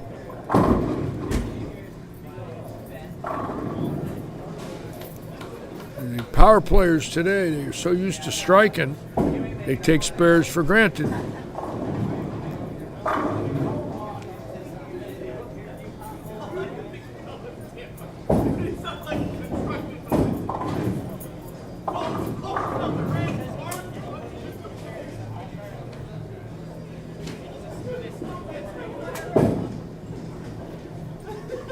Look at that ball get back. I might have been able to bowl good on this 20 years ago.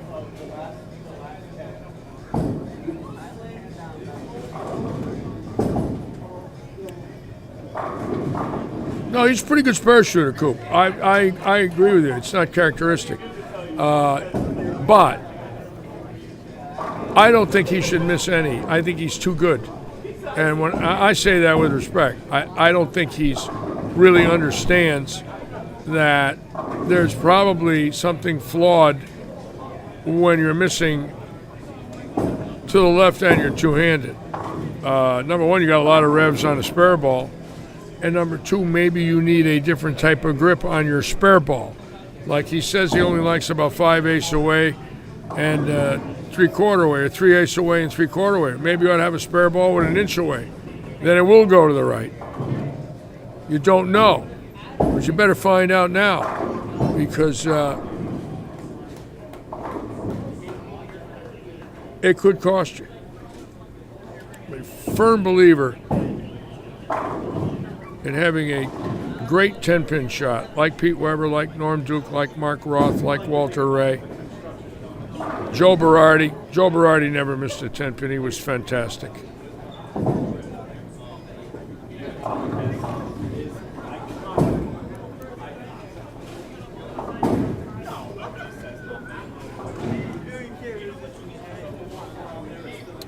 Nobody knows what happened to Joe Berardi. Dropped off the face of the earth.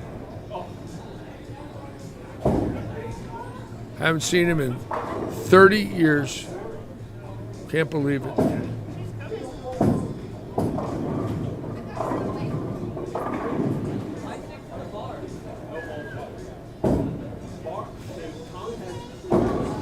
All right, Vittorio, have a good evening. Thank you as usual.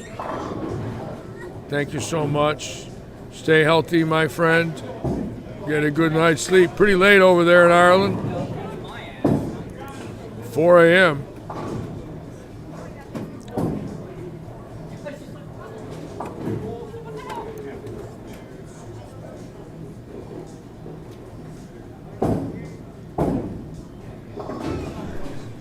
Brad Stewart.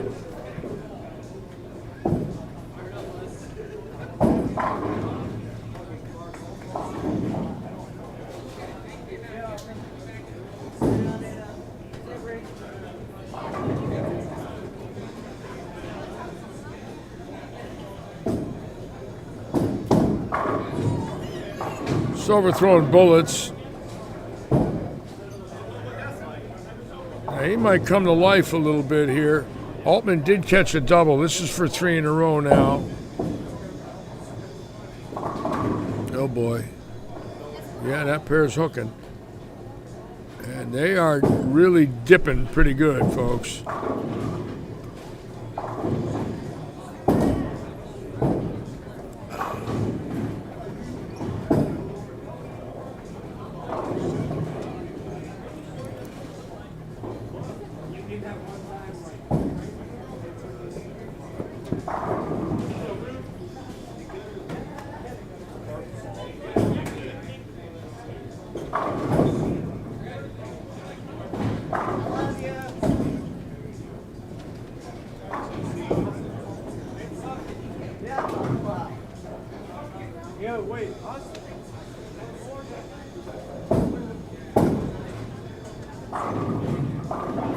Galenic? Nope. Short pin.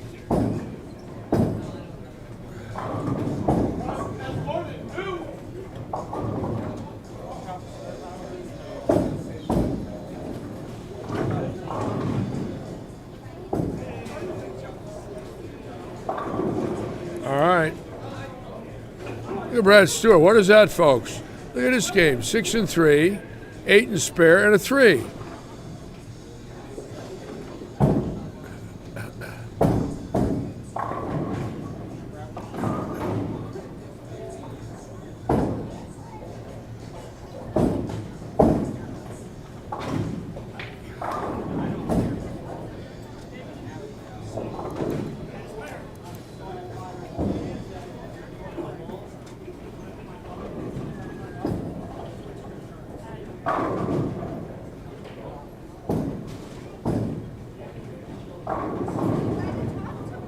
So for throwing bullets, making a little move now. So throwing the bullets.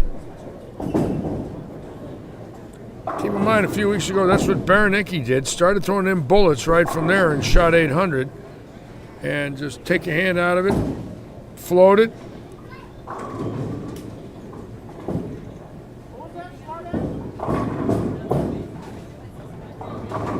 Lee Ratchin trying the same thing now, lining up off of Stouffer.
That's Gabe Rowe with 6. Beautiful stroke.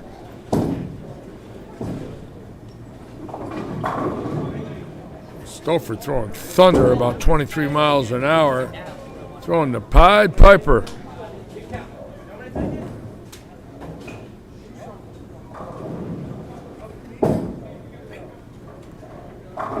Call that the Pied Piper. Just throwing them rockets right at him. No head belly there.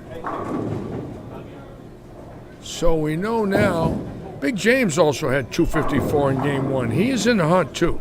Big James at times, very deceiving. Great shot from Big James, ringing 10.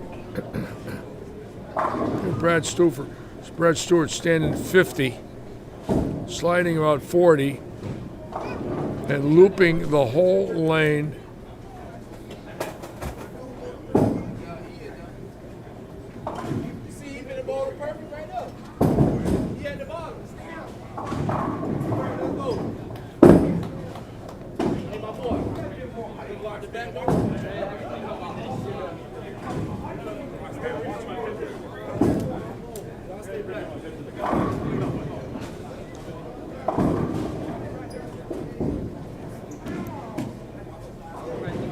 So right now, Stouffer making a move. Altman's sort of holding his own.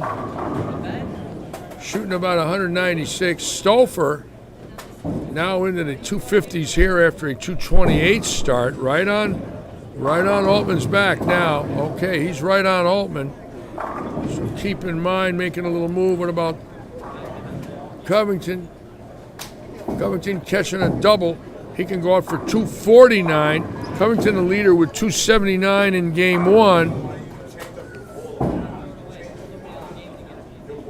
So Stouffer on a little rush.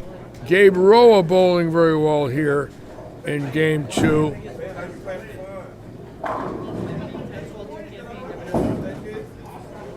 Watch Gabe Rowe. Of all the bowlers bowling well, what we call a soft hand.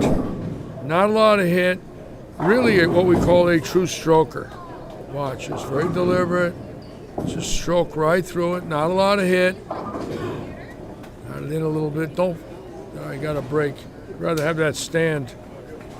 Got it in a little. Stouffer for number 8. 23 miles an hour at impact.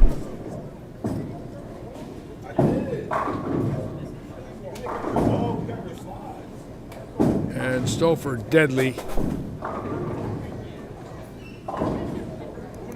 Cape Canaveral is actually not too far from here. He learned that shot in Titusville.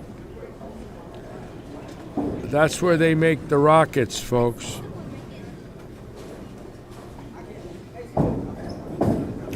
Stouffer throwing rockets.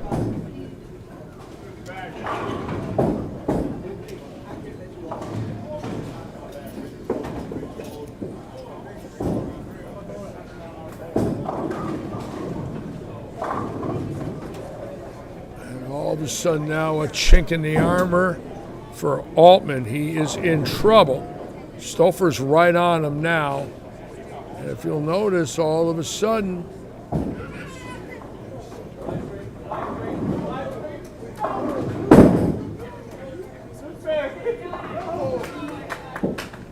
and Lee Ratchin showing everybody that Al Ortner, who was an Olympic champion, could not shot put a ball as much as Lee Ratchin. Al Ortner, folks, won the shot put.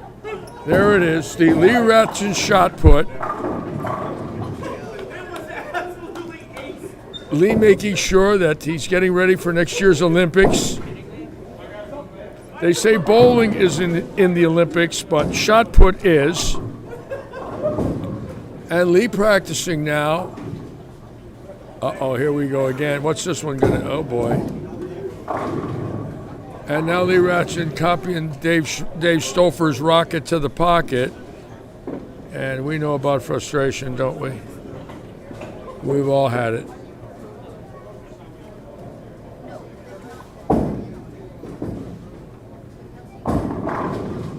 Stouffer just pounding the pocket. And it's now went around Altman.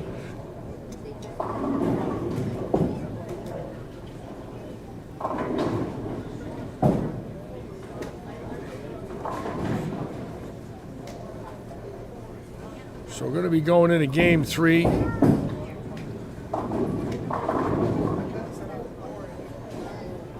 Altman cannot afford to open right now. He's at a 195 pace. He shot 279, so he's at 474 throwing this ball.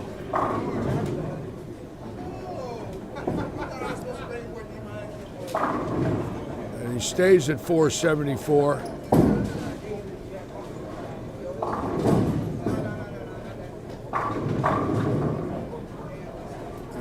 Missed a little bit, so Stouffer 228, 79, 507.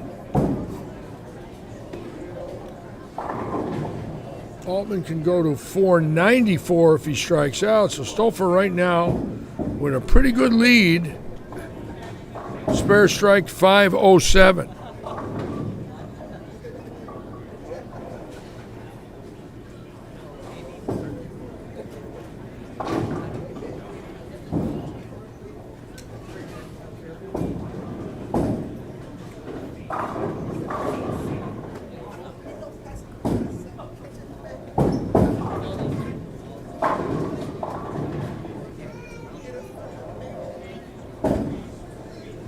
And Lee Ratchin, just pure frustration. And we all know exactly what that is. If you are a bowler, you know what it's like to feel lost, where you just don't care, you heave it, and you don't care. And it's part of the sport. He's really a nice man, and he's struggling, and I understand.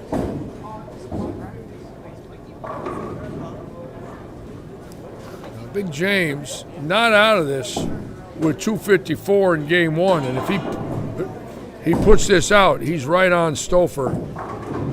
And there it is, the magic carry of Big James.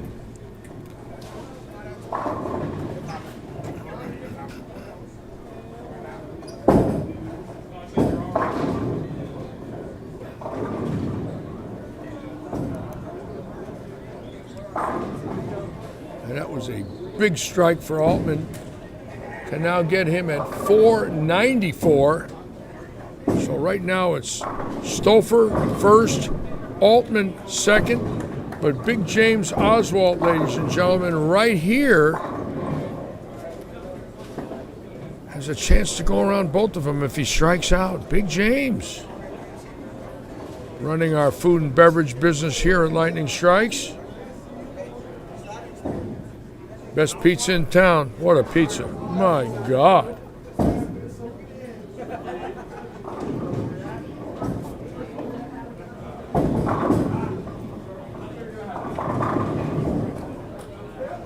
Didn't he win the, what do they call it when you win all of it?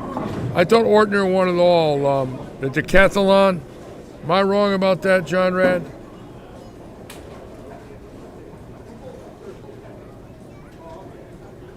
I thought he was shot put. I thought he was everything. I didn't realize he was just discus.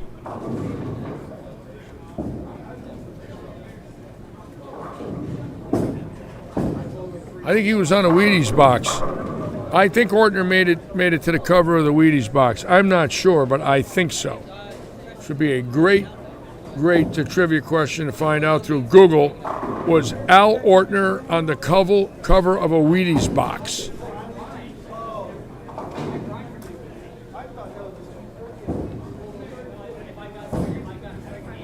Yes, that's what I meant. That I think Ortner was in a decathlon. I don't know if he ever won a gold medal for it. I know the fella did out there in California. What's his name? Married to the Kardashians. What the heck's his name?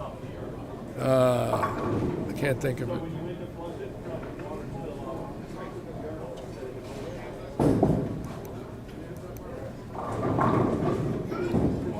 And Gabe Roa in the hunt now with 77. Roa, a little move. But unfortunately for them, they go to 29 and 30. They miss 31 and 2. That pair's smoking. It is on fire.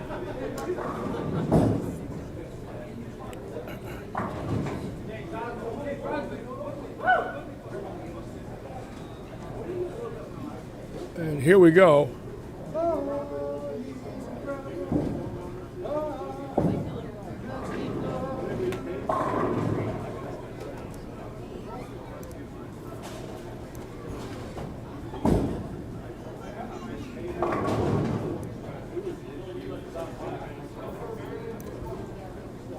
So here we go now. David Stouffer taking a lead, small lead.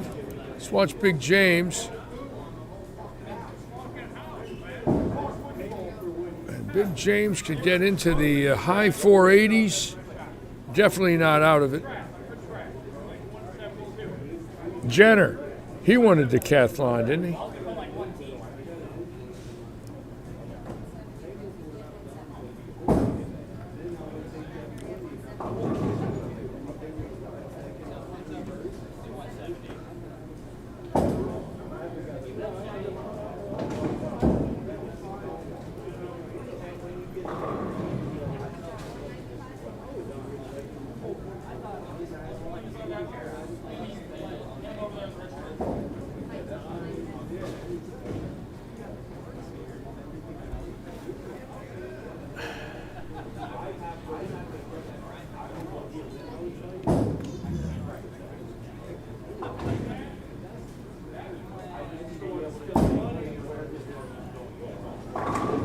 Wow, that ball held for Big James. Amazing.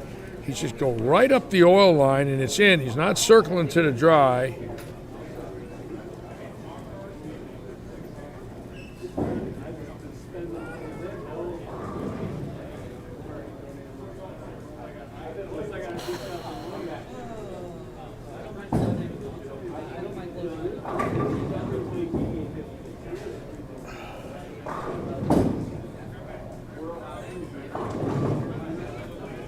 I can't believe how straight he can throw it on. They're toasted.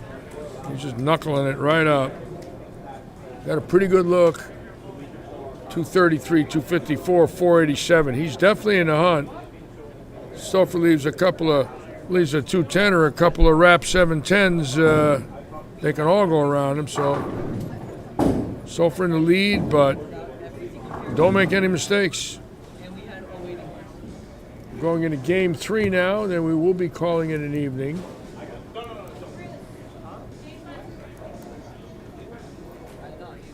And I will be on the air at 1:30 Saturday with all of you. I hope you all come back and join us here at Lightning Strikes. A lot of new people on tonight. Mr. Collins from Louisiana, great talking with him. John Rad, good to have you with us, John Rad.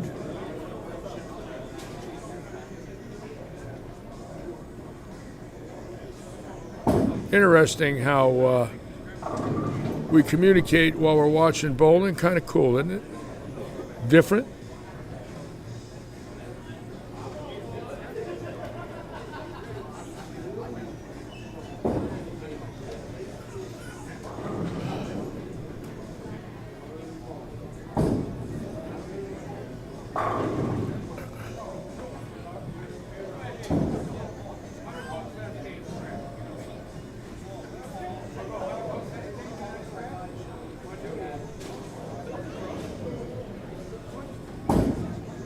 All right, Doug Clark, get some rest. Thank you, sir, for joining us as usual.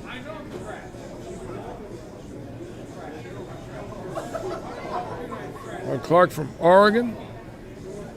And here we go. Game 3 going to be starting right now. Everybody getting ready for the finale here to Wednesday.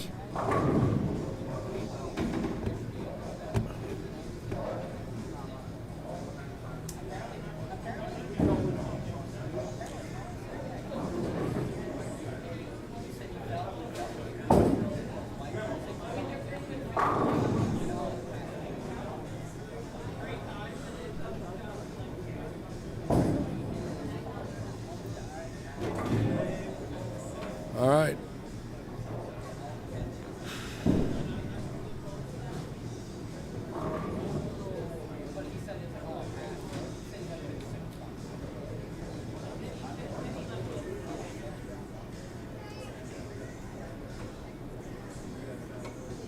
Whoops. 22 with a hiccup. Our machines run like Swiss watches. And I don't ever see that here. Ever. Yeah, let me see this big boost. Thank you, sir. Okay, here's what we got. Stouffer at 506. Roa 458. Altman 473. Covington in the lead 528. Big Dave.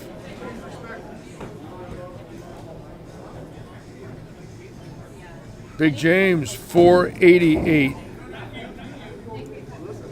First place, 350. Second, 250. Third, 150. Fourth, 100. Stouffer in the lead.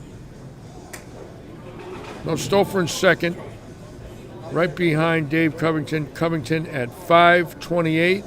Stouffer at 506. Close. Tyler Altman, 473.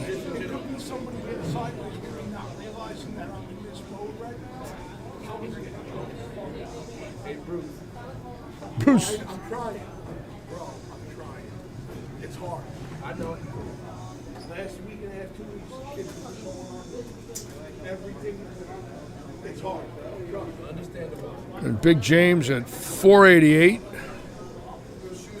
And here we go. Now Covington looking great at 528. We'll watch him here. Coming in behind Ken Schneider. And right now, let's see what we got here. Stouffer going through the nose, so he's on them hooking lanes now. Keep that in mind. Covington might have an advantage being here on 21 and 2. They seem a lot tighter, and he does not have a lot of ball speed. It might be the perfect advantage for him. And Stouffer hitting the beak on 29. They're on fire down here.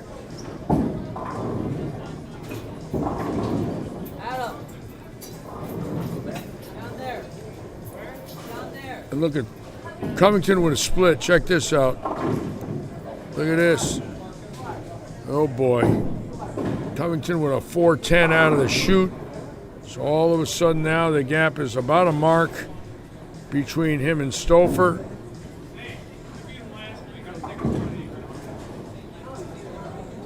Stouffer with a spare in the first.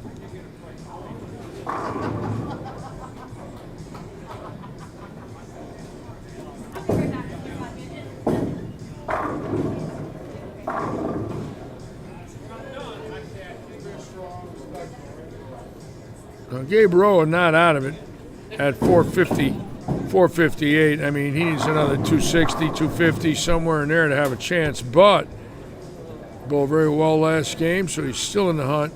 Stouffer now went through the nose. See, he's standing left now, and it's going to be interesting. He's throwing a lot of speed. This could be a do or die. We don't know what's going to happen here, but he's in. Oh, it held okay. See, that speed held it. He is in the dirt, that's for sure. Playing the dirt.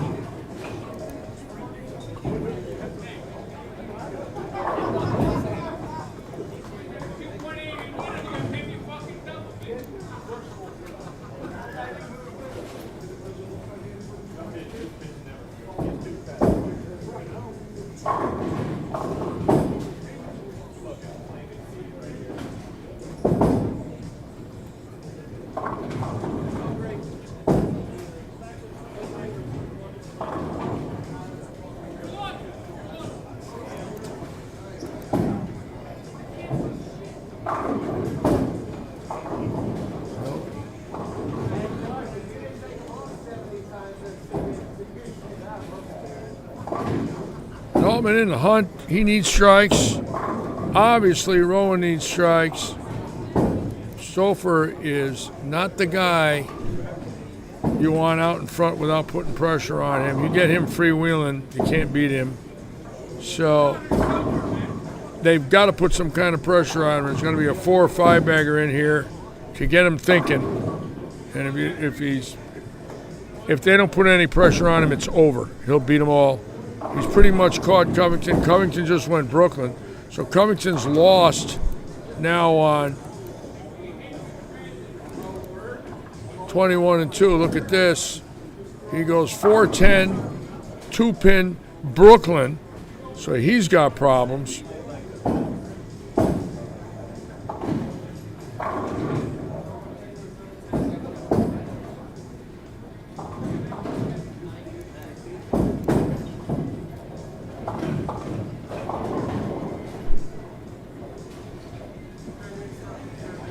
And Stouffer did get a double, so now he has caught Covington. Covington with no strikes, lost on 21-2. And it looks like Stouffer's lined up.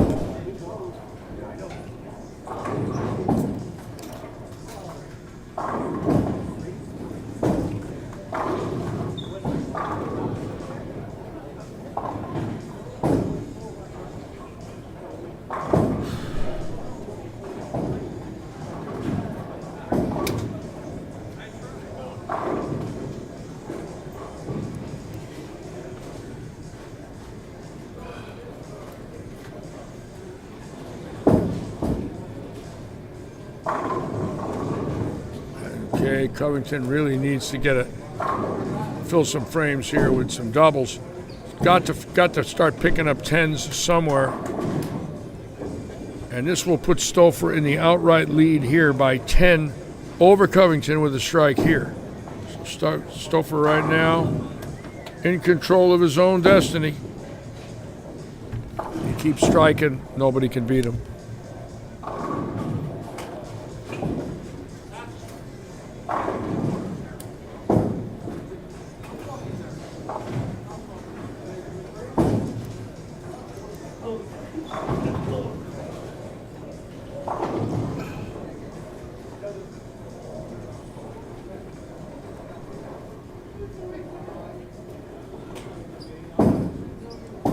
Stouffer at 725 pace right now, 725 on a triple.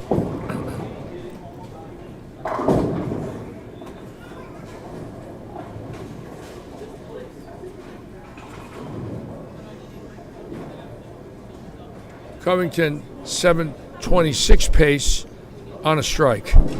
So they're a pin apart, both working on strikes. Covington strikes here, he's up 11. If he doesn't strike, Stouffer can take the outright lead the next time he's up. Big shot for Covington. Has not hit the pocket solid yet. So this is the shot right now. He's got to get lined up now. Oh, and he topples the rack to go up 9. So now that was big for him. He goes up 9. Or 11, excuse me. Goes up 11.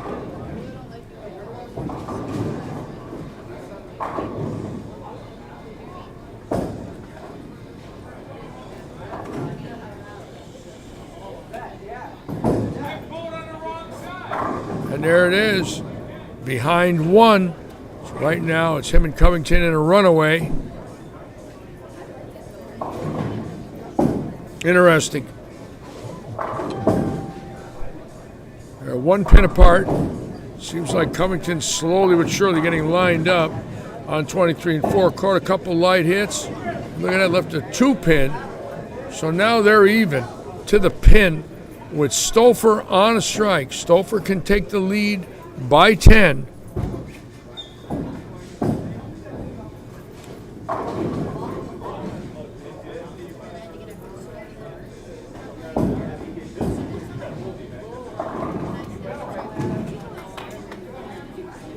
So Stouffer or Covington a 197 pace.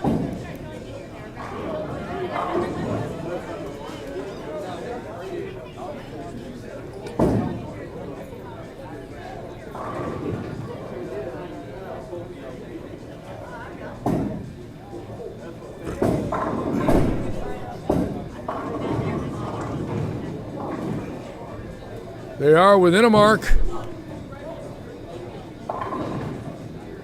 And interestingly enough, Stouffer working all day in here doing countertops with Rick Ratchin and Lee and tearing into a lot of carpentry all day. Run home, took a quick shower, cleaned up, right back to league, bowling tonight, bowled all week at the World Series. A lot of energy. A lot of energy. Yep, that one hit the dry a little quick. Now they're within a pin of one another. Covington right here. Still within a pin. This is going to go down to the 10th, it looks like. Who makes a mistake first? Both veterans. Dave Covington, fantastic bowler. Been great for well over 30 years. His wife also won a PWBA stop. So, both professional champions.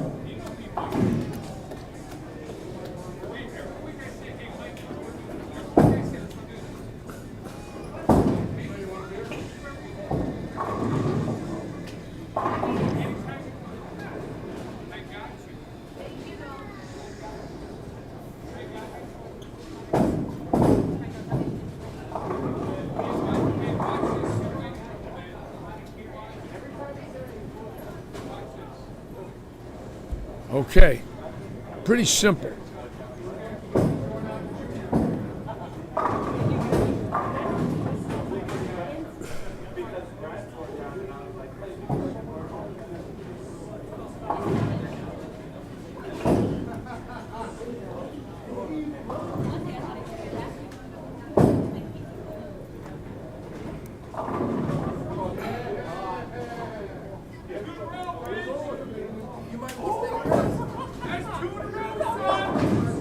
Stouffer with a break there. He would be thanking the bowling gods on that one.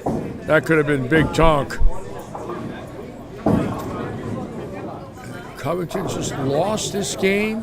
In, out, fishing. Stouffer catching a break. Carrying that beaker.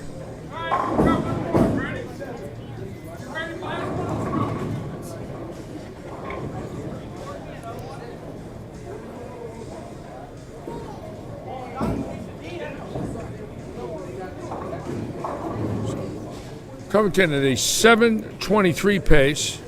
Stouffer at a 7:36 pace. On a strike. Stouffer up 13 on a strike.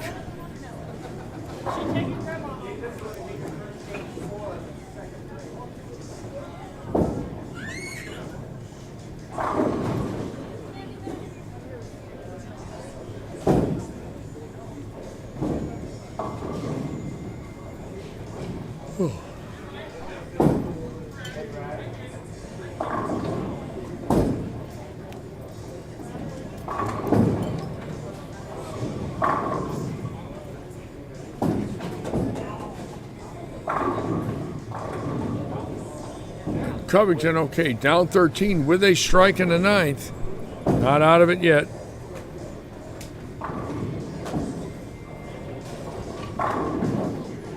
Oh boy, that was close. Stouffer up 23 going into the ninth. So it's pretty simple. Covington would have to catch a double to force Stouffer to mark twice.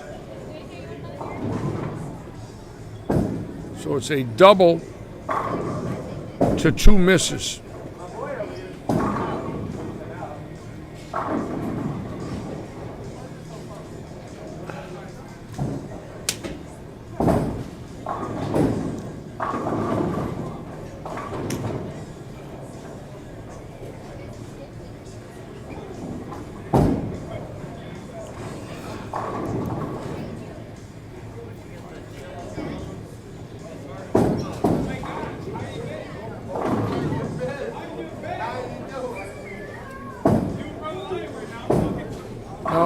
Altman can get into the 720s with a strikeout. Not out of it yet. He's out of it now. Okay. So that ring in 10 pretty much sealed his fate. No, he had 180. I thought got the score wrong between him and Roa. And Covington did double. Keep in mind, he was 528. He can go 743 with a strikeout. Right now, Stouffer at a 746 pace. So it is not over. It's big right here for Covington. Great shot. 15 and 28. He's going to go 743.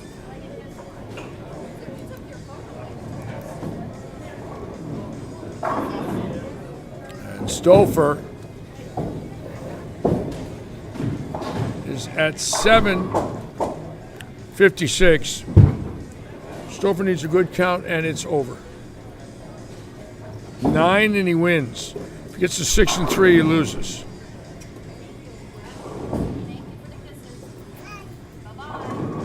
Great out for Covington. 743 for the veteran.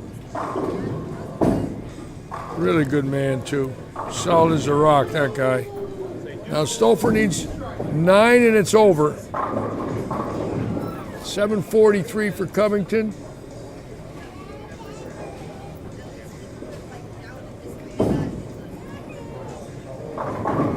If he gets 8, he needs a mark.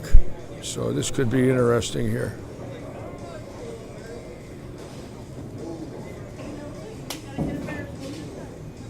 And that's it. Game time. David Stouffer.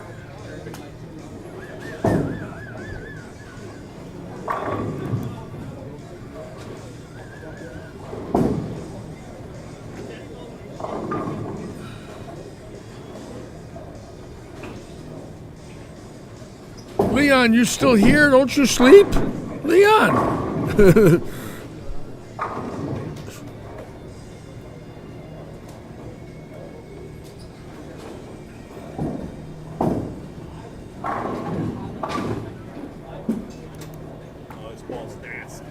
There it is. Covington, 1 open frame, 743. Stouffer, 507 going in. Shooting 269 to go 776. Those are big numbers late at night. 776 for Stouffer. His first win on a Wednesday in quite a while. And there it is. Great bowling. 776 for David Stouffer.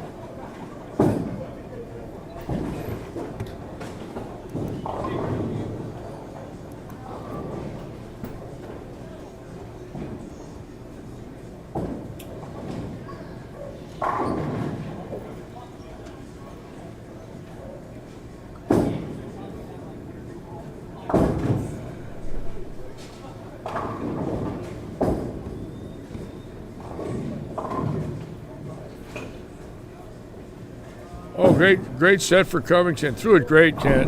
Covington's great. I'll tell you, his game is just flawless. Beautiful arm swing, great balance, great touch. He's got some hand position changes. He's got rotation moves. He is a very good bowler. Has been for a long time. I met him long before I moved to Fort Myers. I met him in the late 80s, early 90s as a young man bowling.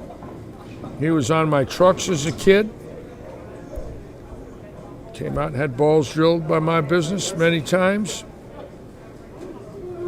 Long time ago. Seems like yesterday.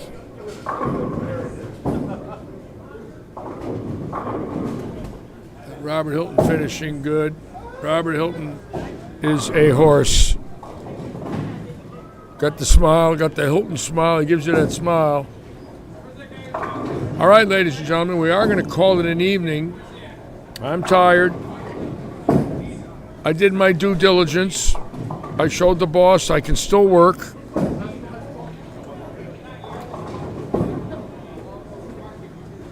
Anyways, Dave Stouffer first. Dave Covington second.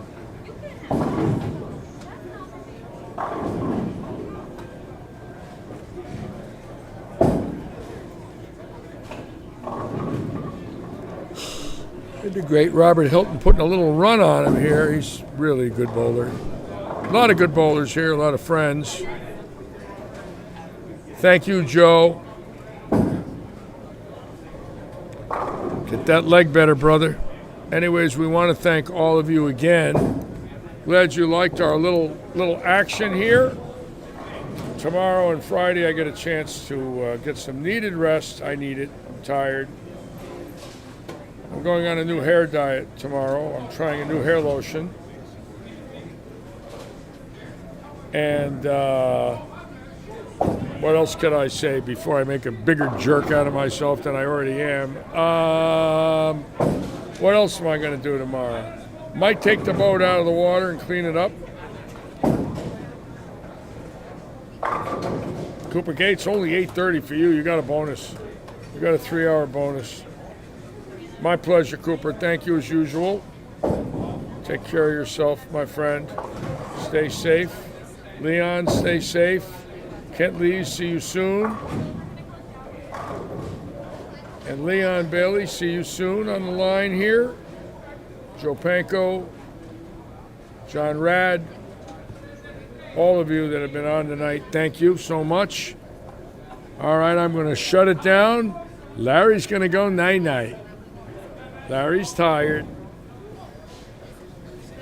And we're going to call it an evening. So again, keep in mind, Saturday, 1:30, the Paradise Vintage Market 50 and over event. Mary Berner will be running that event. Head and Shoulders shampoo, yes, Leon. I don't think it'll help. Anyways, Stouffer with the win. Let's double check everything here.